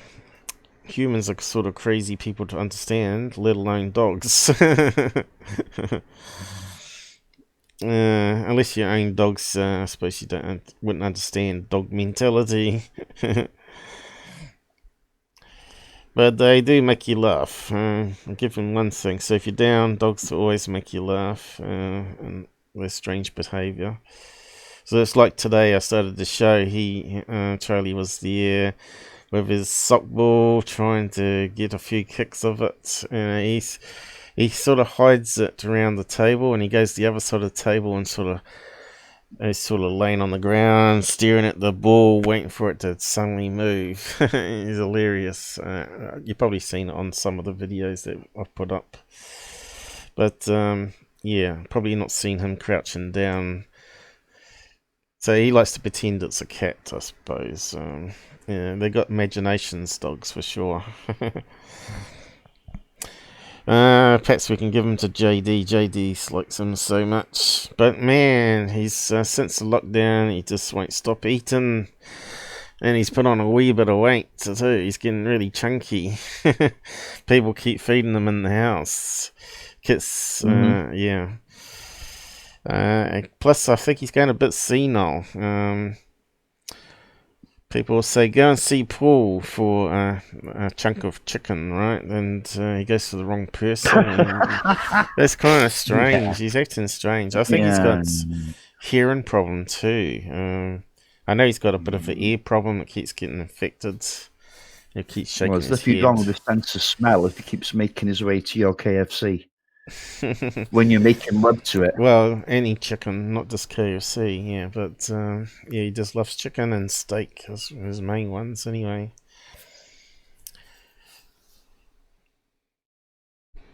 Yeah. So JD's on Discord now. I'm not sure people know that. We finally got him on there. I'm not sure how he managed to install the app, whether he reset his tablet, iPad. And who else? We had a few people join lately, didn't we? Who was the other person?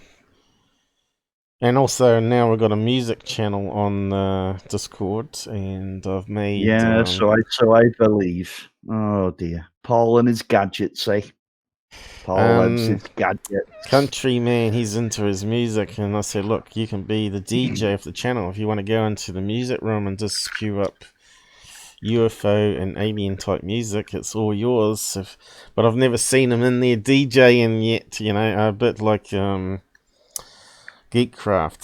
He does DJ and mixing stuff on YouTube. So I thought he might do the same and just pipe it through to Discord here, which you can do with the robot. Just play the live stream into the music channel, and you can have it run in the background, and people can be in there talking on voice or whatever, or just have it as background music while they're doing other stuff. But yeah, I've used it a few times now, and just play Moods 1 CD in background while doing other things, and other people can jump in there and talk to me if they want to, but people still like to type away instead of going on voice. For some reason they're scared to go on voice. JD's a bit scared to go on voice. So yeah, we've got to get people out of their shells and become more open. So yeah, it's all hey good. man, just be yourself. If you end up talking a load of shit, you end up talking a load of shit, don't you? It's one of them. We end up talking about all sorts of things, not just UFOs. I think everyone's got something to offer. Everyone's got a story to offer. But yeah, I can totally understand why people don't want to go onto a live stream, because it's kind of scary when you think about it. Some guys maybe in 200 years' time could be listening to me and you talking a load of shit. It's funny. It's still there. It's there forever. If you go back to the early days, none of us liked our voices on live streams. And now we're sort of used to it, right? We're not too scared of people hearing our voices or listening back to our voices. I've sort of seen it natural now, you know. Because your voice is more bassy when you hear it yourself to what it plays back. And I think we've become a bit more fluent and able to communicate with the technology. Like, we treat it like someone standing in the same room now. The more you use it, the more you get used to it. That's always the case, right? Who else just joined recently? On Discord. Charles, he's managed to get on there finally. Oh, Charles, good, cool man. Yeah. And Charles is a little old nurse, isn't he? Apparently he uses Chromebooks, and I believe that Plex said the Chromebook doesn't have a hard drive in it, and it's all cloud-based, which is not a good thing, I don't think, especially in ufology, because cloud-based means they can monitor everything you're doing, and yeah, I'd rather have my own hard drive and separate system to government-controlled systems like that. So that probably limits him what he can actually install or run, because on the cloud the apps run on a server, and it sends you the key information back, keystrokes or video back to you on your device. I think that's how it works. Let's just have a look at the ChromePad book. Which means it's got to be all Google. Google turn it off and on, right? Chromebook. He reckons it's really good, but to me, I see it as a really bad idea. I use the cloud server on. If you join My Drive, which is Google, they do offer you cloud-based applications, so you can actually Just bring up a web browser and use Microsoft Word on the cloud there, and you can actually create and write a book, whatever, and it saves it on their cloud drive. Maybe that's what Shelley should do if she wants to do something like that.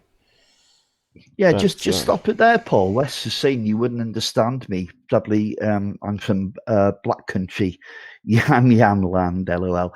Yeah, so you know what he's saying now, like he thinks his accent might be a little bit unsuited to podcasts. No, not at all. No, I don't get that. I mean, I've got a stupid kind of Welsh mixed Liverpool accent, you know, but and when I listen back to myself speaking, I hate it. I absolutely hate it. And you know what? Everybody does. Nobody likes listening to themselves. But how you perceive somebody else isn't how other people will perceive you. If you get me there. So you know, don't be afraid. Please come on. You know, even if you come on for just 10 minutes, Wes, Sue, JD, anybody. Come on and tell your story for 10 minutes, so then you can shoot. I must admit, the Texan accent is a hard one for me. I love it. Yeah, BC, I love it, Paul. This is how I'm saying how people. I love that Texas drawl. You know, one of my favorite people listening to was Gordon Cooper, the astronaut. It was heavily involved with ufology towards the end of his life, and he had that drawl. Yeah, okay, but some people, like Dave Scott, for example, has a great radio voice, doesn't he? And he's got that radio face as well. He doesn't mind showing his face, and I mean, that's good. I don't believe everything he says, by the way, but Jimmy Church is another one. He's got that gift. I mean, that guy loves himself, doesn't he? That guy, absolutely. He has fallen in love with himself, and ain't no turning back. Got a deep voice. Yeah. Some people actually put on the fake voices though and make it deeper and stuff. I'm not sure if you've seen, was it John Campbell, New Zealand? He talks in a deep voice like this all the time. It always seems to be false, you know.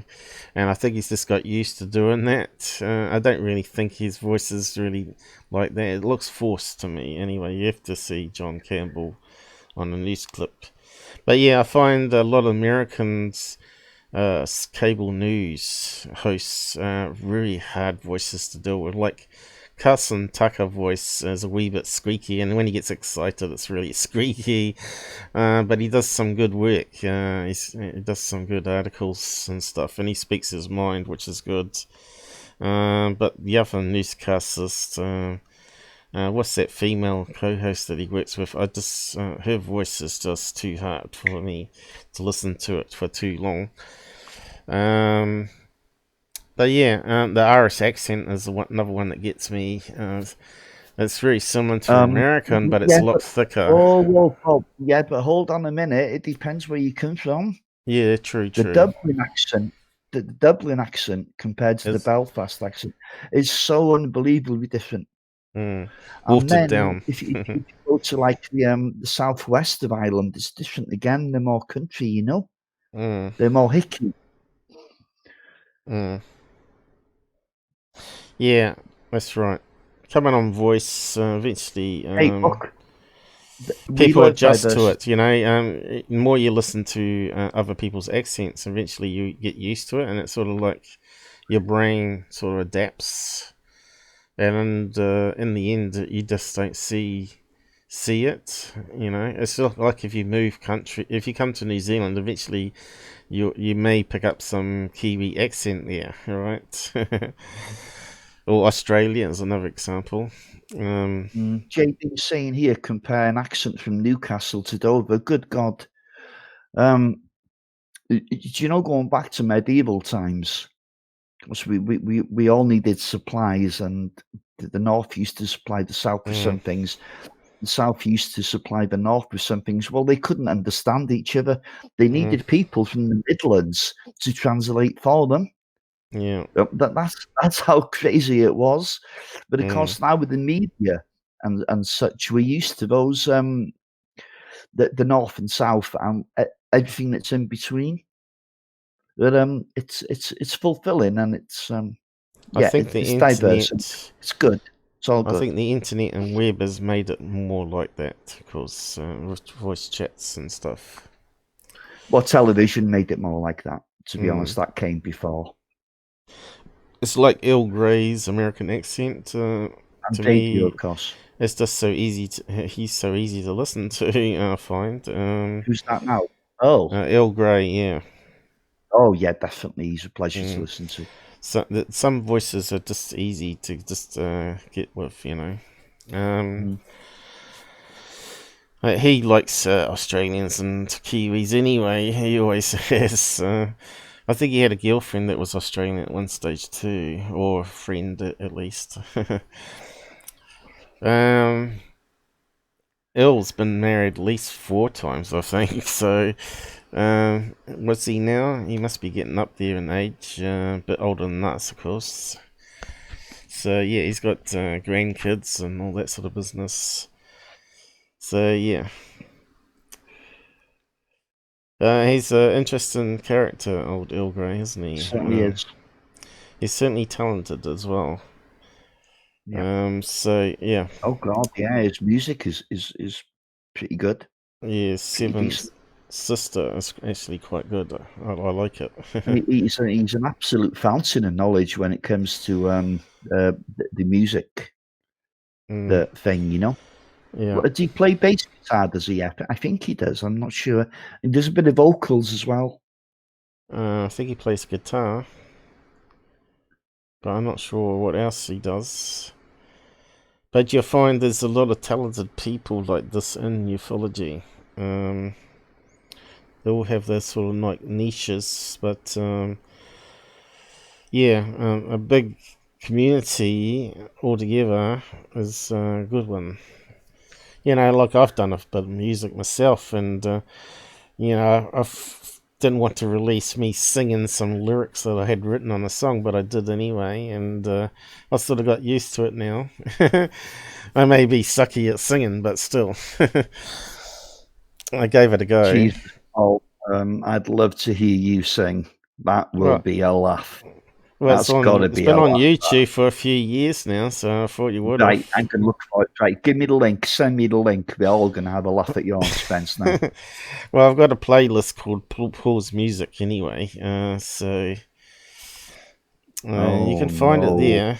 I'm not just like a.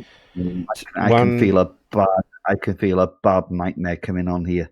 JD's heard of it, and Susan's listened to it, I think. Right, okay, Susan. Yeah, I know Paul has put his foot in it now, and he's not going to send me that link, so you do it for me, please. Yeah, it's on the first playlist here, even. It's got 10 in it. 10 videos that I've done. How many downvotes has it got? I bet it's in the millions. It hasn't got many votes on it, so I don't think there's too many downvotes on it, unless there's a few haters out there, of course. That's okay, we can fix that.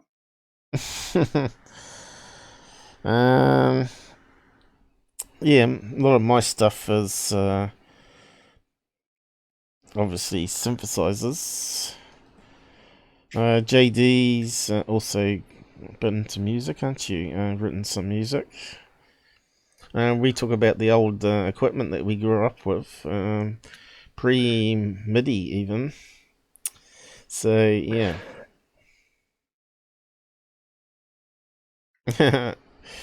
Well, you've seen my artwork and stuff, and now you got my music. So, and of course, Earl Grey's also does a lot of artwork as well. So yeah, where's your music and where's your artwork, Robert? What are your skills apart from homebrew king? Should have been listening.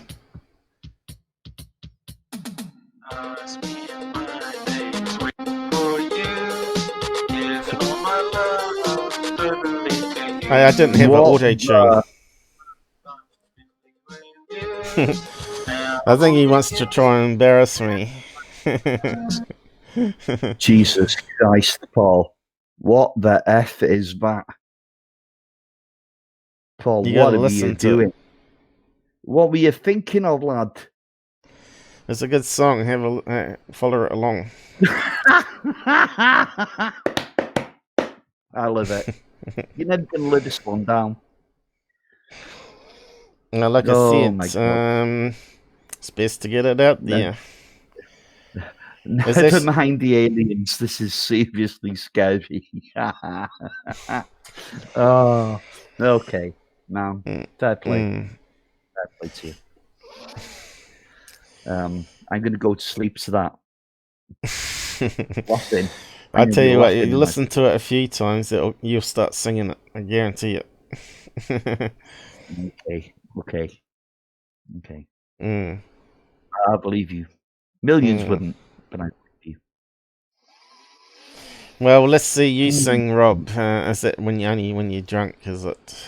You got to remember, back then we didn't have auto tune. I think even the equalizer that I was putting it through wasn't that great. But, see, the difference between me and you, Paul, is quite simple. I know I can't sing. But you don't give anything a go. You might be good at it. How many famous Welsh singers are there? There must be a few. Let's see. Come on. The legendary Tom Jones? That's the one. That's the name I was trying to think of. What's new, pussycat? There you go. Robert singing. Anyway, we better wrap up. People might be getting bored out there. We should. Well, we've still got 9 watching, so they must think it's entertaining anyway. But yeah, they're thinking, what a pair of knobs. No, we're just interesting characters. We're not one-dimensional. Don't talk about dimensions again. We don't even know how many they are. Well, even Mick West plays the guitar, I believe. That's what I'm saying. What? Yeah, his intro on his show is written by him, I think. That little music intro of the guitar, I'm pretty sure it's going to be him playing. Features. Yeah, they're a pretty famous Welsh band, yeah. I've been to see them in Bangor. I think it was Bangor. Was it them? I think it was. I'm not sure now. What are you saying on the side chat? There's Duffy as well. She's a mean-looking bird. She's got a great voice too. Preachers. And got the Welsh choir. Choirs I don't like too much. Too religious. But Earl Grey sort of grew up in choir music, black gospel music. But anyway, he'll probably tell the story one day of his music career. Just thinking who else is multi-talented. There's a lot of artists, I think, in ufology. A lot of people like doing artwork. Martin Willis. Yeah, he's definitely very creative. Don't say anything. Don't say anything. Okay. What? Well, I've never said anything really bad about. I don't think I've ever said anything bad about Martin. No. I thought you were going to comment on his artwork.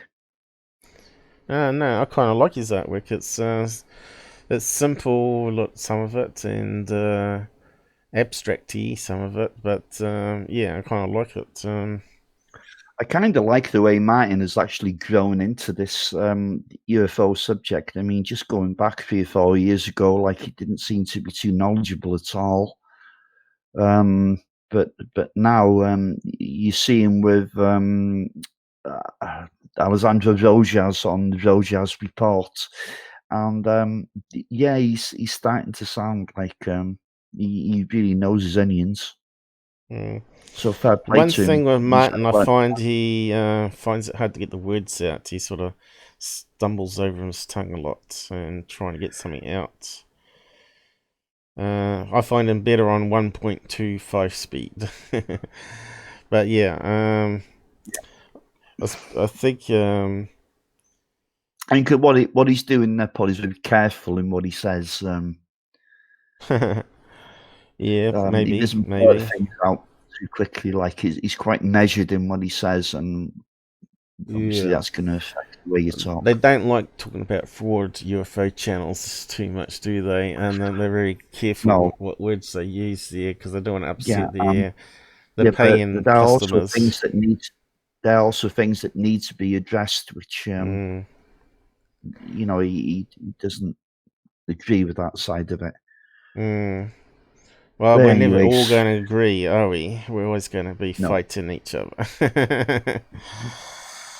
But yeah,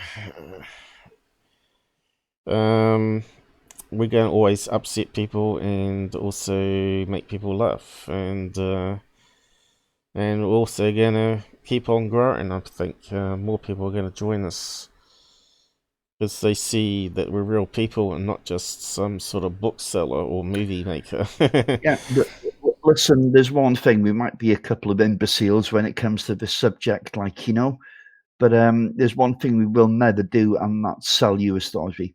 No. That is just not the style of this channel. No. Yeah, maybe we lack some really deep inside knowledge. You know, we're looking at a subject that's so esoteric, it's difficult to make heads or tails of in the first place. So we're just stumbling through and doing the best we can, but we'll never tell you a lie. No. My experiences are real and my stories are real. Whether it really happened, some of it I can't really say until more of it fits together over the years or coming years. And then you can reflect back on the past stuff and sort of connect the dots more. What aliens want from us, we still don't have a clue. Where they come from, we don't have a clue. What the motive is, we don't have a clue. Who out there doesn't believe in aliens now? You know, you have to be crazy not to think that. You have to be crazy to think we're the only ones alive in the universe. I think in our galaxy alone, I think there's now 6 billion. They reckon estimated 6 billion Earth-like planets in Goldilocks zones, isn't it? Yeah, it's class M planet that you know, but that's an environment that we can, you know, we can survive and prosper in. You don't know what an alien life form. You know, you might have some kind of life form that could live on Venus, where it's you know, very inhospitable atmosphere. You just don't know. You know, there might be stuff. It's like my alien story. I've told yous online, but I haven't told it directly to my mother. Because it is kind of a bit. It's because I haven't confirmed it yet until. But I've told her all the paranormal stuff, but not the alien stuff because it's a bit different. It kind of makes me. It sort of sounds crazy. That could happen to me while they're sort of sleeping next door, and but then again, Mum has heard voices, right? So, and I haven't, and she thought it was me mucking around as usual, you know, playing loud movie or something, you know, or something going on. Often they said that my light's on and I'm up, and I said, well, not that night. I wasn't. I was in bed sleeping. So, I am up, as you know, to 4 or 5 a.m. my time a lot, because I'm also flat out preparing for live streams as well as. Like yesterday, trying to get stuff uploaded to alternative video channels and stuff. There's always lots of work to do, and it's never ending. Well, Paul, listen now. You know, listen on the abduction side now. You know, if the aliens were that clever, that advanced, nobody should be recalling anything. That's right. But they seem to slip up. There seems to be fallibility there. I don't think I was meant to wake up in mine, but when I woke up, Exactly. I was in absolute pain. So I think the pain knocked me out of the sleep I was in. I think they wanted to do some stuff in private, but I wasn't meant to wake up. It was like waking up during an operation sort of thing. Crazy. I know it sounds crazy, but I can tell you I'm sound mind. Even I have to wrap my head around it.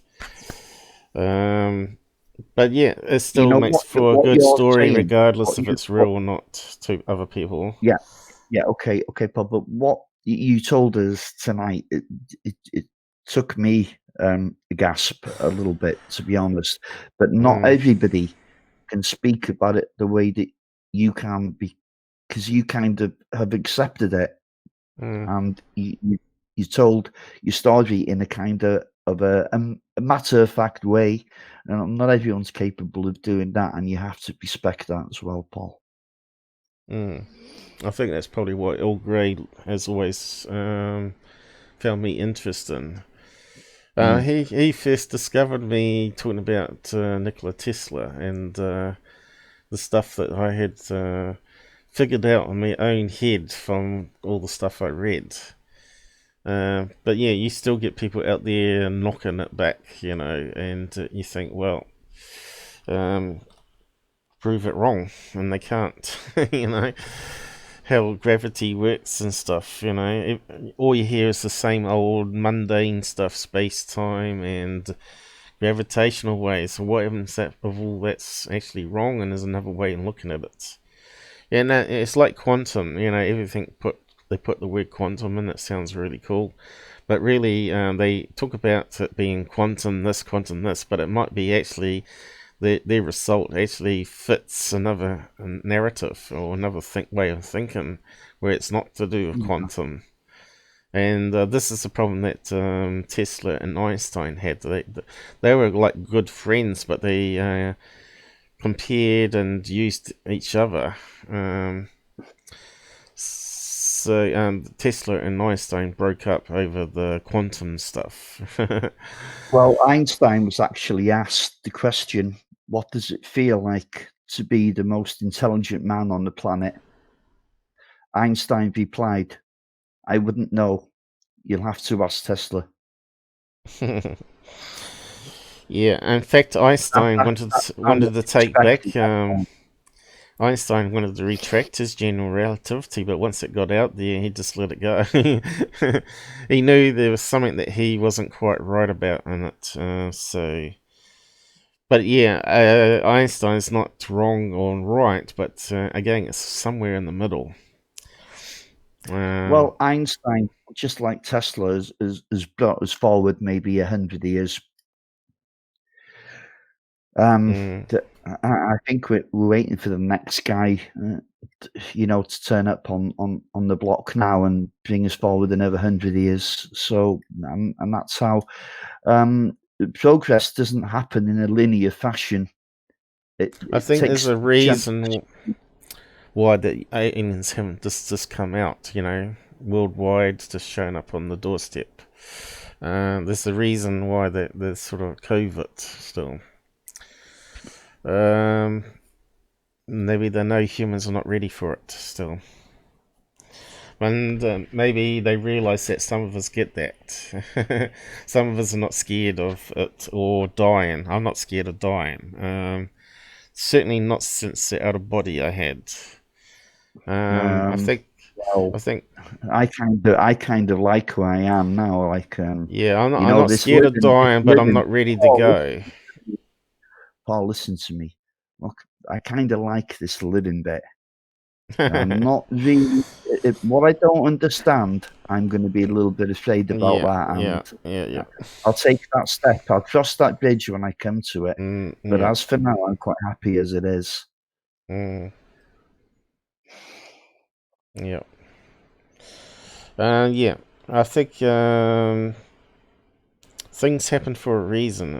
I think you're meant to meet people. Things are meant to happen, and it moves us forward every time. Yeah, well, I think anyone who says they're not afraid of dying is a bit delusional, to be honest. But I'm not. I I'm don't not. know. I haven't had that. I'm not scared of dying. You know, you said I was a bit strange over the coronavirus stuff. You know, you couldn't understand me. I never cry at funerals. I just don't. I just don't think it's the final end of things. But I'm not religious. No, I'm confident, Paul, that there's something after that. And do you know what my deepest fear is? Having all the answers. Because I don't want all the answers. I I just will never don't know want all them the all. answers.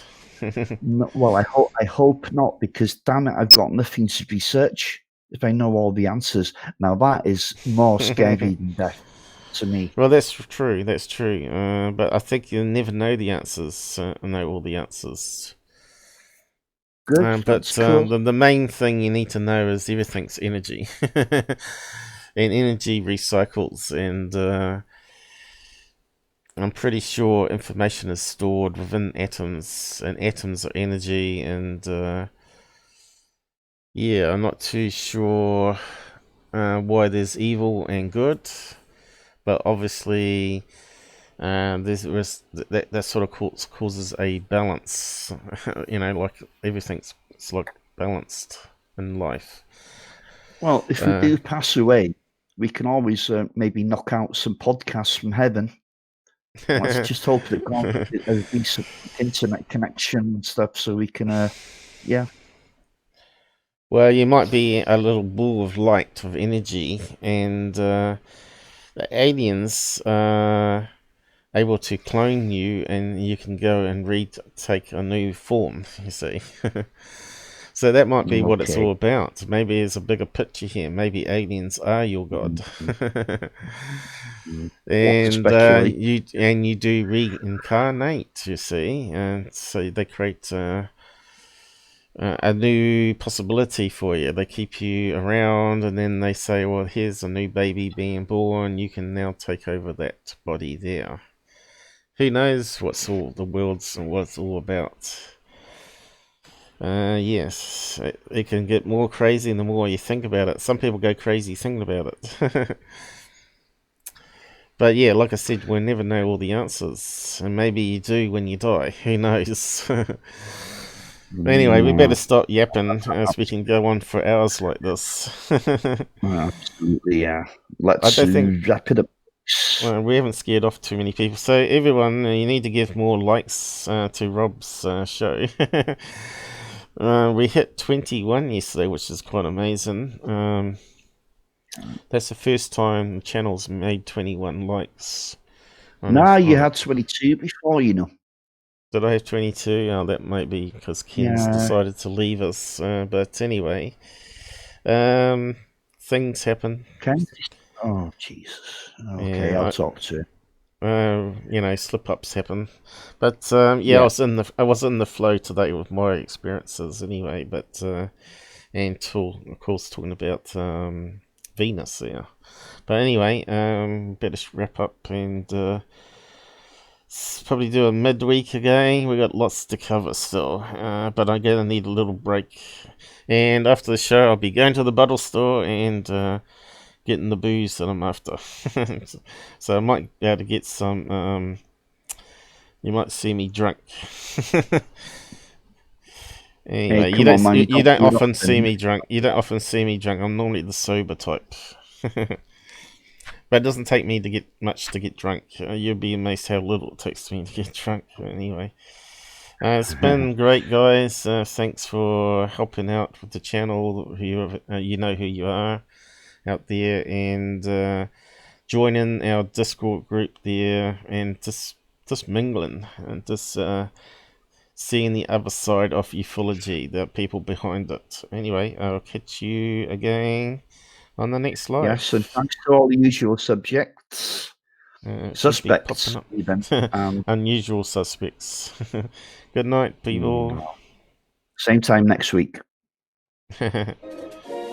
Hopefully, as long as we don't die. It's not an option. No, we got too much to do to die. That's for sure. Exactly.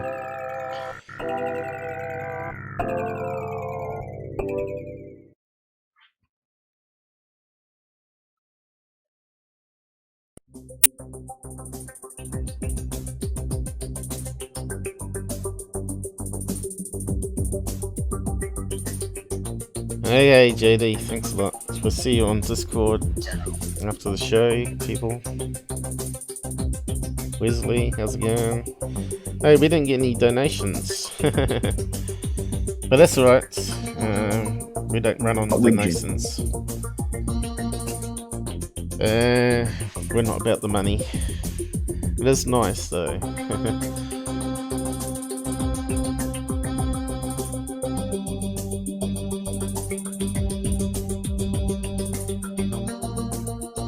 I should really have a drink. I haven't been drinking much during this one.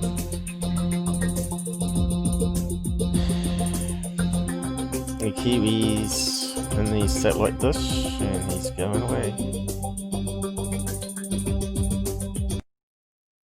Good night, everyone. And then